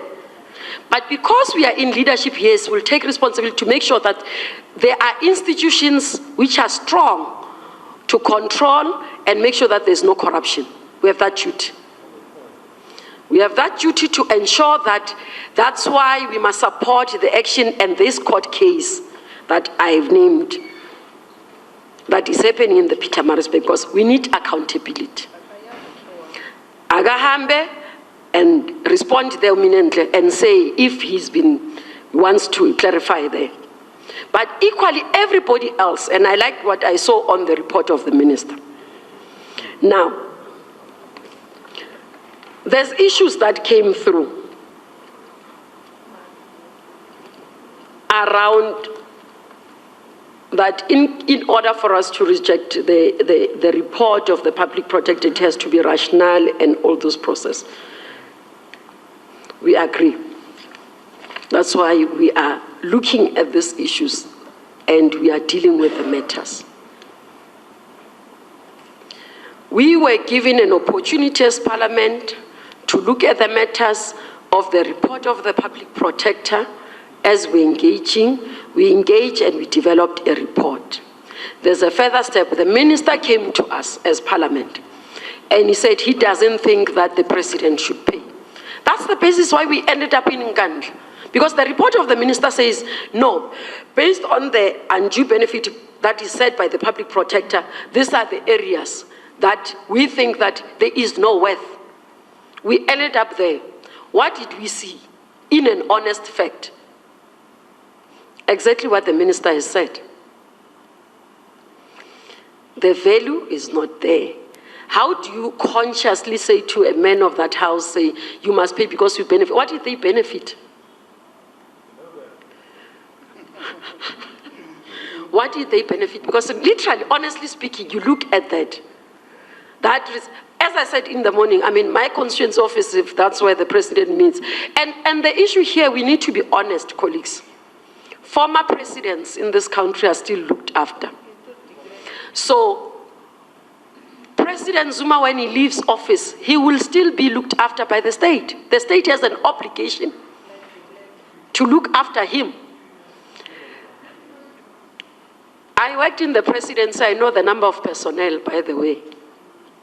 And I know what composite, the staff. But the issue in terms of security detail to ensure that the head of state has even an office and staff that works for him is the obligation of the state. We have that obligation, by the way. So if that's the office that we are saying he's going to continue working in, even after office, that reception area we saw, it's not worth it. Compared to all other former heads of states' offices. Let's look at the former heads of states' offices, all of them. That one is not worth it. So these are the matters that I'm trying to explain, that those who are saying there is no benefit when he leaves office, it's not true. It's not true.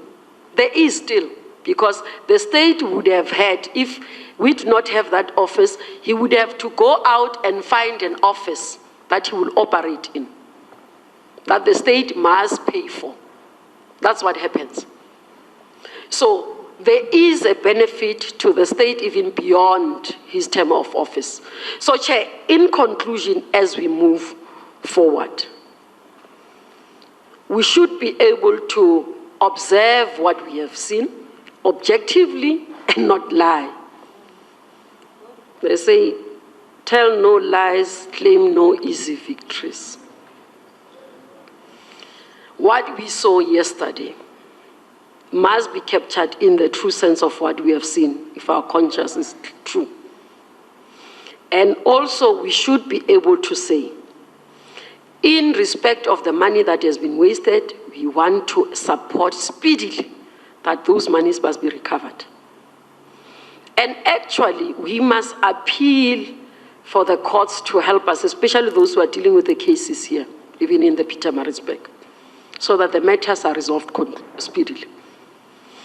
And again, we must be able to say, how do we come to the determination to assist, or what our pronouncement in going forward in terms of the security of the head of state, in terms of the minimum requirement based on the legislation. Because there is a minimum requirement based on the legislation to say, these are the minimum requirements, which we need. I think, colleagues, you will respond later. I never interjected on anyone when anyone spoke. Throughout, I think I've done that today.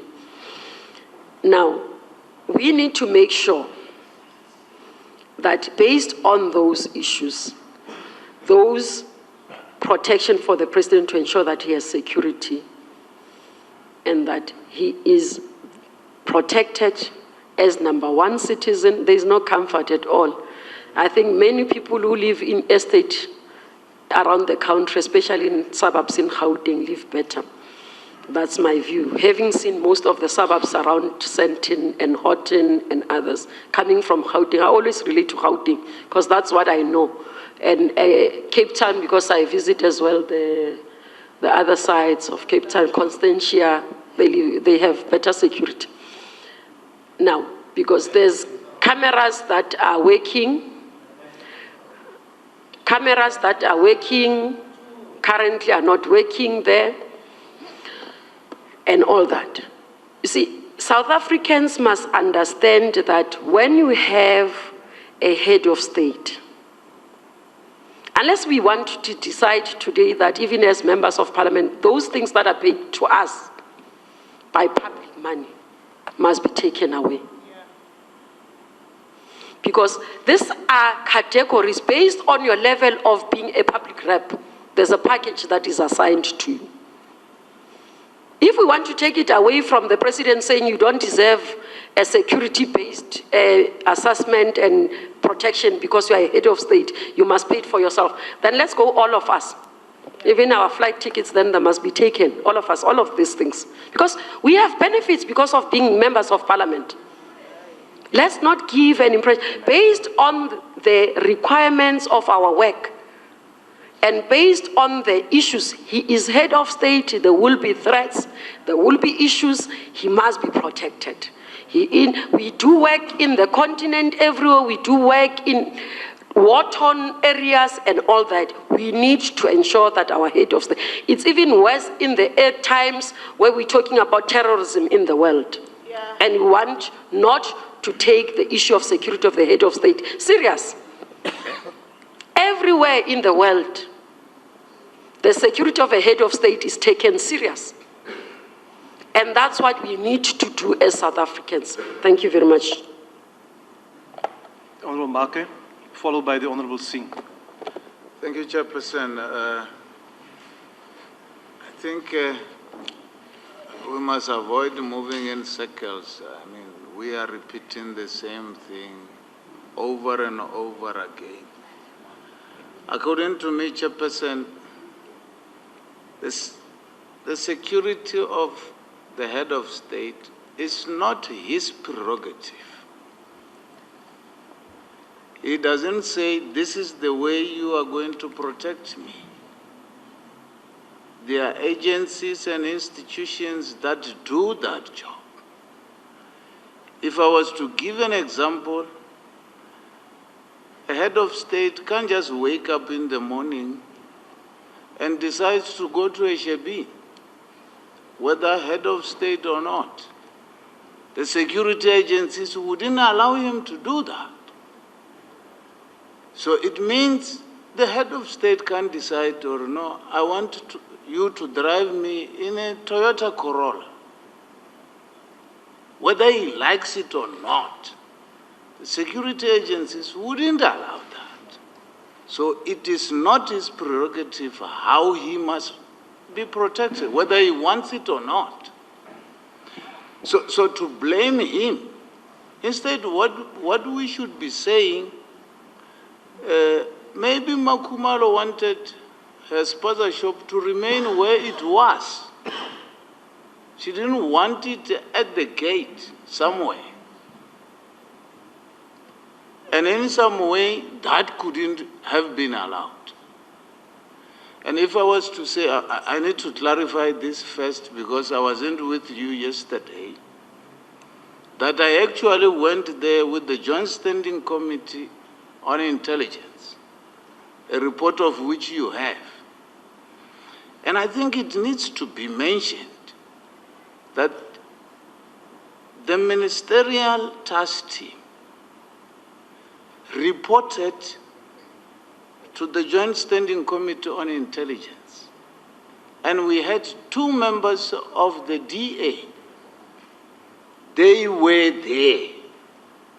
They asked all these questions until they were satisfied.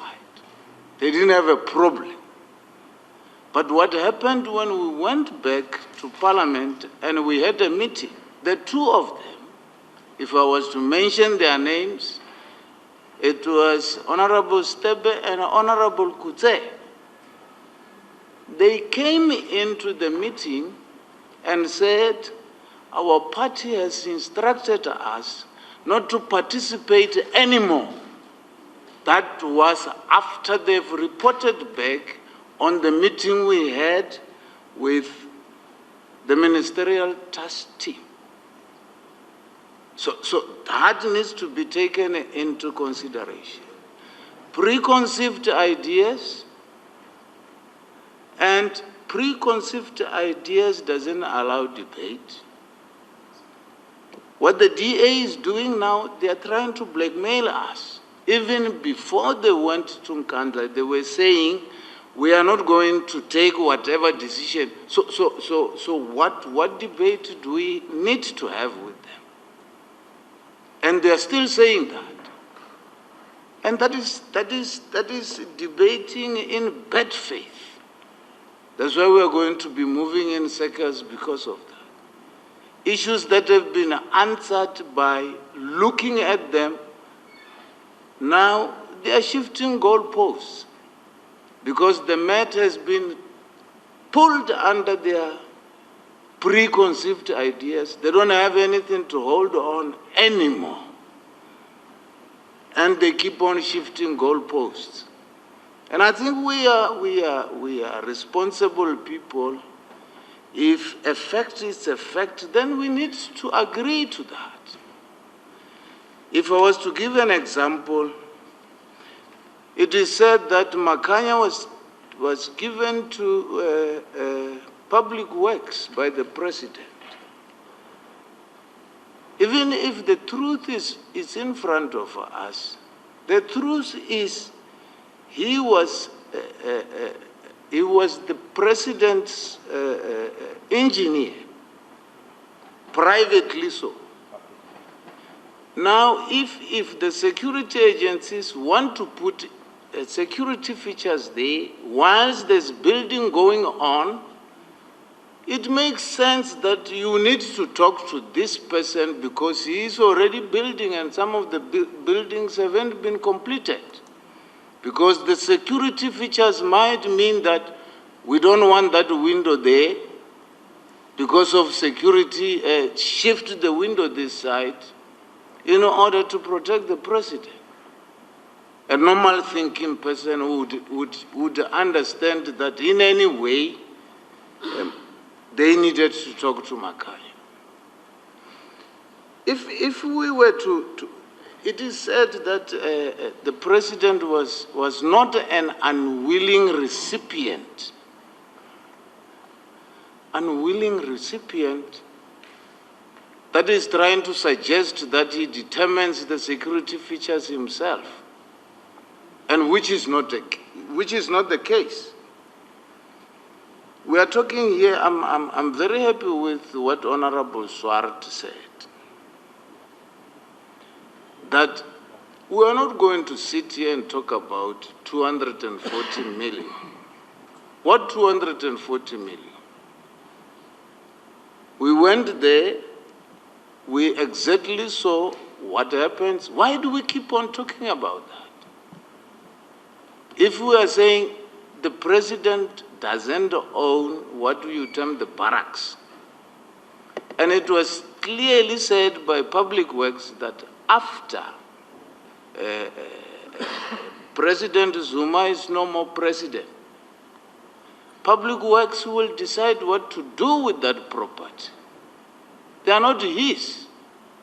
So if you bundle that with pay back the money, and you come up with new terms here, causal link, how do you link that?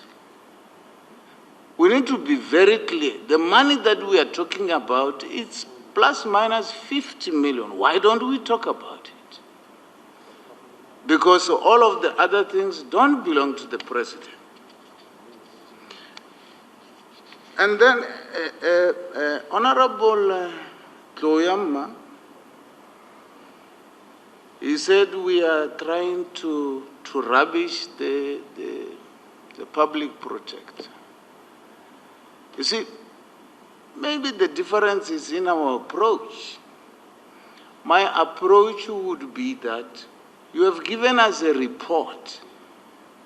We are dealing with the report. We are not dealing with the person. Don't have any problems with the public property. But what is in the report must be rational, to use the term that was said by the judge. Is the question is, are those things in the report rational? They are not. Because we're talking about a double story. We don't have a double story. We don't have, so it means there are things in the report that are irrational, that we are dealing with. So nobody is saying there's a war going on between the public protector as a person and us as we are sitting here. We have got a problem with this report. Because as a showcase, the public protector is not an authority on security matters. And people who know security will explain those things. So it's a fallacy that anybody is against public protector Thuli Madonsela. Nobody is against it. And we need to be very rational when we deal with this. And lastly, still Honorable Toyam is talking about abuse of state power by the president. I think that is an allegation. As I said earlier on, he doesn't have a prerogative on his security, whether he wants it or not. So if you throw that allegation, that is, he is abusing state power, it is uncalled for. Unless if you would be saying, oh, this is what we saw, this was this much, this feature cost this much, and it's supposed to be this, and he gained by this much, then you can say he definitely abused state power. So just going around throwing allegations wouldn't help us. We need to deal with the issues as they are and come to a rational decision. That is what we are trying to do. And I will request, Honorable Chairperson, that maybe we deal with the way forward and avoid moving up in circles, because the same things are being said and it's not taking us anywhere. What are we going to do from here? Thank you, Chairperson. We're going to spend another few days here. Honorable Singh. It'll be nice, Chairperson, you spend some money in our province. It'll be good for tourism. Chair, firstly, I just want to beg to differ with the Honourable Marke on the question of a member of the executive being an unwilling recipient. That is not correct. And I am saying that from experience, personal experience, because I sat on these very benches here as a MEC for 10 years, holding various portfolios. And I know that security did an evaluation of my home and of the need for security personnel, and I turned down most of what they had recommended. They wanted to put films and all sorts of things in my house, bulletproof, and I said, no. I'm born here, I'm brought up here, I live in this community, there's no threat. But what they made me do is to acknowledge that I myself refused those security measures that they had proposed. So you're not an unwilling recipient. A member of our current executive who I know, well, 2 or 3 of them from KwaZulu-Natal, who traveled from Cape Town to Durban, do not use the facilities at the airport. One of them drives his own motor vehicle, which surprises us, and I think Honorable Steenhuisen knows who I'm talking about. He's a deputy minister. He comes to the airport like all of us, gets in there. So you are not an unwilling recipient. It's choice. But the police have to cover themselves in that regard. Having said that, Chairperson, I think we can continue talking until the cows come home. Whether in the kraal in Nkandla, or whether the kraal here in Nkandla or Pietermaritzburg. on our understanding of whether we accept, or the chicken come home, okay. On our understanding of whether we think that the Minister of Police brought a credible report before this committee. I do not believe that that report was conclusive, was all-embracing, because I feel it was selective. It chose certain items in that house. And secondly, there were convenient conclusions that were made. But be that as it may, we will differ on that kind of issue. Now, Chairperson, why do I say that? We've been speaking about the barracks, what gave rise to the barracks, what gave rise to the pool, what gave rise to the clinic. I mean, there are very interesting documents that you circulated, Chairperson. Top secret documents. And it'll tell us why these particular... Let me just read one. Security personnel and other government employees would have to be accommodated locally through the creation of a government security hub of services adjacent to the private household. That's one. Healthcare provision should allow for proper healthcare to all government officials deployed on site, and the constitutional imperative to not turn away any health emergency by healthcare workers. Then they say any new capacity should benefit the local community in the short term to the extent possible, and then maximized. So that clinic is not free for all at the moment. Maximized when the principal was no longer president. For example, the clinic and security compound. So what they are saying here in this top secret document, that should be done. When the president is no longer president, then we must maximize the use of those facilities, the compound and the clinic for the community. So that's what they are saying. Yesterday, General Zuma gave us a distinct impression that that barracks was not really related to, like distant cousins, with the fact that the president was living there.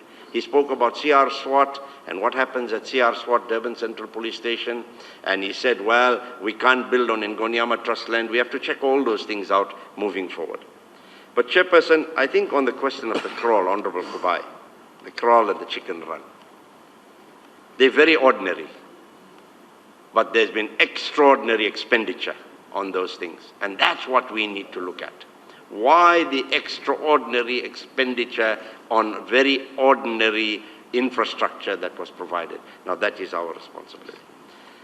Having said that, Honorable Chairperson, even if you look at the swimming pool, I mean the justification and bringing all these people from all over, the top secret report makes provision of a water reservoir. It says here that a water reservoir will have to be constructed.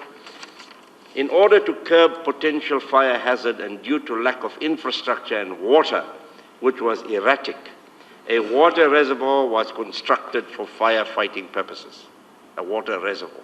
Swimming pool came along, all right, let's use it for whatever we need. You don't have a tiled reservoir for water to fight fire, tiled and with all the fancy things around it. But be that as it may. Chairperson, what we're lacking here is all the documentation that is required for us to make an informed decision as we move forward. And I think Honorable Self made reference to those documents that are not included in our pack. We need to see those documents. We thank you, Chairperson, for circulating this letter that was addressed to the Honorable Speaker, where the Minister of Public Works has indicated what action he has taken or his office has taken in dealing with some of the recommendations. There are other recommendations that were made and approved by Parliament, which we need to follow up. And different members of the executive and even the cabinet are responsible for telling us exactly what they're doing about that. So there are these other recommendations. As far as calling more people before this committee, I think it's extremely important, and there's general agreement that the Minister of Police needs to come back. There are more questions that we have for the Minister of Police. The Minister of Public Works certainly needs to come through to give us answers to a lot of questions. I would also venture to suggest, Chair, because if you read this report and you look at what the SIU is trying to do, they are trying to recover 155 million rand from the architect. If they recover that money, you're only left with 50 million rand that one has to look around for and account for. Maybe it'll be useful for us to get the charges that were preferred. I think it's a public document. the charges that were preferred against the architect. What are those charges? For us to get an understanding of what the SIU feels that they are charging the architect for. Is that the document? Or if we've got it. Thank you. I understand we have the document. Maybe I didn't read what all the charges. And then, Chairperson, on the question of the public protector, our view is the public protector has been mentioned so often. The public protector, and these are my words, has been to some extent vilified. The contents of a report have been contested. And you know, we as parliamentarians in a democratic state, we all know about the Audi alteram partem rule. It's a simple common principle of law. Audi alteram partem. And why are we then not applying the Audi alteram partem rule and offer the public protector an opportunity to come and respond to some of these allegations and insinuations and vilifications that we have? Not to clarify herself, but to also make us clear in our minds as to exactly what her intent. If she comes along here and says to us, I didn't use any expert when I drew up this report, I mean, then it says a lot of how she compiled that report. But she may come along and say, well, I used 10 experts. We don't know. We have not had an opportunity to question her on how she reached those conclusions and what kind of expertise she used. But for now, Chairperson, I would suggest that we call these two ministers, which are probably easily accessible, because you can contact them, for our next session, and we take it from there. But bearing in mind that I agree with some of our other colleagues here, that the public protector must feature high on that agenda in terms of the Audi alteram partem rule. And maybe there are others we want to call, but we'll take it from there as we move forward. So I suggest, Chair, the cows have come home, the chickens have come home to roost. Let them drink. We can't make a determination on who pays what, when, how. The dolphins are swimming. That will come later. Right? But let us move forward by saying we should adjourn and follow these steps and leave it in your hand to contact these ministers, and we take it forward from there. Thanks, Chair. Thank you, Honourable Member. Honourable Kubisa. Yes, Chair, I will be very brief. Perhaps let me start by concurring with other colleagues who are saying that there are certain people that needs to be called to respond to some of the issues here. I really agree with the fact that we need to have, the Minister of Police needs to come back, Public Works Minister needs to come back, and of course the Public Protector has got to be before us to respond to some of the issues, together with other individuals that are relevant to our discussions. Chair, we are dealing with the issue here that began with 27 million, according to the task team. Public Works was assigned the task, and it estimated 27 million. And it then became clear that they made poor estimations. They had done similar work before, but the magnitude of the project was not taken into cognizance. Hence, SAPS and Defense had to come in, they did their assessment, then the project had to bulge. It went to 206 million. That is the crux of the matter.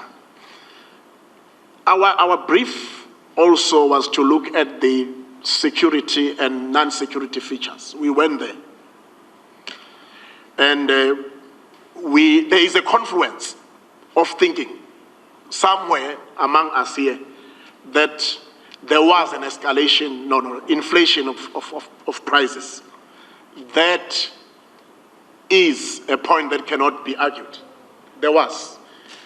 Look at the swimming pool, so-called swimming pool, the so-called amphitheater, the crawl, and other things. There was an inflation there. But having said that, Chairperson, I don't think we have to come here as politicians, because the contestation of this political space will always be there here. That's why we don't have to mollycoddle each other to say, no, don't touch that one, don't touch that one. We will talk about these things, but we need to be very objective. When we refer to a particular individual, well, tempers might rise, but we don't have to massage one another here because we're contesting political space. No doubt about that. I think as a way forward, Chairperson, it's proper that we have these individuals, we cannot conclude now, brought to us so that at the end of the day, as the Honorable Swal said, we need to come to a point where we lay this matter to rest. It has been with us for many, many years and taken a lot of time that should have been taken for us to legislate as legislators, to do our work for the benefit of the public. It's now time that we face issues as they are. But I still repeat, we cannot sweep under the carpet what the public protector says. For the NFP, those recommendations by the public protector, the remedial action she proposed, it's very important. Having said that, I still repeat, prices were inflated to benefit certain people who wanted to be rich in the twinkling of an eye. That cannot be doubted. We'll have to deal with that, Chair. I think we need to go to a point where we say these individuals must come to us, they answer to us, then perhaps we can delve deeper into the truth. Chairperson, thank you very much. Honourable Chaisa. Thank you, Honourable Chairperson. You know, I've been trying now to look for something that is common to both of us here. That is the right and the left. And I was trying really that, for the sake of not losing focus, we should try to look for those things because it has been a long day and a long discussion. You know, summarily, I think we all agree that we had two issues here. The report of the Honourable Minister and the visit to Nkandla. Those are the two things now that we wanted to reconcile, because what was contained in the report of the Honourable Minister should be reconciled with what we saw at Nkandla. That is very important. Commonly, we do agree when we talk of the security and non-security features, that when we saw these things there, we could see that these features, or what was erected there, are not worth the millions of the monies now that we charged by the project people. I think we agree about that. And you also agree that there was sort of escalation of prices there. The corrupt people were taking chances because these upgrades were done to the presidential residence, so they were taking chances. Then again now, we agree that we have got to look into that. We have got to get down to the people that benefited. There was a mention here of the department because it is an implementing department, Department of Public Works, the officials, and the project people, because those are the people now that were working with the officials. And they know exactly why these prices were to be escalated. They wanted to gain and get rich quicker. That is our agreement, and it was in good faith. And we also agree that there should be sort of a recovery of these monies, because we need these monies. These are the taxpayers' monies. They have got to be recovered. What you have got to do with the monies now, we've got to bring service to the people. People are waiting out there. They want service delivery. Then if you can allow monies now just to be taken by the corrupt and scrupulous individuals, that would be wrong as people or as the parliament. We've got to guard against that. We agree on that. And again, there are proposals that are being made here, because there are certain documents that seem to be outstanding. Perhaps now if we would have those documents, there would be sort of proper discussions and proper conclusions that would arrive at as this committee. Those are the documents that we need to have. And again, there are proposals that we should call some people to the committee, to appear before the committee and tell us this whole story, so that we know exactly what is it that we've got to do. Because our mandate, we have got to make laws and see that service delivery is taking place as the people, the grassroots, are waiting for all this. I just wanted now to look for these things that are common, so that now we don't keep on quarreling all the time and we forget what is our mandate here. Thank you very much, Chairperson. Honourable Steenhuisen. Yeah, thank you very much. I just don't want the meeting to close without some clarity on one or two of the items. Firstly, I'd just like to address the issue around Honourable Maimani's comments. And clearly the Honourable Kabai has misunderstood the point that was being made. And the point was being made is that the millions spent on the cattle kraal and the culvert, etc., is a lot more that's spent by the government on people in informal settlements, etc. And so, yes, more money has been spent on those on facilities for those animals than has been spent on facilities for people who, hundreds of thousands who live in informal settlements in this country. So you mustn't misunderstand what was being said there. Nobody said that there were showers. No one in the DA has ever said there was air conditioning. No one's ever said any of that there was a tiled floor in the kraal. What we said that the expenditure on it is more than government has spent on people in informal settlements. And nobody disputes the fact that the President needs to have an element of security. The Democratic Alliance is in agreement with that. The head of state must be protected. We've never disputed that. What is at dispute here is the incidence of non-security upgrades. Now, the whole list of them that the police minister should have looked at, there's a whole lot more that you never saw yesterday, and that we probably will never know about now if we're going to close it off here.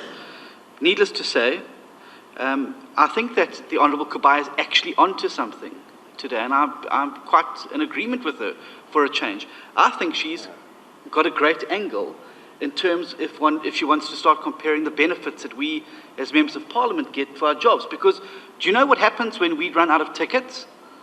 When we exhaust the tickets that are allocated to members of Parliament? We have to pay for the tickets ourselves out of our own pocket. Do you know that at the beginning of the year, when we have, at the tax year, we have to declare what portion of our laptops and cell phones that are allocated to us is private and which part of that is public? And we taxed accordingly. And wouldn't it be great if we could actually now see which portion of these upgrades are being used by the President? Apply your principle, Honourable Kabai, and come up with a figure that he should be paying the South African public. So I think that's a great idea, and we are fully supportive of that. So let's get on with that. I think you really are onto something there. I do just want to close by saying I'm very disturbed at what has happened there around the public protector. There have been a number of interjections from this side of the House. And I actually think it's going to be fundamentally dishonest after what's been said in this room for this committee to proceed without calling the public protector, to allow her to respond to the allegations made by members on that side that she's misled the nation, that she reports to Leeuwenhof, as the Honourable Kubai suggested. And you know, when you're willing to make statements about people when they're not here, that's what you call a bangbroek. And it's a bangbroek because you're too scared to say what you want to say in front of them. Scaredy pants. That's what it is. So why don't you agree then to let's invite the public protector here. Prove that you're not a bangbroek. I wasn't. I was doing the real work. Let's stop this name calling. It's not on. You were being the sheep yesterday. It's not on. So let's not be bangbroeks. Let's call the public protector here to in front of the committee. You can then put your charges to her and allow her an opportunity to respond. At the moment, you've attacked her in a public forum, and she's not got an opportunity to respond in kind to your allegations that you've made. So let's be fair when we act as a committee. Let's call the public protector here and hear what she has to say. And the last speaker for today is the Honourable Smith. No, thanks, Chair. I think my colleagues have covered me. Everybody speaking. I thought our mandate was to come and consider what was security and non-security matters. And everybody is saying we must do that. But nobody is saying to us what exactly it is. Let us debate it.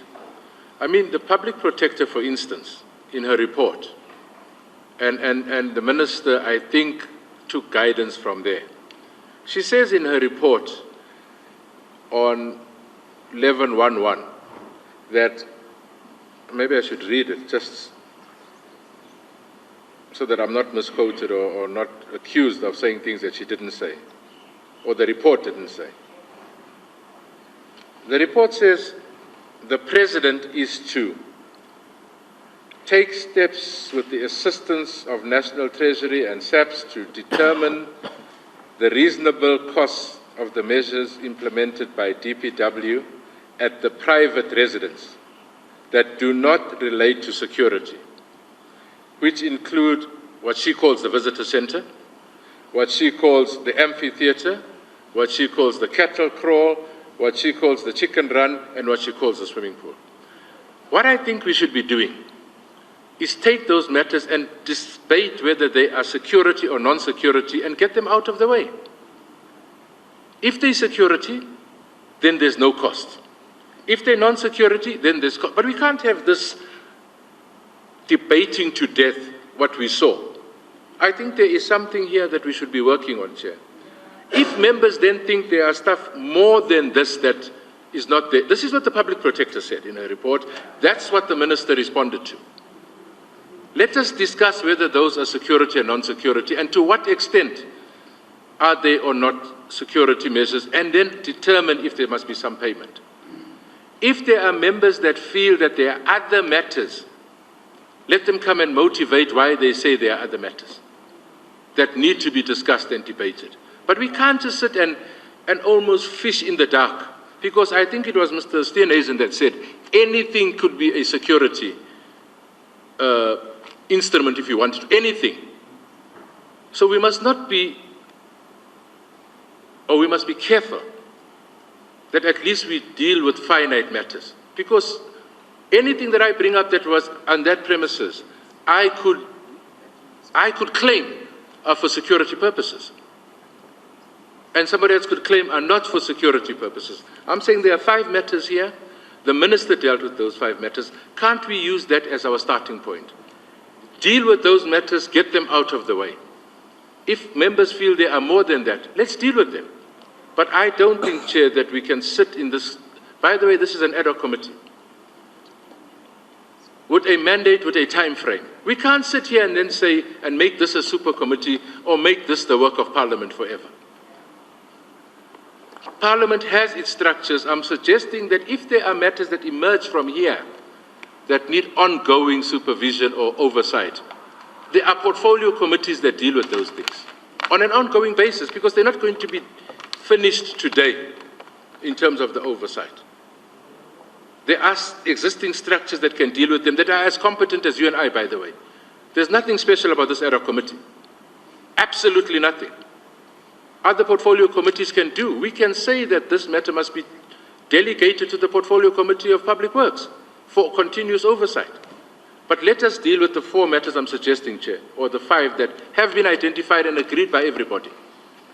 Let's deal with them. Let's argue rationally whether they are security or non-security and decide how we take it forward. But I don't think it's helping us to sit here and to debate what we've seen this afternoon or yesterday, because then we are just talking for talking's sake. And I think it was Dr. Matola that said, this is not a debating house. Let's take hard decisions, let's convince each other, and let's finalize this matter. That's my proposal, Chairperson.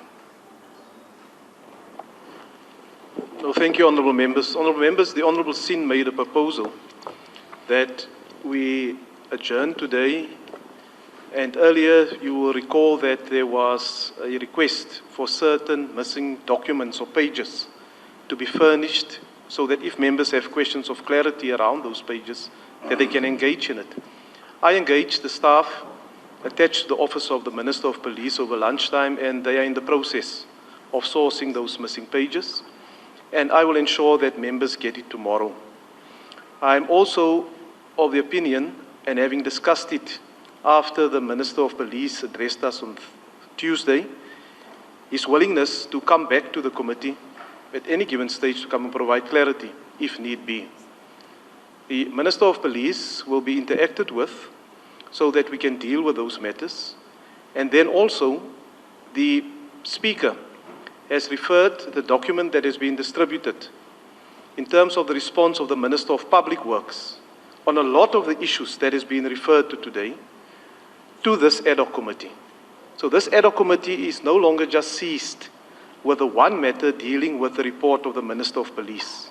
There's also the other element now of the Minister of Public Works, which is also a recommendation of the report of the previous ad hoc committee that was adopted in November last year. I want to know if there are any different view in terms of reconvening this committee to get both the Minister of Police to deal with the outstanding issues and the Minister of Public Works to deal with his report and communication that he has sent to the Speaker of the National Assembly. And from there, we will then determine the way forward so that we can move towards the target date that has been set for this committee to report is the 7th of August, to report by the 7th of August. After the presentations and discussions with those two ministers, we will then have that discussion so that we can determine the way forward after that. Are there any different view? Honourable Mulder and then the Honourable Dlakude. Chairperson, no, it's not a different view. I support what you are saying. But just to remind the committee that there is also a request that other people that can make a contribution should also be called. I've got no problem if you continue in the way that you've proposed. But that can under no circumstances mean that there is agreement that that will be the only two people to be called. Thank you. The Honourable Dlakude. Thank you, Chair. I just want to object to any objection that might arise to object what you have said. I propose closure. The proposal is closure. Honourable members will then proceed in that way. I will ask the staff attached to the committee to interact with each and every member to facilitate their travel arrangements from Pietermaritzburg to the destination that they prefer. Thank you very much for your presence here. I think the committee is empowered to make those decisions that is needed to be made and to ensure that we move towards bringing this matter to closure. It's the third ad hoc committee that we are sitting in, and we cannot perpetually continue the creation of new ad hoc committees. Honourable members, with those few words, I will ensure you'll get your documents tomorrow morning. That was requested, Honourable Self, not only you, but all members of the committee. I wish you a safe travel back home. The meeting is adjourned. Thank you.